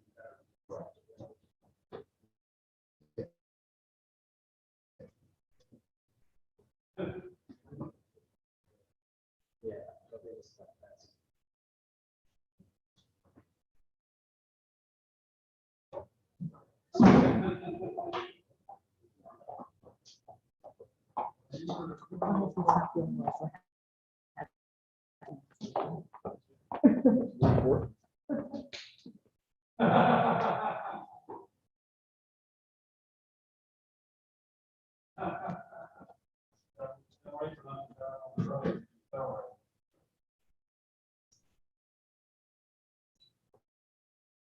Oh. Are you undressed or what?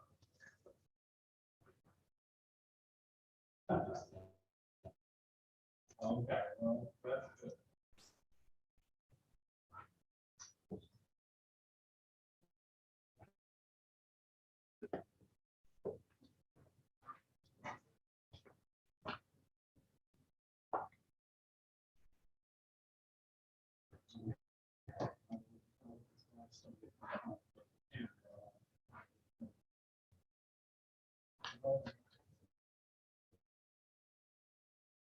Tonight?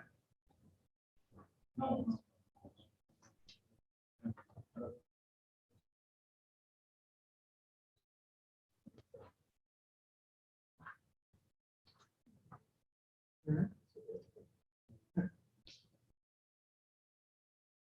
Okay, and y'all be careful when you say.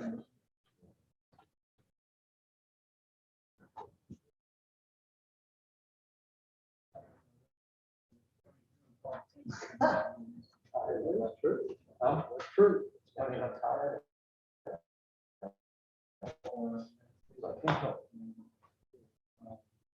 Right.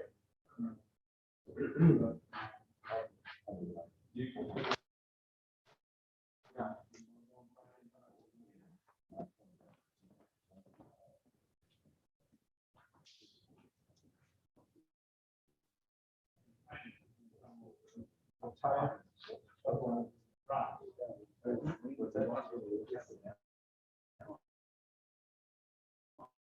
Yes, I can show you. We'll try to sit next to you, and I'll prop this up here.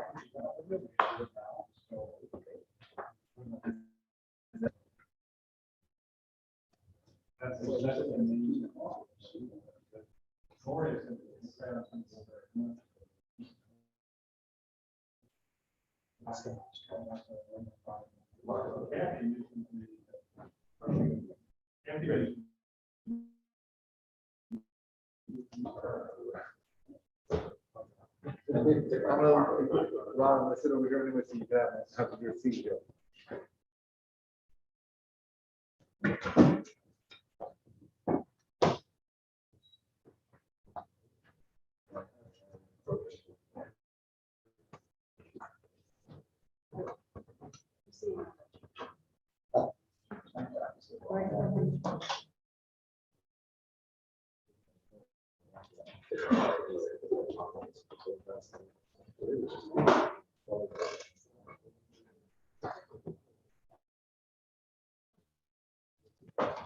You get demoted? Oh, Did you get demoted? yeah. No, this is promotion. It's a I was temporary. gonna say it's a. Gotta be like the highest. I understand. Did he? To disprove that.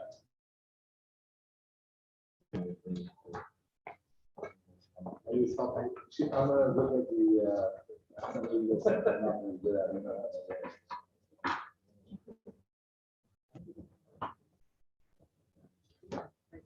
That's the good fix, it's massive.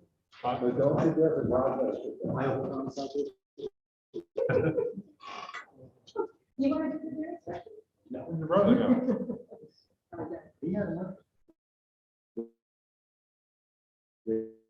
Does he live here? Yeah, but How long you been married now?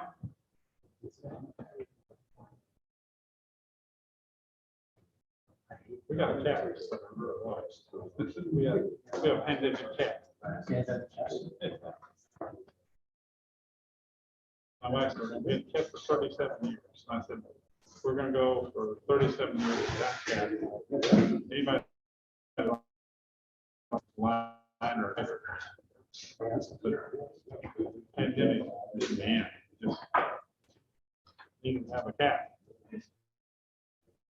Children on the bench, get grandma a cat, get grandma a cat, get grandma a cat. that was all. You mean grandma, so get grandma a cat. You guys, you're new.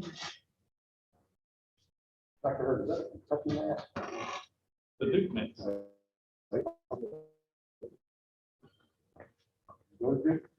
No. Okay. Can you see that? Grant.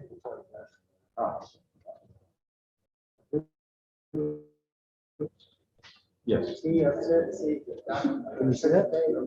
Right, can you see that on the screen? Well,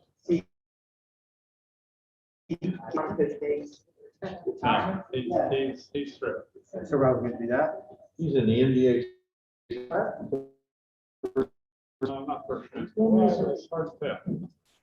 Right? Hard to tell. He led the ACC in scoring. That's usually, gives you money. The UK fans told me yesterday that UK D and take away the E, and what have you got? Kentucky, UK. They're the, including my brother and his ex-wife.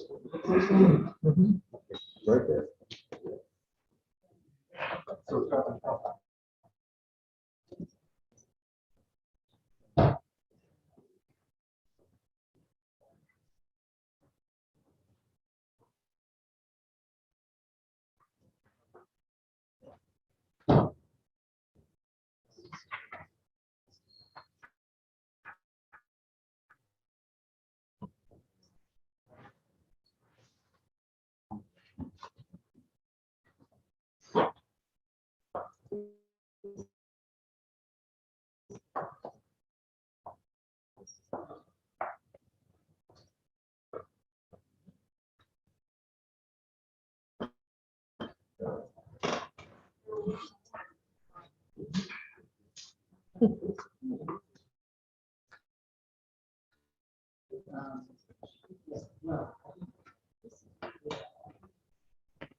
All right.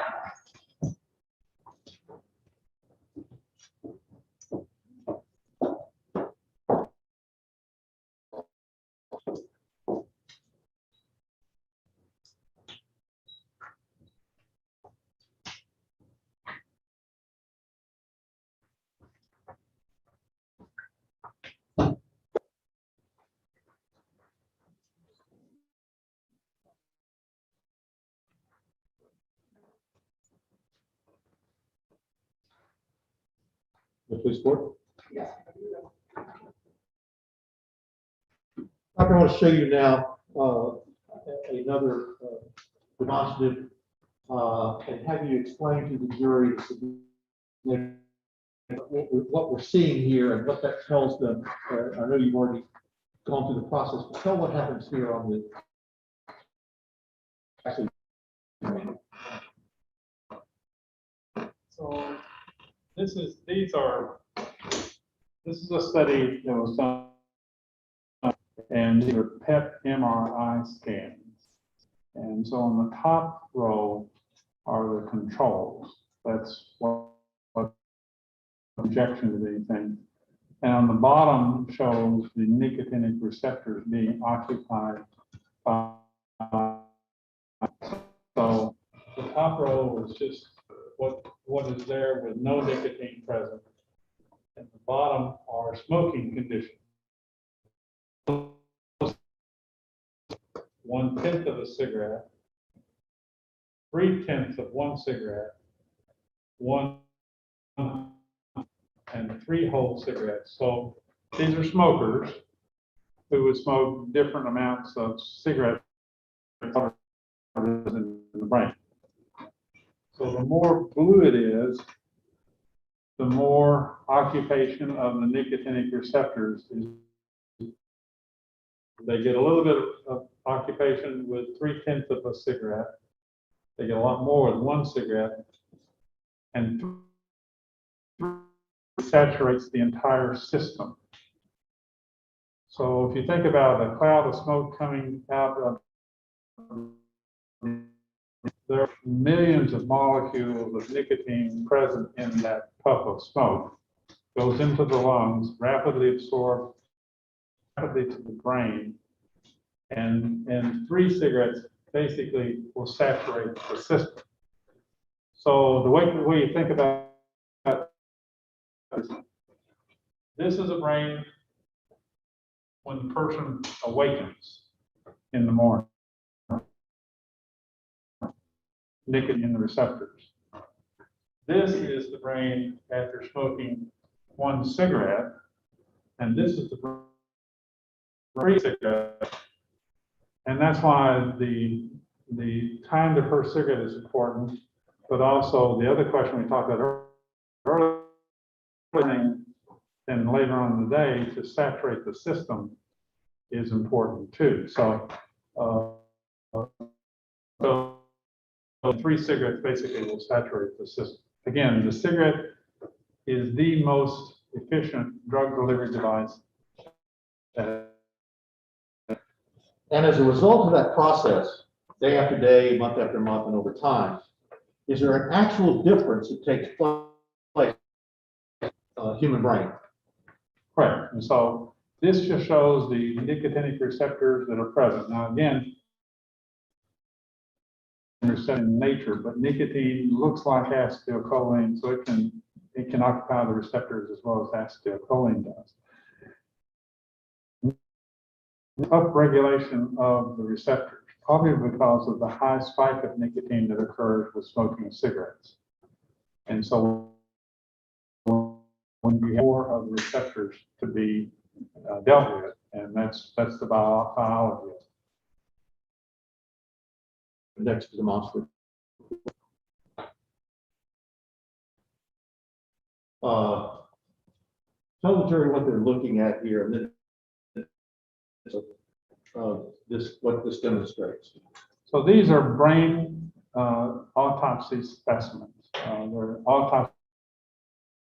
They're very large sections of the brain, and they're stained for the nicotinic acetylcholine. shows normal. All of us have these receptors, but there aren't as many of them in the normal brain. So the darker it is, the more receptors are present. So this stain just stains the nicotinic acid. So the smoker literally has billions more of these receptors than a non-smoker. Of choice, of willpower, morals or ethicals or any of those things. This is a biological that happens in smokers who become addicted. Doctor, just a few more questions. Based on the brain changes you've seen here and your clinical experience and the associated research that you've done, if it affects the way a smoker perceives messages and processes information as compared to the perceptions of a non-smoker. The addicted smoker uses all the tools that a person addicted to any drug does. Talk about the most are rationalization and denial. Rationalization is consequences of the drug, whatever the drug is. When I was a smoker in medical school, our cadaver had COPD, emphysema. We saw it literally in the cadaver. The three of us around the table who were happened to us. Yes, Your Honor, yeah. Tell you a personal opinion. Speculation.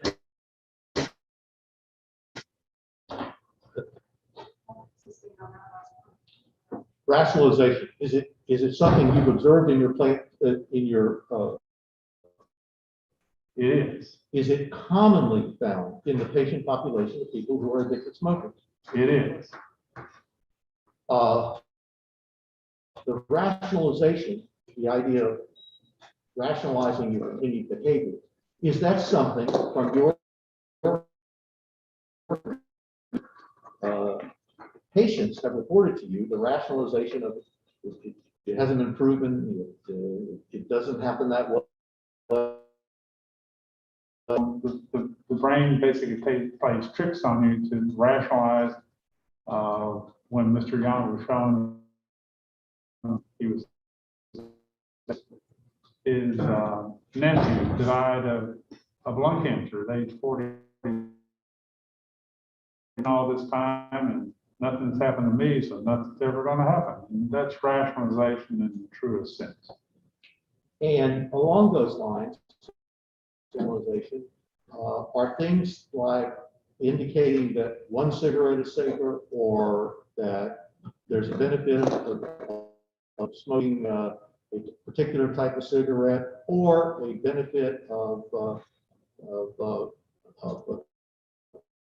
smoking. Are those rationalizations things that patients have told you that have affected them? True, and they had earlier in our residential program, people will say, well, I was smoking this because I thought it was safer or less harmful, and that they continue to smoke basically the same amount, just changed to something different, thinking that it was going to be. Have you observed the efforts of people, particularly in the 1970s, 80s, and maybe even changing types of cigarettes as an effort to quit? Yes, that's a fairly common phenomenon. As I mentioned earlier, start out smoking Camels. What you switch to Winston because they had a filter. What you switch to later, Merit Ultra Light, in order to continue to smoke, but thinking that they were doing something that was safer. That's the impression that they had.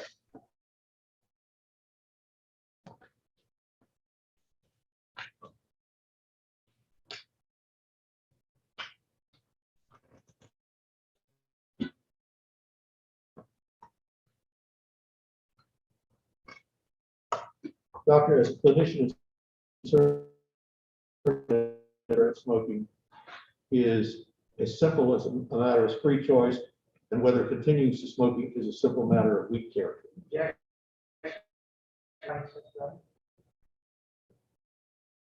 Say the question again, I'm sorry. As a clinician and certified addiction, we have to ask whether cigarette smoking is as simple as free choice, and whether continuing to smoke is just as simple. Well, the best way to say it, if it was simply a matter of choice, I mentioned earlier that over half of smokers try to stop smoking every single. If it was simply a matter of choice, if they wanted to do that, then those smokers would stop smoking at a very high rate. And the smoking rate would go down dramatically. So choice goes out the window when the control. So control is the bottom line for people who are addicted. They no longer have control over the substance over them. So the term choice becomes irrelevant. And Mr. Yount demonstrated that clearly.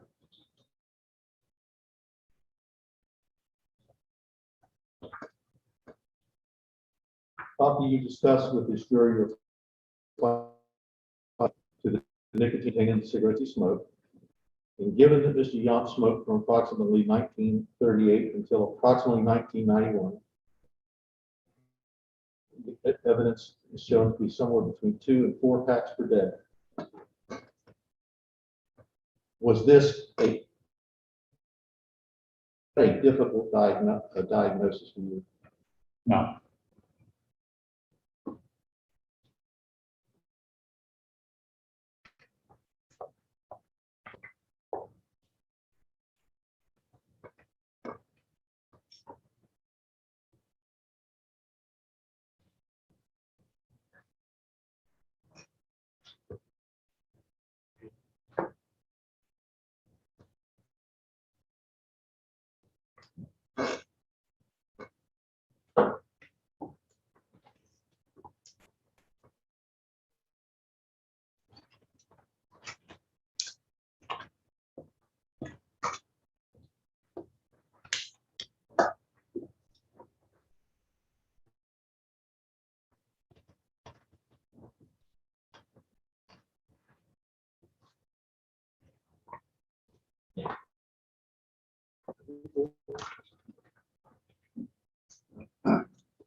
That's the fourth thing, my glasses.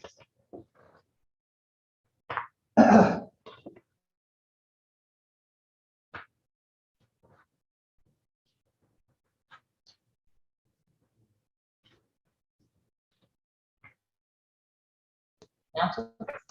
Good afternoon, ladies and gentlemen. Good afternoon, Dr. Hurt. Hi. Before on Zoom, so let me introduce myself to you. I'm Randy Bassett, and I did get a chance to meet you over Zoom. And as you know, I've got a few questions to ask you.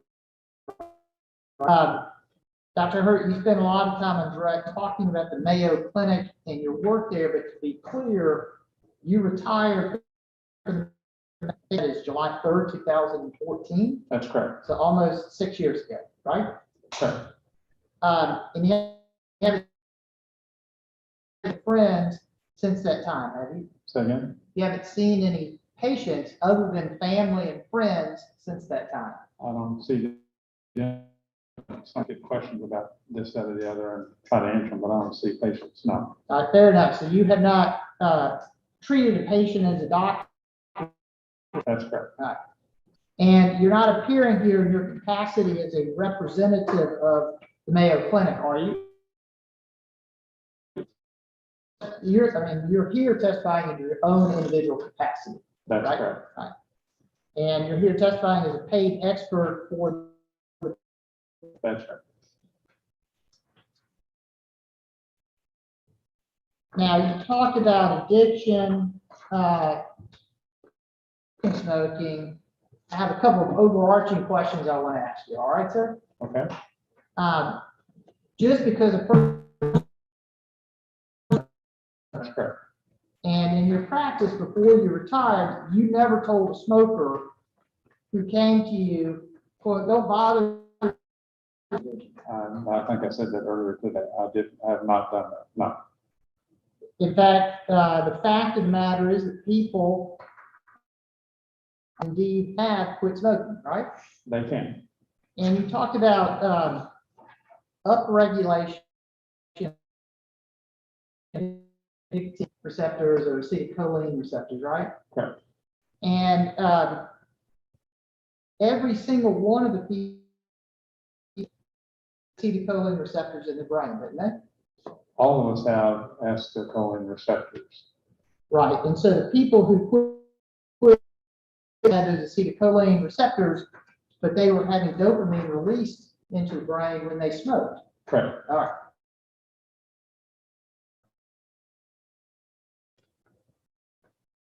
And you think close to 100% of those people would have smoked cigarettes,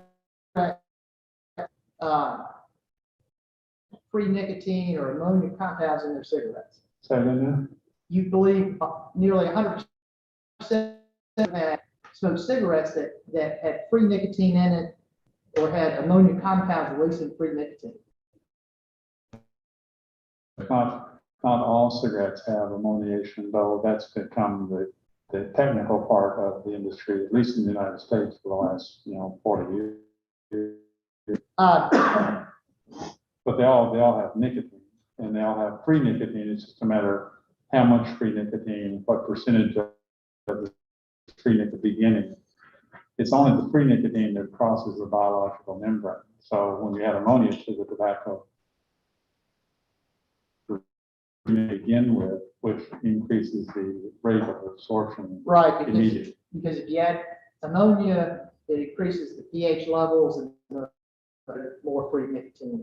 That's correct. It's only the free nicotine that crosses biological membrane. So regardless of the pH to begin with, crosses, and if you have more free nicotine to start out with, it just goes across faster. Okay. Free nicotine goes across faster. And Mr. Yant, have you looked at the amount of free nicotine in the Pall Mall cigarette? I have not. Okay. All right, well, let me talk about other portions of your testimony here. In just, I think you said you never met Mr. Yant, obviously, right? Correct. Never treated them? No, Never, I have not. you've only read her deposition testimony? That's correct. Read deposition testimony of some of the children? Correct. To any of those children? I have not. And never read any other testimony from other proceedings for Mrs. Yant or the children?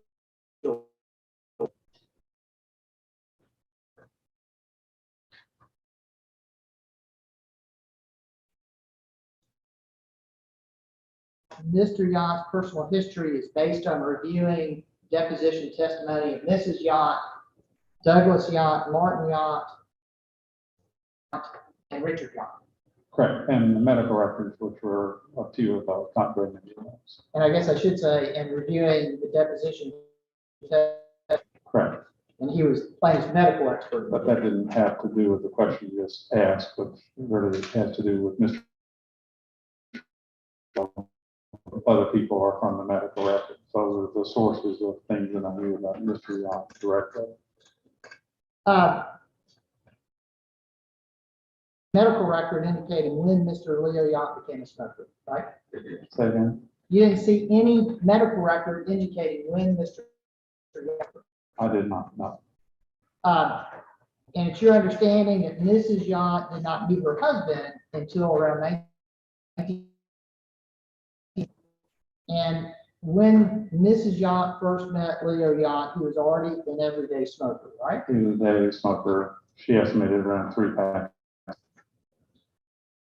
And you know that the primary brand that Mr. Yant smoked from the 1940s until he quit smoking for good was.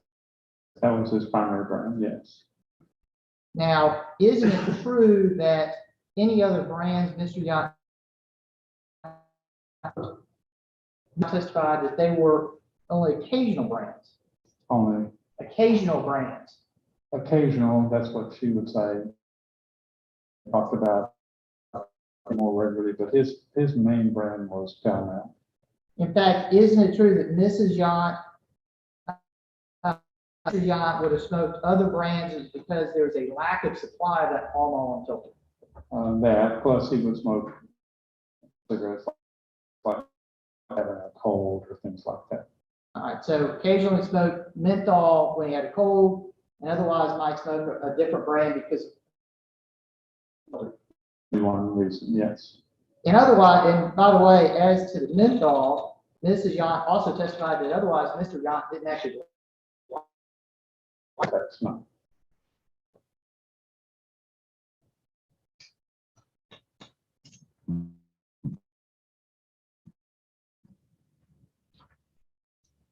Now, I think I heard you say this with Mr. Smith, but not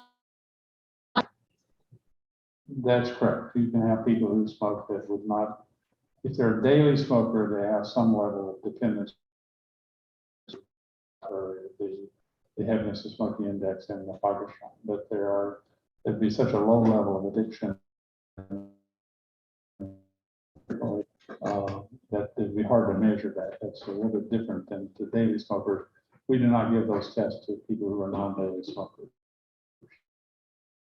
regular smokers can smoke and not be addicted, right? It's a very small percentage, if at all.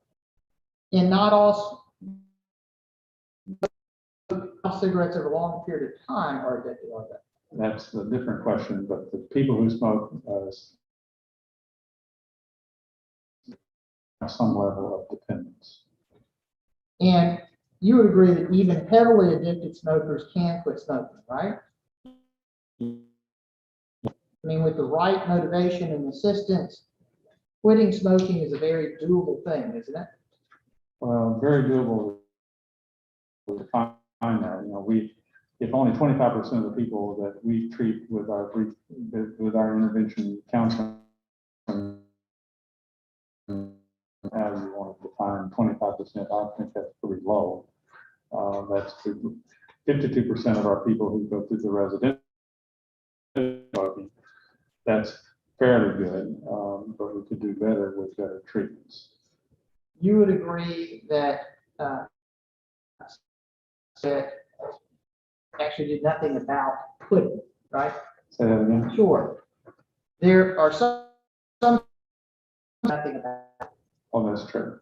And there are some smokers who simply don't want to quit. I think we said that earlier. There are about 20% of people who are really a non-smoker, about 20% of smokers who say they're not interested. And you've heard that at the clinic when you just said they were not interested in quitting. Sure, they're, I'm only here because my doctor made me or my wife interested. So our job then is to move them into the process of stopping smoking. They did show up, which is good. And important factor in quitting. True. In fact, we use the technique called motivational interviewing to help move people through the process. That's part of the process. And motivation can be from a lot of different things. It can be from family, or it can be, I had a heart attack. You said, quote, motivation leads to trying to stop smoking, and trying to stop smoking does ultimately lead to most people. Do that, but motivational interviewing itself does not seem to lead to the end result. It's what happens in between that seems to do that. And you have to be not only motivated, but persistent and committed in that attempt to quit smoking, right? So I wouldn't say that would apply to all people.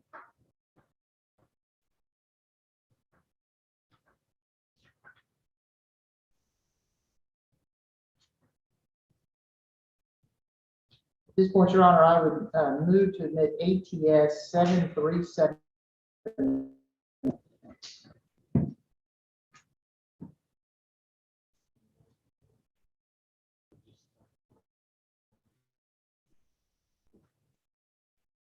All right, let me, can you see, share that screen? Send it over. In the, But I mean, I'm not. is that on the I just screen? need to see what it is. It's on the screen. Oh, yes, now, yeah. Okay, Yes, yeah. No objection. all right, thank you. Familiar with, something at the Mayo Clinic, a manual titled My Path to a Smoke-Free Future, right? And, page to that. Or just to cover.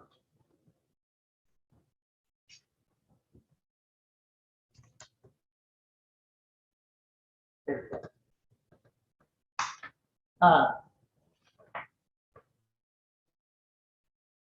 This Mayo Clinic patient manual titled My Path to a Smoke-Free Future, right, sir? That's correct. Okay.